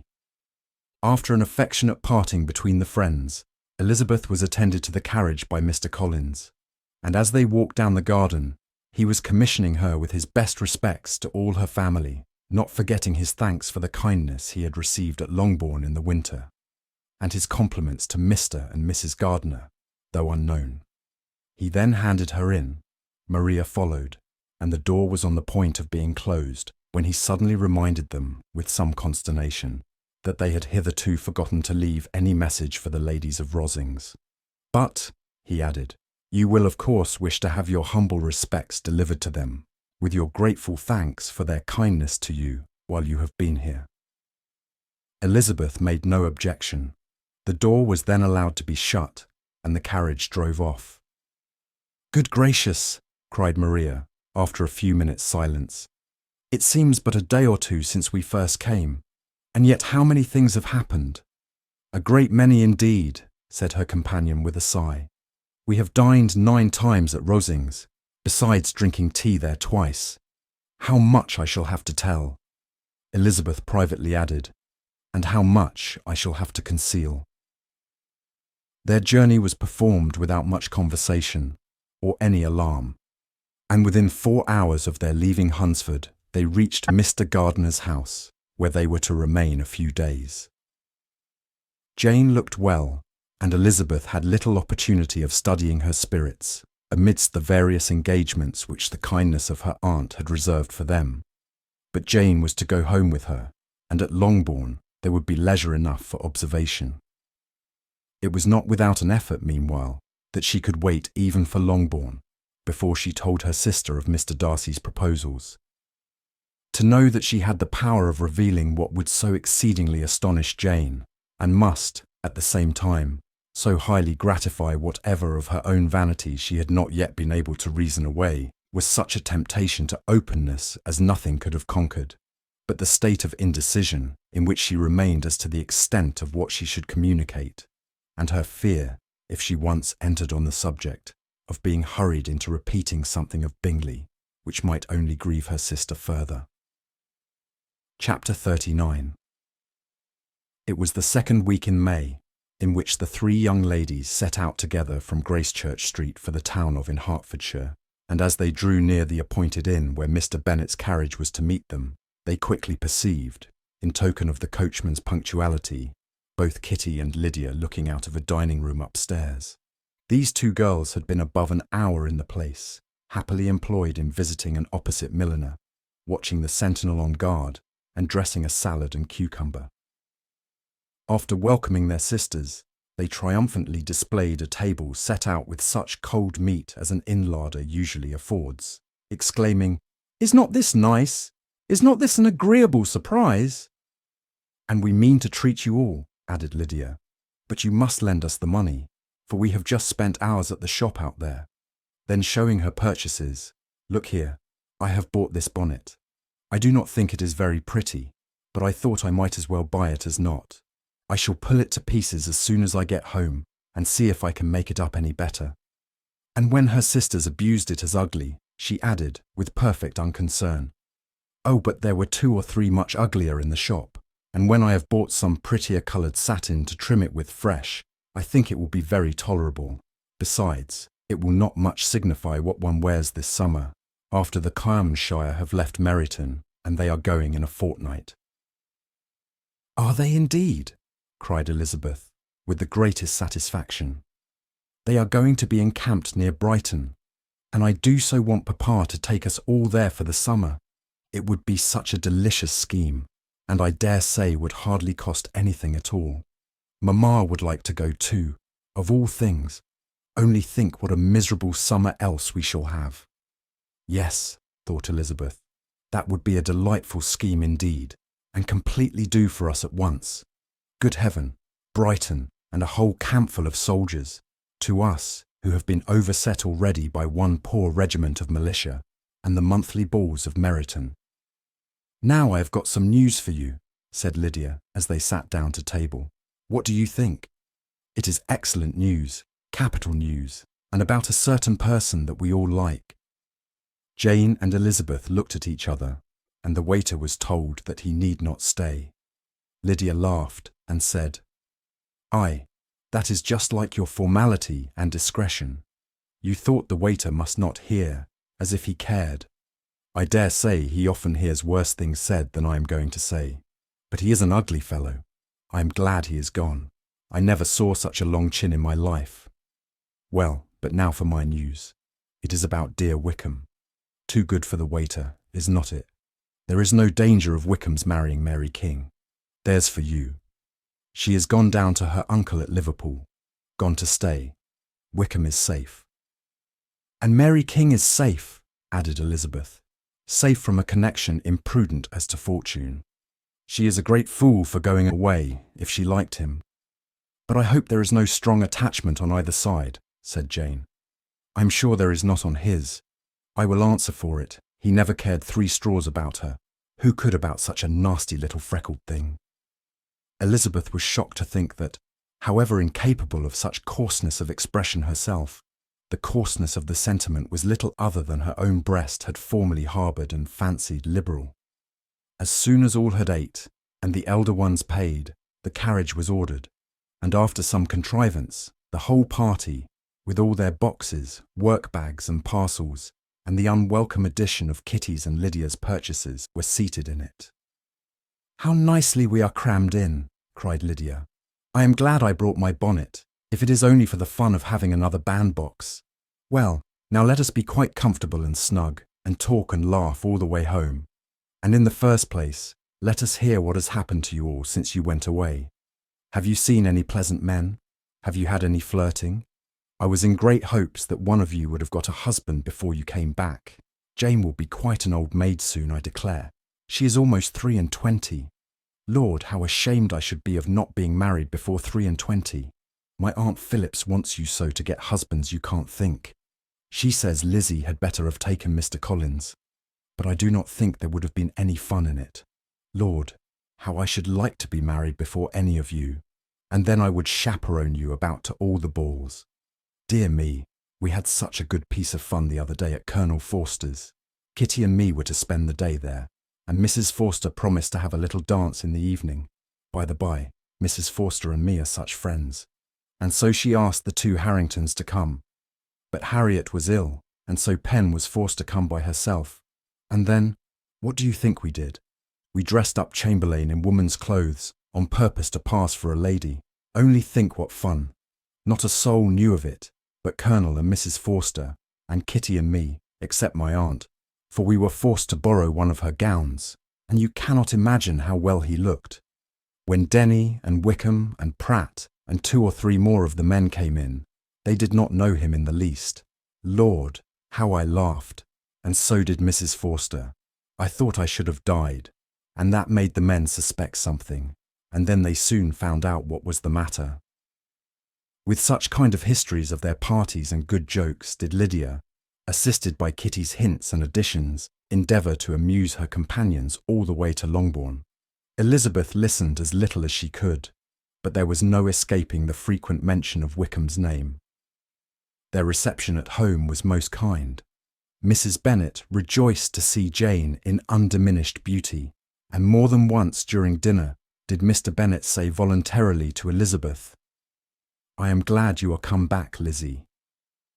Their party in the dining room was large, for almost all the Lucases came to meet Maria and hear the news, and various were the subjects which occupied them.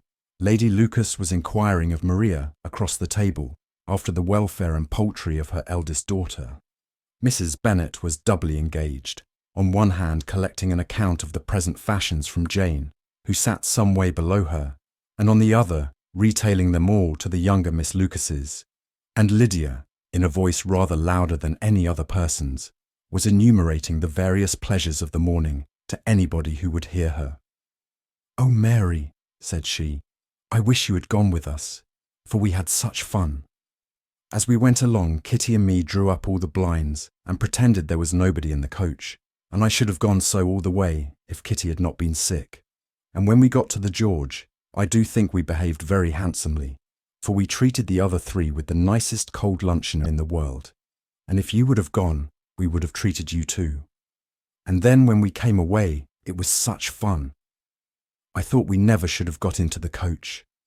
I was ready to die of laughter. And then we were so merry all the way home. We talked and laughed so loud that anybody might have heard us 10 miles off."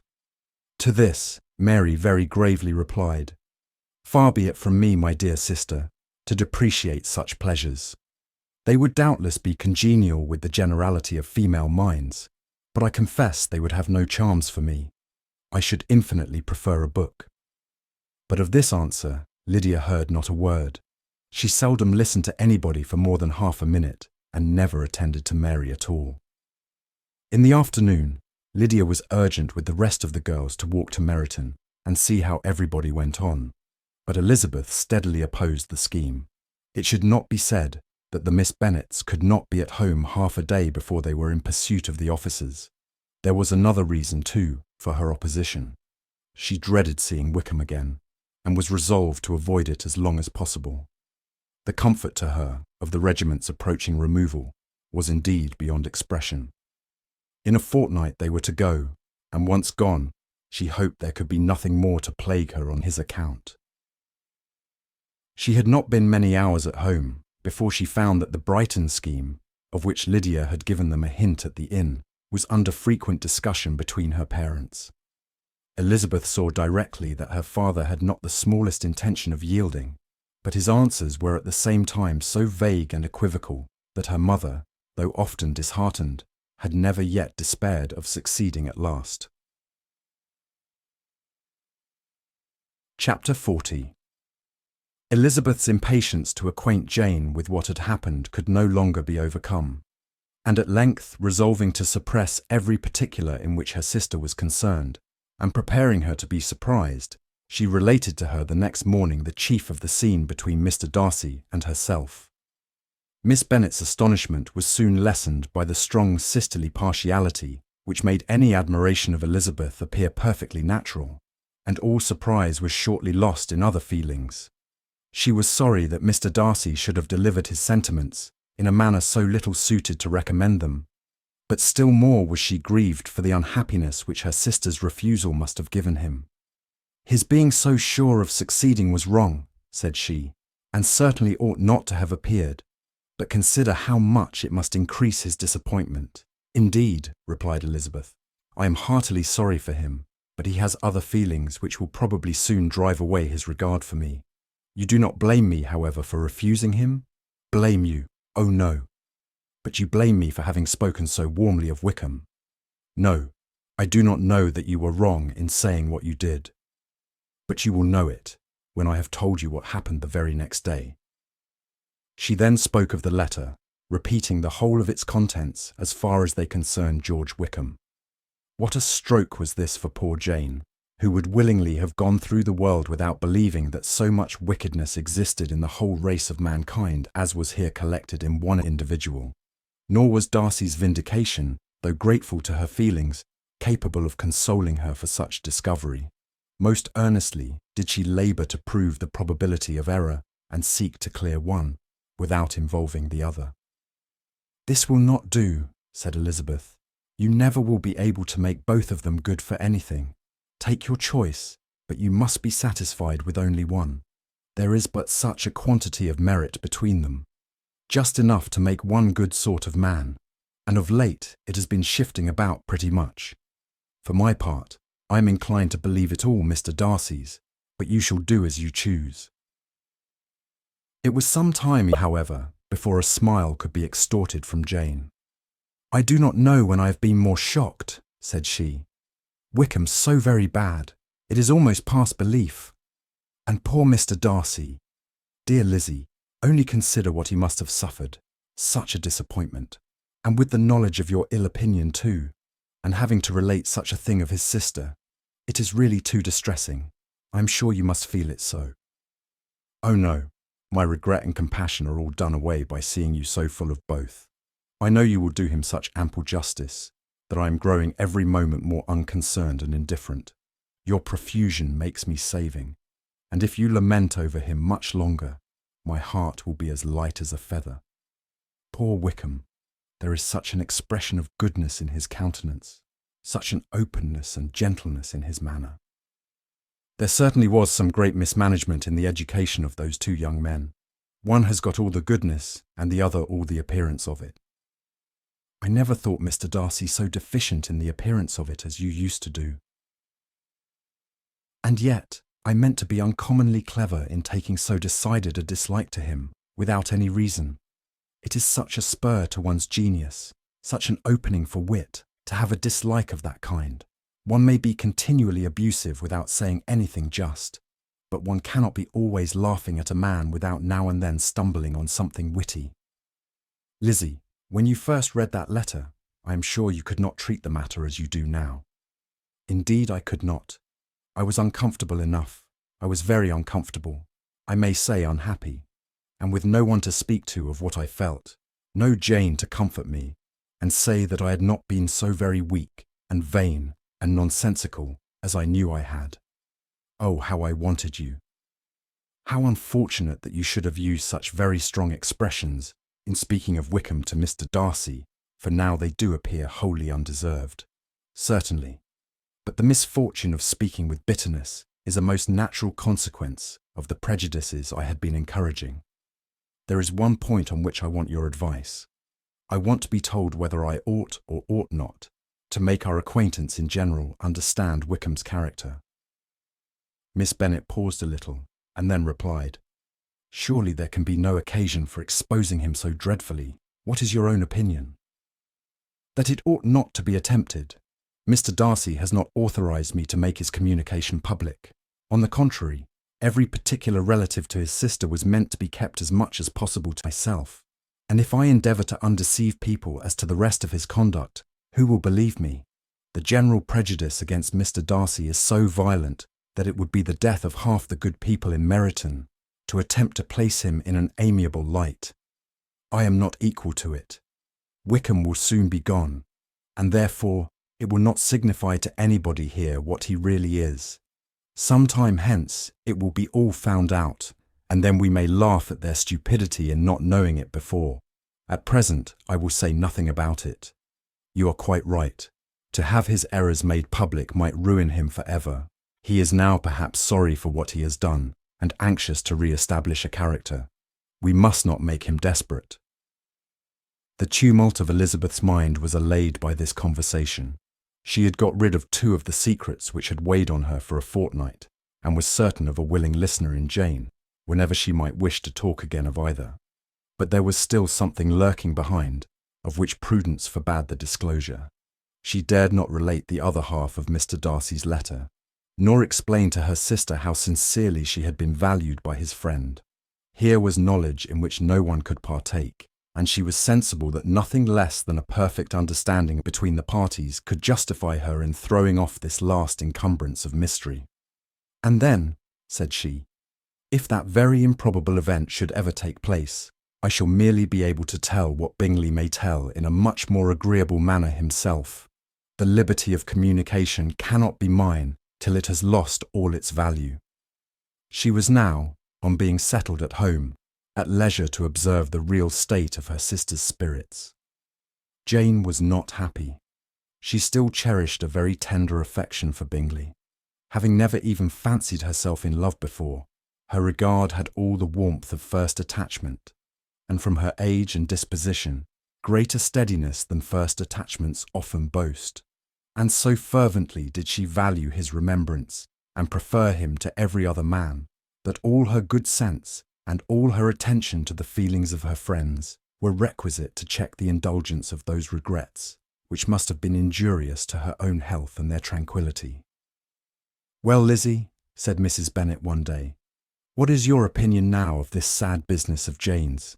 For my part, I am determined never to speak of it again to anybody. I told my sister Philip so the other day, but I cannot find out that Jane saw anything of him in London. Well, he is a very undeserving young man, and I do not suppose there is the least chance in the world of her ever getting him now. There is no talk of his coming to Netherfield again in the summer, and I have inquired of everybody too who is likely to know. I do not believe that he will ever live at Netherfield any more. Oh well, it is just as he chooses. Nobody wants him to come, though I shall always say that he used my daughter extremely ill, and if I was her, I would not have put up with it. Well, my comfort is, I am sure Jane will die of a broken heart, and then he will be sorry for what he has done." But as Elizabeth could not receive comfort from any such expectation, she made no answer. "Well, Lizzie," continued her mother soon afterwards, "and so the Collinses live very comfortable, do they? Well, well, I only hope it will last.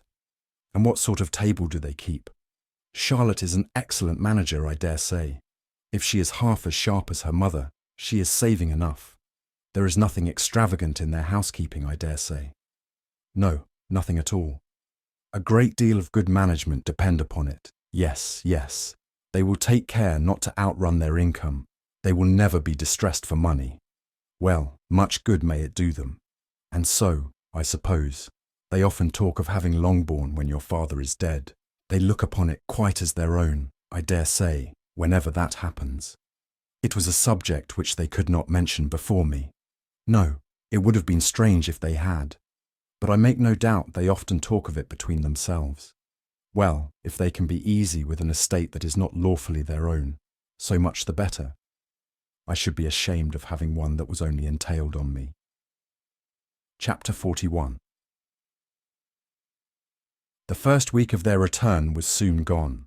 The second began. It was the last of the regiment's stay in Meryton, and all the young ladies in the neighbourhood were drooping apace. The dejection was almost universal. The elder Miss Bennets alone were still able to eat, drink, and sleep, and pursue the usual course of their employments. Very frequently were they reproached for this insensibility by Kitty and Lydia, whose own misery was extreme, and who could not comprehend such hard-heartedness in any of the family. Good heaven! What is to become of us? What are we to do? Would they often exclaim in the bitterness of woe. How can you be smiling so, Lizzie? Their affectionate mother shared all their grief. She remembered what she had herself endured on a similar occasion 25 years ago. I am sure, said she, I cried for 2 days together when Colonel Miller's regiment went away. I thought I should have broke my heart. I am sure I shall break mine, said Lydia. If one could but go to Brighton, observed Mrs. Bennet. Oh yes, if one could but go to Brighton, but Papa is so disagreeable. A little sea bathing would set me up forever. And my Aunt Phillips is sure it would do me a great deal of good, added Kitty. Such were the kind of lamentations resounding perpetually through Longbourn House. Elizabeth tried to be diverted by them, but all sense of pleasure was lost in shame. She felt anew the justice of Mr. Darcy's objections, and never had she before been so much disposed to pardon his interference in the views of his friend. But the gloom of Lydia's prospect was shortly cleared away, for she received an invitation from Mrs. Forster, the wife of the colonel of the regiment, to accompany her to Brighton. This invaluable friend was a very young woman, and very lately married. A resemblance in good humour and good spirits had recommended her and Lydia to each other, and out of their 3 months' acquaintance they had been intimate too. The rapture of Lydia on this occasion, her adoration of Mrs. Forster, the delight of Mrs. Bennet, and the mortification of Kitty are scarcely to be described. Wholly inattentive to her sister's feelings, Lydia flew about the house in restless ecstasy, calling for everyone's congratulations, and laughing and talking with more violence than ever, whilst the luckless Kitty continued in the parlour, repining at her fate in terms as unreasonable as her accent was peevish. I cannot see why Mrs. Forster should not ask me as well as Lydia, said she, though I am not her particular friend. I have just as much right to be asked as she has, and more too, for I am 2 years older. In vain did Elizabeth attempt to make her reasonable, and Jane to make her resigned. As for Elizabeth herself, this invitation was so far from exciting in her the same feelings as in her mother and Lydia, that she considered it as the death warrant of all possibility of common sense for the latter, and detestable as such a step must make her, were it known, she could not help secretly advising her father not to let her go. She represented to him all the improprieties of Lydia's general behaviour, the little advantage she could derive from the friendship of such a woman as Mrs. Forster, and the probability of her being yet more imprudent with such a companion at Brighton, where the temptations must be greater than at home. He heard her attentively and then said, Lydia will never be easy till she has exposed herself in some public place or other, and we can never expect her to do it with so little expense or inconvenience to her family as under the present circumstances. If you were aware, said Elizabeth, of the very great disadvantage to us all, which must arise from the public notice of Lydia's unguarded and imprudent manner, nay, which has already arisen from it, I am sure you would judge differently in the affair. Already arisen, repeated Mr. Bennet. What? Has she frightened away some of your lovers? Poor little Lizzie. but do not be cast down. Such squeamish youths as cannot bear to be connected with a little absurdity are not worth a regret. Come, let me see the list of the pitiful fellows who have been kept aloof by Lydia's folly. Indeed, you are mistaken. I have no such injuries to resent. It is not of peculiar, but of general evils, which I am now complaining. Our importance, our respectability in the world, must be affected by the wild volatility, the assurance and disdain of all restraint which mark Lydia's character. Excuse me, for I must speak plainly. If you, my dear father, will not take the trouble of checking her exuberant spirits, and of teaching her that her present pursuits are not to be the business of her life, she will soon be beyond the reach of amendment. Her character will be fixed, and she will, at 16, be the most determined flirt that ever made herself and her family ridiculous. A flirt, too, in the worst and meanest degree of flirtation, without any attraction beyond youth and a tolerable person, and from the ignorance and emptiness of her mind, wholly unable to ward off any portion of that universal contempt which her rage for admiration will excite. In this danger Kitty is also comprehended. She will follow wherever Lydia leads, vain, ignorant, idle, and absolutely uncontrolled. Oh, my dear father, can you suppose it possible that they will not be censured and despised wherever they are known, and that their sisters will not be often involved in the disgrace? Mr. Bennet saw that her whole heart was in the subject, and affectionately taking her hand, said in reply, "Do not make yourself uneasy, my love. Wherever you and Jane are known, you must be respected and valued, and you will not appear to less advantage for having a couple of, or I may say, 3, very silly sisters. We shall have no peace at Longbourn if Lydia does not go to Brighton. Let her go then. Colonel Forster is a sensible man, and will keep her out of any real mischief, and she is luckily too poor to be an object of prey to anybody. At Brighton, she will be of less importance even as a common flirt than she has been here. The officers will find women better worth their notice. Let us hope, therefore, that her being there may teach her her own insignificance. At any rate, she cannot grow many degrees worse, without authorizing us to lock her up for the rest of her life." With this answer, Elizabeth was forced to be content, but her own opinion continued the same, and she left him disappointed and sorry. It was not in her nature, however, to increase her vexations by dwelling on them. She was confident of having performed her duty, and to fret over unavoidable evils, or augment them by anxiety, was no part of her disposition. Had Lydia and her mother known the substance of her conference with her father, their indignation would hardly have found expression in their united volubility. In Lydia's imagination, a visit to Brighton comprised every possibility of earthly happiness. She saw, with the creative eye of fancy, the streets of that gay bathing place covered with officers. She saw herself the object of attention to tens, and to scores of them at present unknown.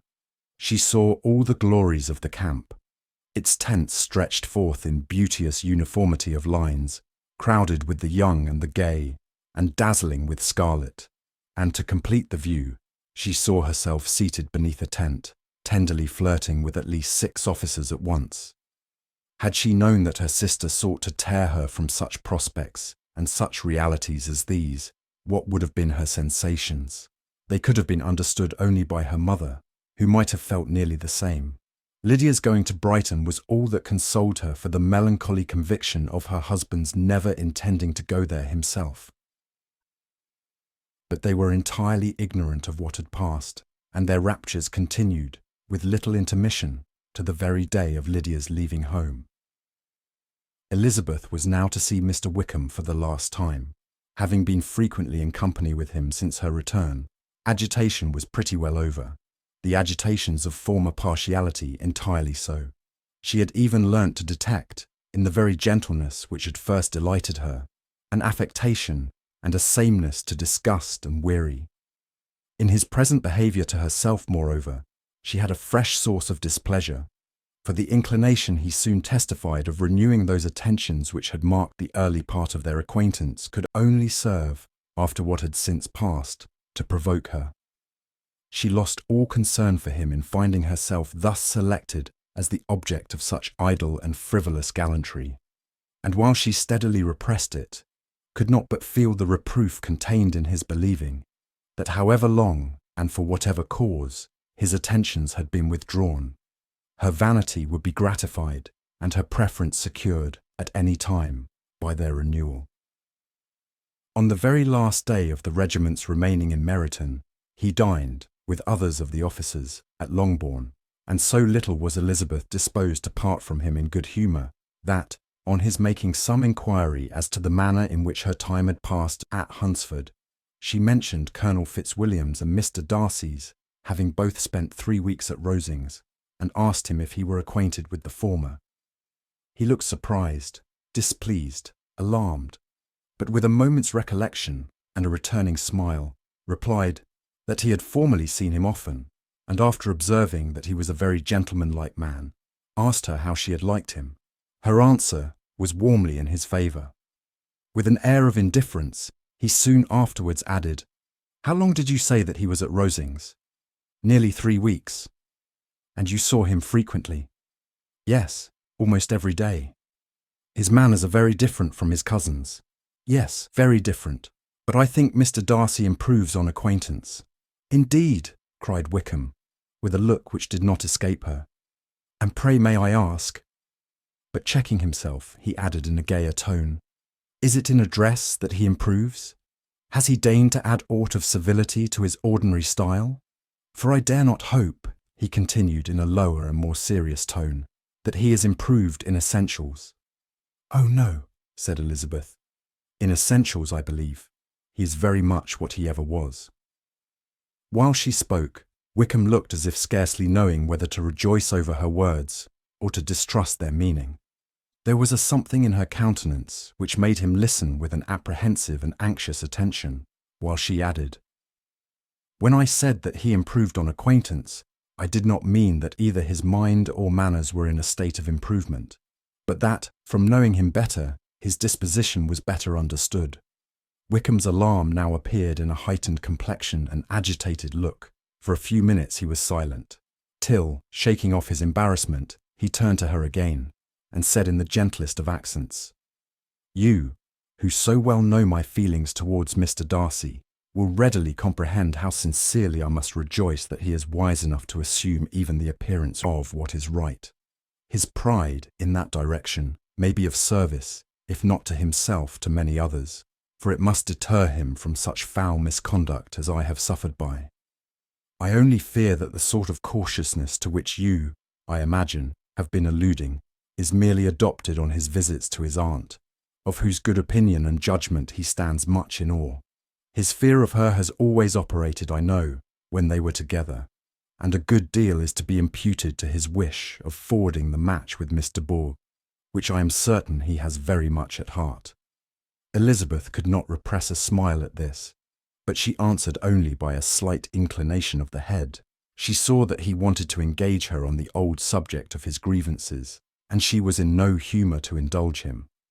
The rest of the evening passed with the appearance on his side of usual cheerfulness, but with no further attempt to distinguish Elizabeth, and they parted at last with mutual civility and possibly a mutual desire of never meeting again. When the party broke up, Lydia returned with Mrs. Forster to Meryton, from whence they were to set out early the next morning. The separation between her and her family was rather noisy than pathetic. Kitty was the only one who shed tears, but she did weep from vexation and envy.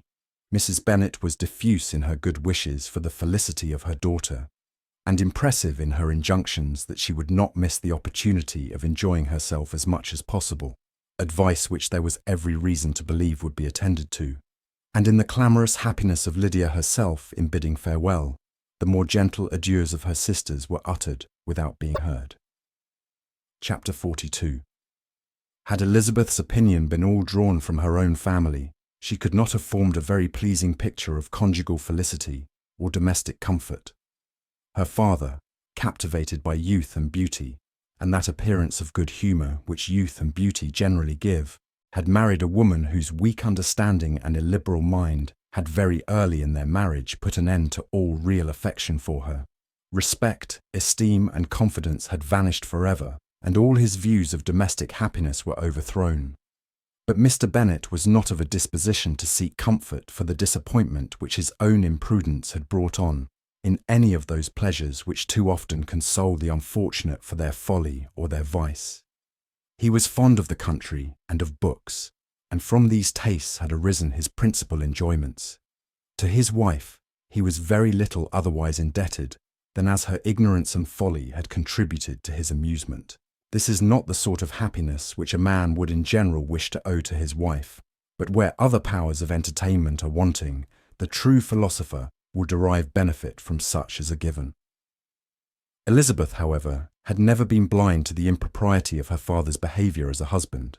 She had always seen it with pain, but respecting his abilities, and grateful for his affectionate treatment of herself, she endeavoured to forget what she could not overlook, and to banish from her thoughts that continual breach of conjugal obligation and decorum, which in exposing his wife to the contempt of her own children was so highly reprehensible.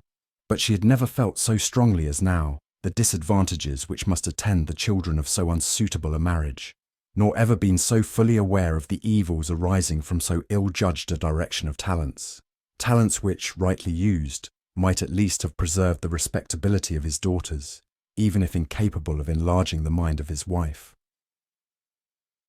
When Elizabeth had rejoiced over Wickham's departure, she found little other cause for satisfaction in the loss of the regiment. Their parties abroad were less varied than before, and at home she had a mother and sister, whose constant repinings at the dullness of everything around them threw a real gloom over their domestic circle. And though Kitty might in time regain her natural degree of sense, since the disturbers of her brain were removed, her other sister, from whose disposition greater evil might be apprehended, was likely to be hardened in all her folly and assurance by a situation of such double danger as a watering place and a camp. Upon the whole, therefore, she found, what has been sometimes found before, that an event to which she had looked forward with impatient desire did not, in taking place, bring all the satisfaction she had promised herself. It was consequently necessary to name some other period for the commencement of actual felicity, to have some other point on which her wishes and hopes might be fixed, and by again enjoying the pleasure of anticipation, console herself for the present, and prepare for another disappointment. Her tour to the lakes was now the object of her happiest thoughts. It was her best consolation for all the uncomfortable hours which the discontentedness of her mother and Kitty made inevitable, and could she have included Jane in the scheme, every part of it would have been perfect. But it is fortunate, thought she, that I have something to wish for. Were the whole arrangement complete, my disappointment would be certain. But here, by carrying with me one ceaseless source of regret in my sister's absence, I may reasonably hope to have all my expectations of pleasure realized. A scheme of which every part promises delight can never be successful, and general disappointment is only warded off by the defence of some little peculiar vexation. When Lydia went away, she promised to write very often and very minutely to her mother and Kitty, but her letters were always long expected, and always very short. Those to her mother contained little else than that they were just returned from the library, where such and such officers had attended them, and where she had seen such beautiful ornaments as made her quite wild, that she had a new gown, or a new parasol, which she would have described more fully, but was obliged to leave off in a violent hurry, as Mrs. Forster called her, and they were going to the camp. And from her correspondence with her sister, there was still less to be learnt, for her letters to Kitty, though rather longer, were much too full of lines under the words to be made public. After the first fortnight or 3 weeks of her absence, health, good humour, and cheerfulness began to reappear at Longbourn. Everything wore a happier aspect. The families who had been in town for the winter came back again, and summer finery and summer engagements arose. Mrs. Bennet was restored to her usual querulous serenity, and by the middle of June, Kitty was so much recovered as to be able to enter Meryton without tears, an event of such a happy promise as to make Elizabeth hope that by the following Christmas she might be so tolerably reasonable as not to mention an officer above once a day, unless, by some cruel and malicious arrangement at the War Office, another regiment should be quartered in Meryton. The time fixed for the beginning of their northern tour was now fast approaching, and a fortnight only was wanting of it, when a letter arrived from Mrs. Gardiner, which at once delayed its commencement and curtailed its extent. Mr. Gardiner would be prevented by business from setting out till a fortnight later in July, and must be in London again within a month, and as that left too short a period for them to go so far, and see so much as they had proposed, or at least to see it with the leisure and comfort they had built on, they were obliged to give up the lakes and substitute a more contracted tour, and according to the present plan were to go no farther northward than Derbyshire. In that county there was enough to be seen to occupy the chief of their 3 weeks, and to Mrs. Gardiner it had a peculiarly strong attraction. The town where she had formerly passed some years of her life, and where they were now to spend a few days, was probably as great an object of her curiosity as all the celebrated beauties of Matlock, Chatsworth, Dovedale, or the Peak. Elizabeth was excessively disappointed. She had set her heart on seeing the lakes, and still thought there might have been time enough, but it was her business to be satisfied, and certainly her temper to be happy, and all was soon right again. With the mention of Derbyshire, there were many ideas connected. It was impossible for her to see the word without thinking of Pemberley and its owner. "But surely," said she, "I may enter his county with impunity, and rob it of a few petrified spars, without his perceiving me." The period of expectation was now doubled.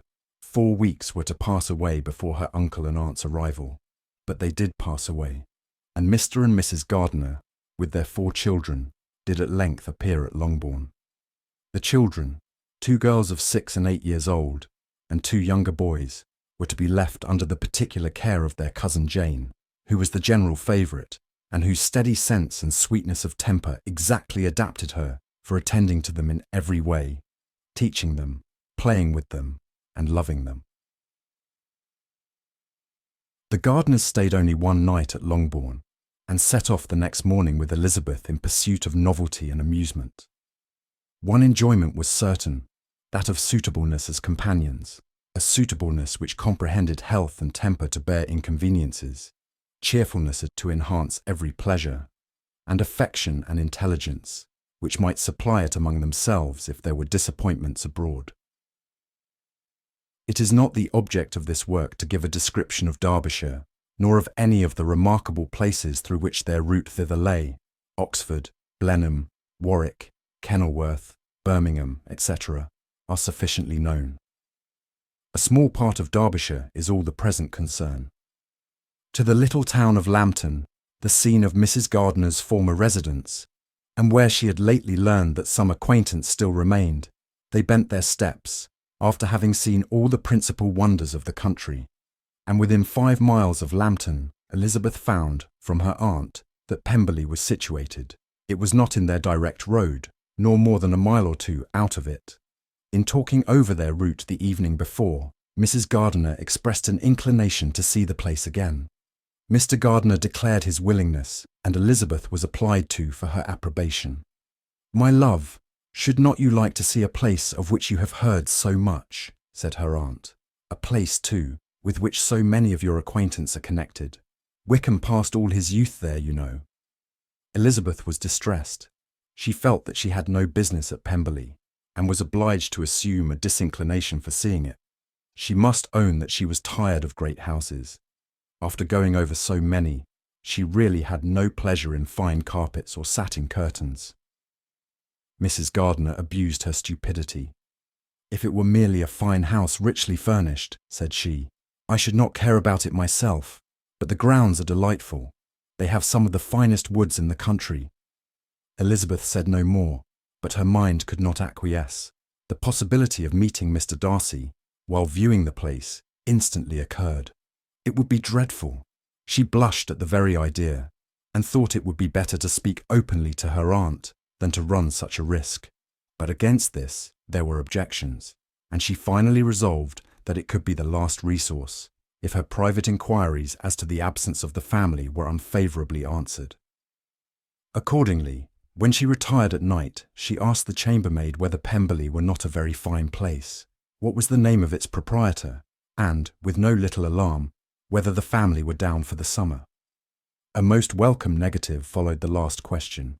and her alarms being now removed, she was at leisure to feel a great deal of curiosity to see the house herself, and when the subject was revived the next morning, and she was again applied to, could readily answer, and with a proper air of indifference, that she had not really any dislike to the scheme. To Pemberley, therefore, they were to go. Chapter 43.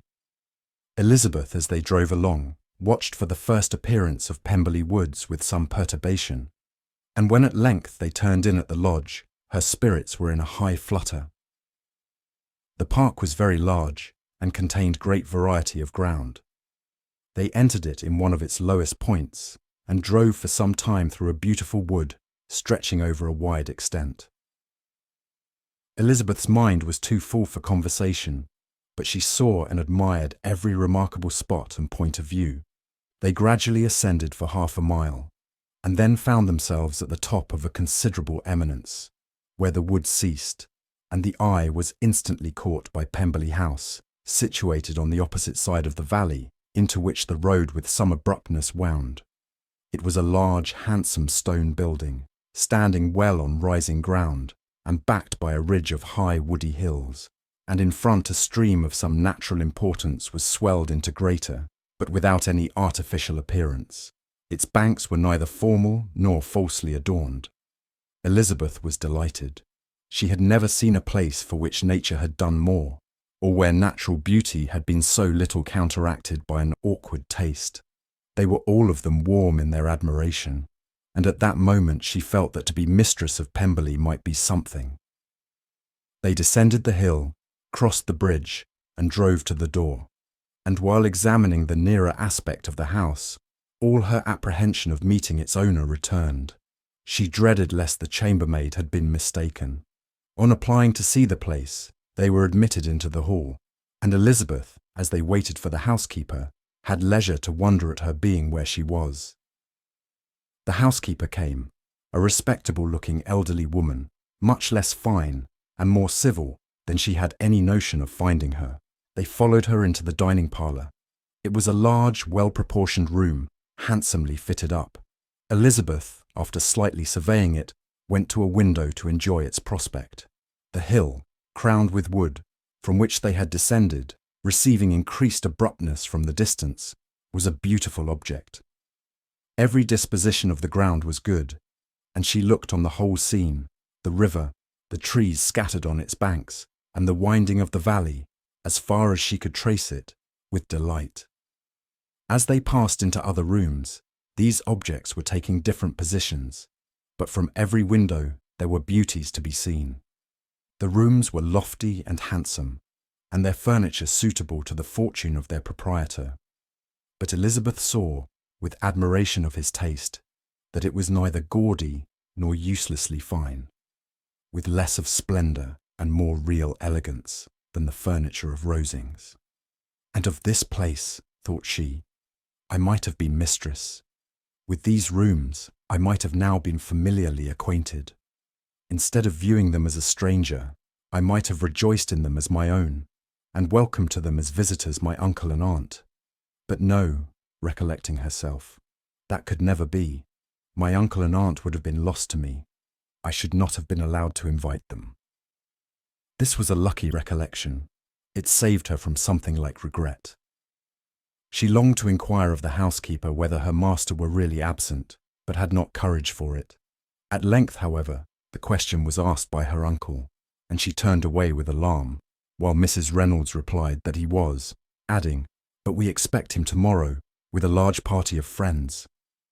How rejoiced was Elizabeth that their own journey had not by any circumstance been delayed a day. Her aunt now called her to look at a picture. She approached and saw the likeness of Mr. Wickham, suspended, amongst several other miniatures, over the mantelpiece. Her aunt asked her, smilingly, how she liked it. The housekeeper came forward, and told them it was the picture of a young gentleman, the son of her late master's steward, who had been brought up by him at his own expense. "He is now gone into the army," she added, "but I'm afraid he has turned out very wild."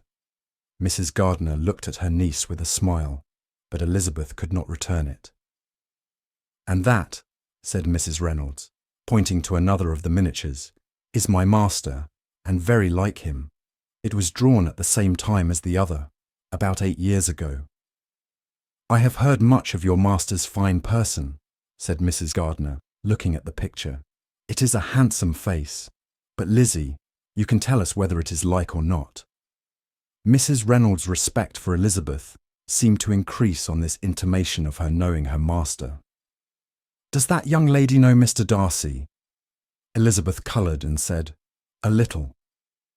"And do not you think him a very handsome gentleman, ma'am?" "Yes, very handsome. I am sure I know none so handsome, but in the gallery upstairs you will see a finer, larger picture of him than this. This room was my late master's favourite room, and these miniatures are just as they used to be then. He was very fond of them." This accounted to Elizabeth for Mr. Wickham's being among them. Mrs. Reynolds then directed their attention to one of Miss Darcy, drawn when she was only 8 years old. "And is Miss Darcy as handsome as her brother?" said Mr. Gardiner. "Oh yes, the handsomest young lady that ever was seen, and so accomplished. She plays and sings all day long. In the next room is a new instrument just come down for her, a present from my master. She comes here tomorrow with him." Mr. Gardiner, whose manners were easy and pleasant, encouraged her communicativeness by his questions and remarks. Mrs. Reynolds, either from pride or attachment, had evidently great pleasure in talking of her master and his sister. "Is your master much at Pemberley in the course of the year?" "Not so much as I could wish, sir, but I dare say he may spend half his time here, and Miss Darcy is always down for the summer months." "Except," thought Elizabeth, "when she goes to Ramsgate. If your master would marry, you might see more of him." "Yes, sir, but I do not know when that will be. I do not know who is good enough for him." Mr. and Mrs. Gardiner smiled. Elizabeth could not help saying, "It is very much to his credit, I am sure, that you should think so." "I say no more than the truth, and what everybody will say that knows him," replied the other. Elizabeth thought this was going pretty far, and she listened with increasing astonishment as the housekeeper added, "I have never had a cross word from him in my life, and I have known him ever since he was 4 years old." This was praise of all others most extraordinary, most opposite to her ideas. That he was not a good-tempered man had been her firmest opinion. Her keenest attention was awakened. She longed to hear more, and was grateful to her uncle for saying, "There are very few people of whom so much can be said. You are lucky in having such a master." "Yes, sir, I know I am. If I were to go through the world, I could not meet with a better, but I have always observed that they who are good-natured when children are good-natured when they grow up, and he was always the sweetest-tempered, most generous-hearted boy in the world." Elizabeth almost stared at her. "Can this be Mr. Darcy?" thought she. "His father was an excellent man," said Mrs. Gardiner. "Yes, ma'am, that he was indeed, and his son will be just like him, just as affable to the poor." Elizabeth listened, wondered, doubted, and was impatient for more. Mrs. Reynolds could interest her on no other point. She related the subjects of the pictures, the dimensions of the rooms, and the price of the furniture in vain. Mr. Gardiner, highly amused by the kind of family prejudice to which he attributed her excessive commendation of her master, soon led again to the subject, and she dwelt with energy on his many merits as they proceeded together up the great staircase. "He is the best landlord and the best master," said she, "that ever lived. Not like the wild young men nowadays, who think of nothing but themselves. There is not one of his tenants or servants but what will give him a good name. Some people call him proud, but I am sure I never saw anything of it. To my fancy, it is only because he does not rattle away like other young men." "In what an amiable light does this place him," thought Elizabeth. "This fine account of him," whispered her aunt as they walked, "is not quite consistent with his behaviour to our poor friend. Perhaps we might be deceived. That is not very likely. Our authority was too good." On reaching the spacious lobby above, they were shown into a very pretty sitting room, lately fitted up with greater elegance and lightness than the apartments below, and were informed that it was but just done to give pleasure to Miss Darcy, who had taken a liking to the room when last at Pemberley. "He is certainly a good brother," said Elizabeth, as she walked towards one of the windows. Mrs. Reynolds anticipated Miss Darcy's delight when she should enter the room. "And this is always the way with him," she added. "Whatever can give his sister any pleasure is sure to be done in a moment. There is nothing he would not do for her." The picture gallery and 2 or 3 of the principal bedrooms were all that remained to be shown. In the former were many good paintings, but Elizabeth knew nothing of the art, and from such as had been already visible below, she had willingly turned to look at some drawings of Miss Darcy's in crayons, whose subjects were usually more interesting and also more intelligible. In the gallery there were many family portraits, but they could have little to fix the attention of a stranger. Elizabeth walked on in quest of the only face whose features would be known to her. At last it arrested her, and she beheld a striking resemblance of Mr. Darcy, with such a smile over the face as she remembered to have sometimes seen when he looked at her. She stood several minutes before the picture in earnest contemplation, and returned to it again before they quitted the gallery.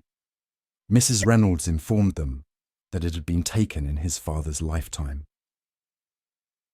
There was certainly at this moment in Elizabeth's mind a more gentle sensation towards the original than she had ever felt in the height of their acquaintance. The commendation bestowed on him by Mrs. Reynolds was of no trifling nature. What praise is more valuable than the praise of an intelligent servant? As a brother, a landlord, a master, she considered how many people's happiness were in his guardianship, how much of pleasure or pain it was in his power to bestow, how much of good or evil must be done by him. Every idea that had been brought forward by the housekeeper was favourable to his character, and as she stood before the canvas on which he was represented and fixed his eyes upon herself, she thought of his regard with a deeper sentiment of gratitude than it had ever raised before. She remembered its warmth and softened its impropriety of expression. When all of the house that was open to general inspection had been seen, they returned downstairs, and taking leave of the housekeeper, were consigned over to the gardener, who met them at the hall door.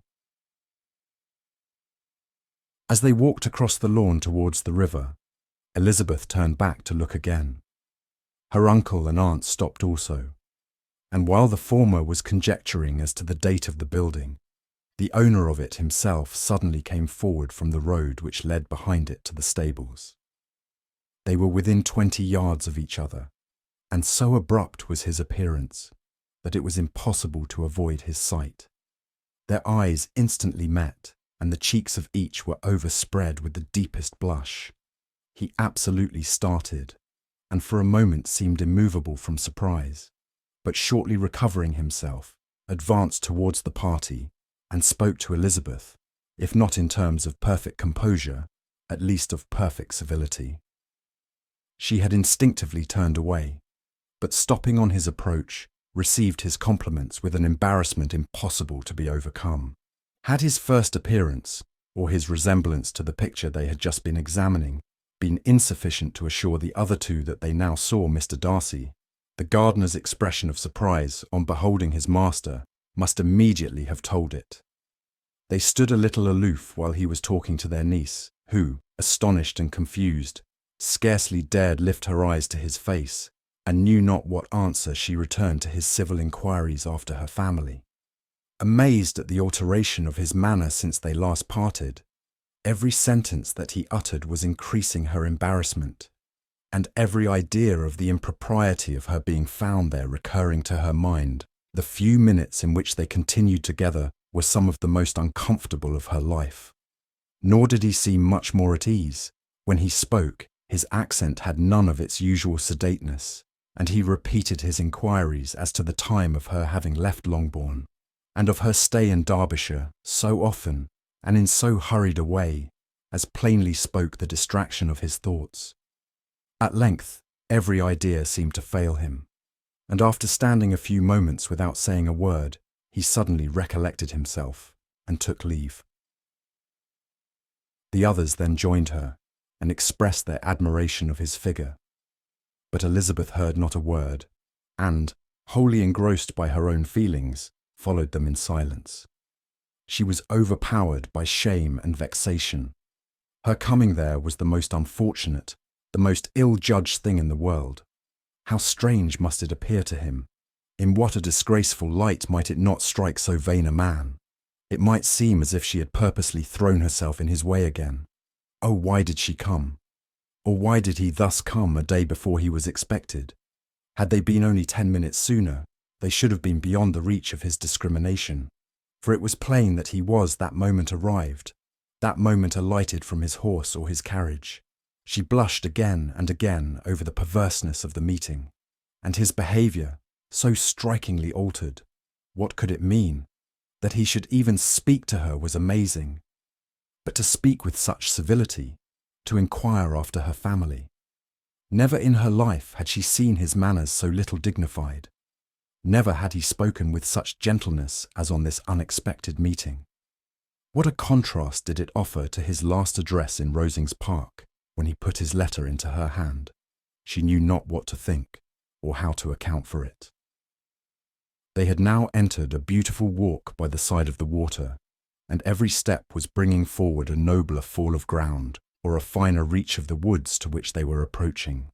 But it was some time before Elizabeth was sensible of any of it, and though she answered mechanically to the repeated appeals of her uncle and aunt, and seemed to direct her eyes to such objects as they pointed out, she distinguished no part of the scene.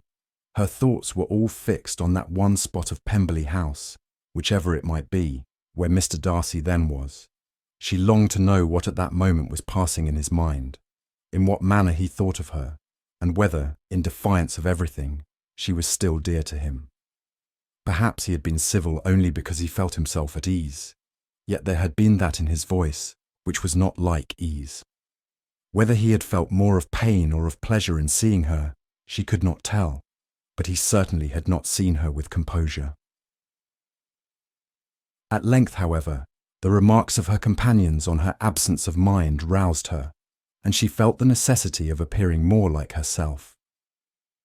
They entered the woods, and bidding adieu to the river for a while, ascended some of the higher grounds, whence, in spots where the opening of the trees gave the eye power to wander, were many charming views of the valley, the opposite hills, with the long range of woods overspreading many, and occasionally part of the stream.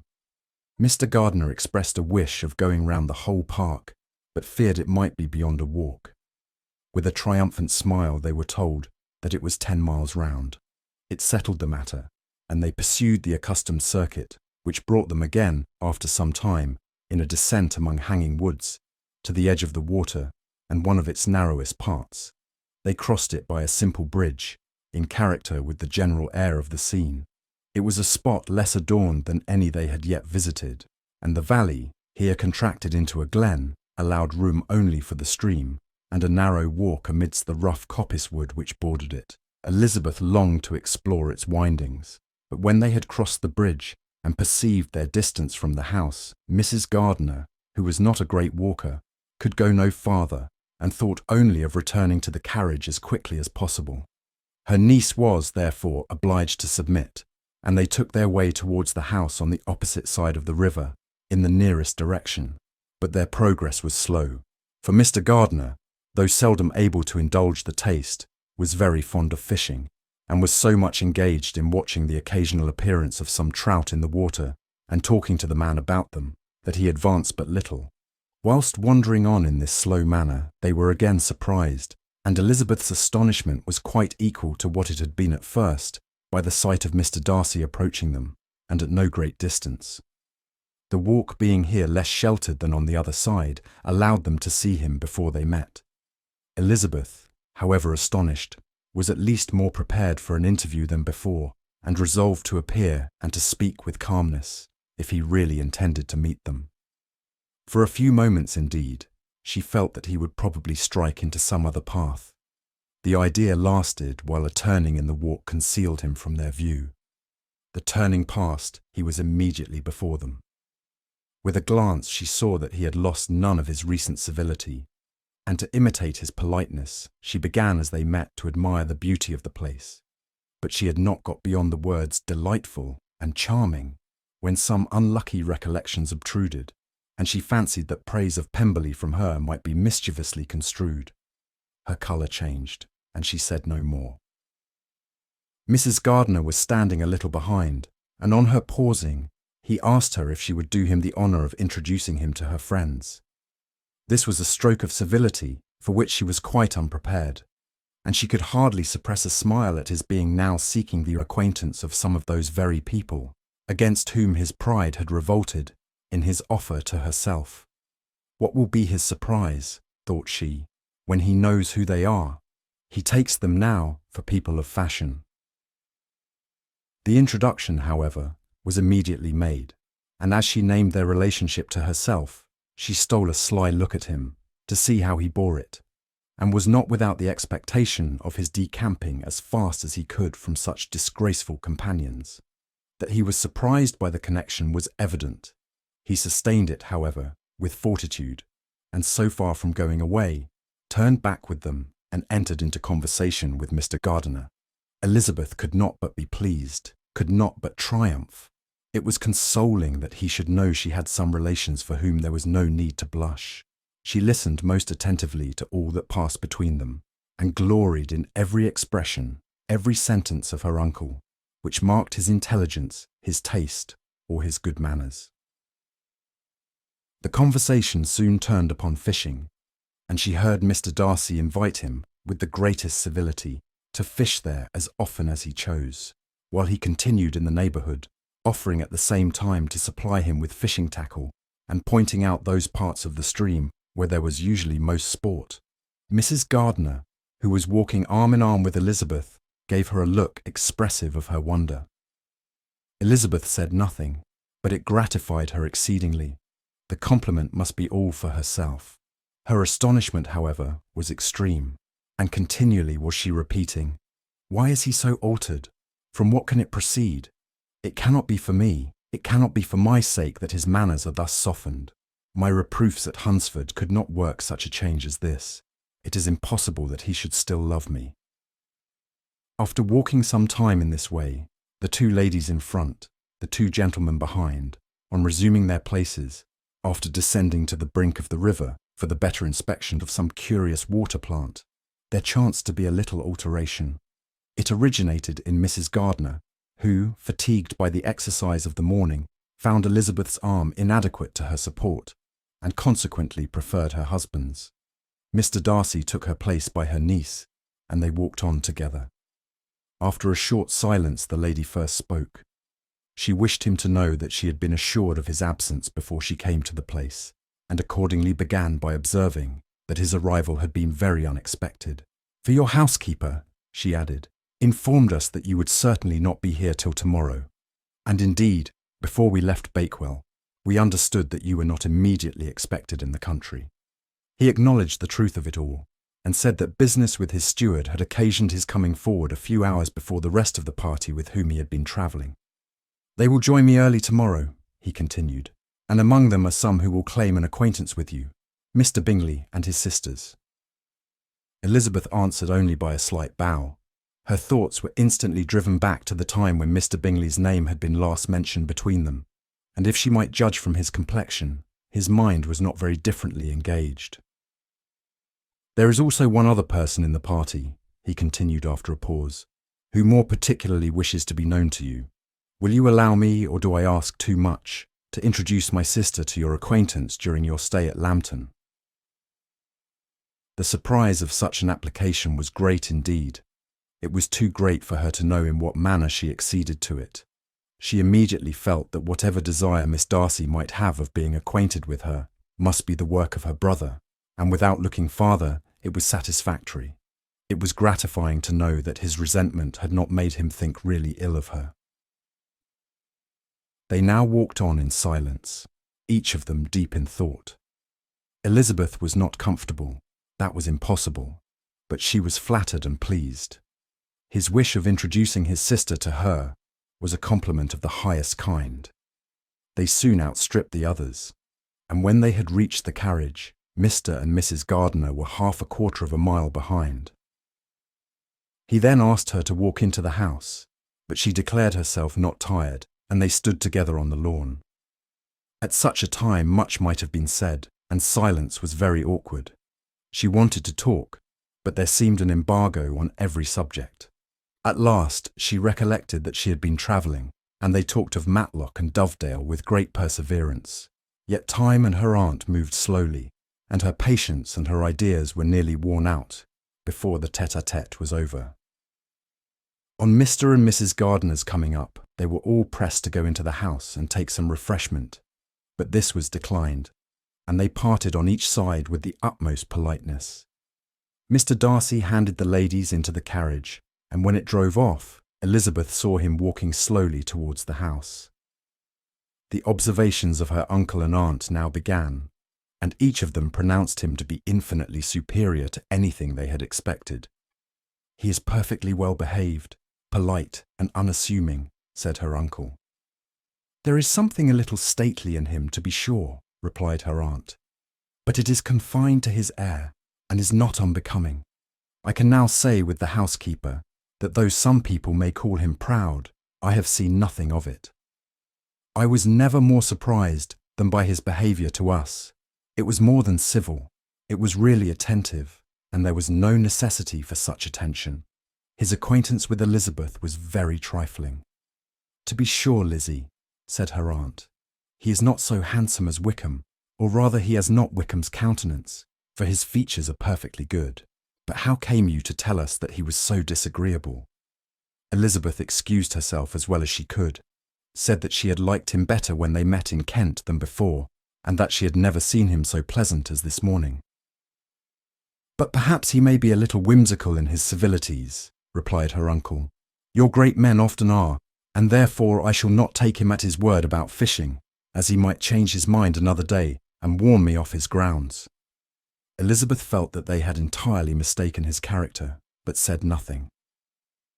"From what we have seen of him," continued Mrs. Gardiner, "I really should not have thought that he could have behaved in so cruel a way by anybody as he has done by poor Wickham. He has not an ill-natured look. On the contrary, there is something pleasing about his mouth when he speaks, and there is something of dignity in his countenance that would not give one an unfavourable idea of his heart.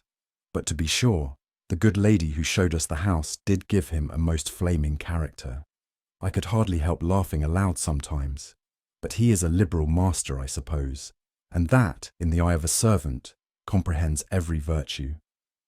Elizabeth here felt herself called on to say something in vindication of his behaviour to Wickham, and therefore gave them to understand, in as guarded a manner as she could, that by what she had heard from his relations in Kent, his actions were capable of a very different construction, and that his character was by no means so faulty, nor Wickham's so amiable, as they had been considered in Hertfordshire. In confirmation of this, she related the particulars of all the pecuniary transactions in which they had been connected, without actually naming her authority, but stating it to be such as might be relied on. Mrs. Gardiner was surprised and concerned, but as they were now approaching the scene of her former pleasures, every idea gave way to the charm of recollection, and she was too much engaged in pointing out to her husband all the interesting spots in its environs to think of anything else. Fatigued as she had been by the morning's walk, they had no sooner dined than she set off again in quest of her former acquaintance, and the evening was spent in the satisfactions of an intercourse renewed after many years' discontinuance. The occurrences of the day were too full of interest to leave Elizabeth much attention for any of these new friends, and she could do nothing but think, and think with wonder, of Mr. Darcy's civility, and above all, of his wishing her to be acquainted with his sister.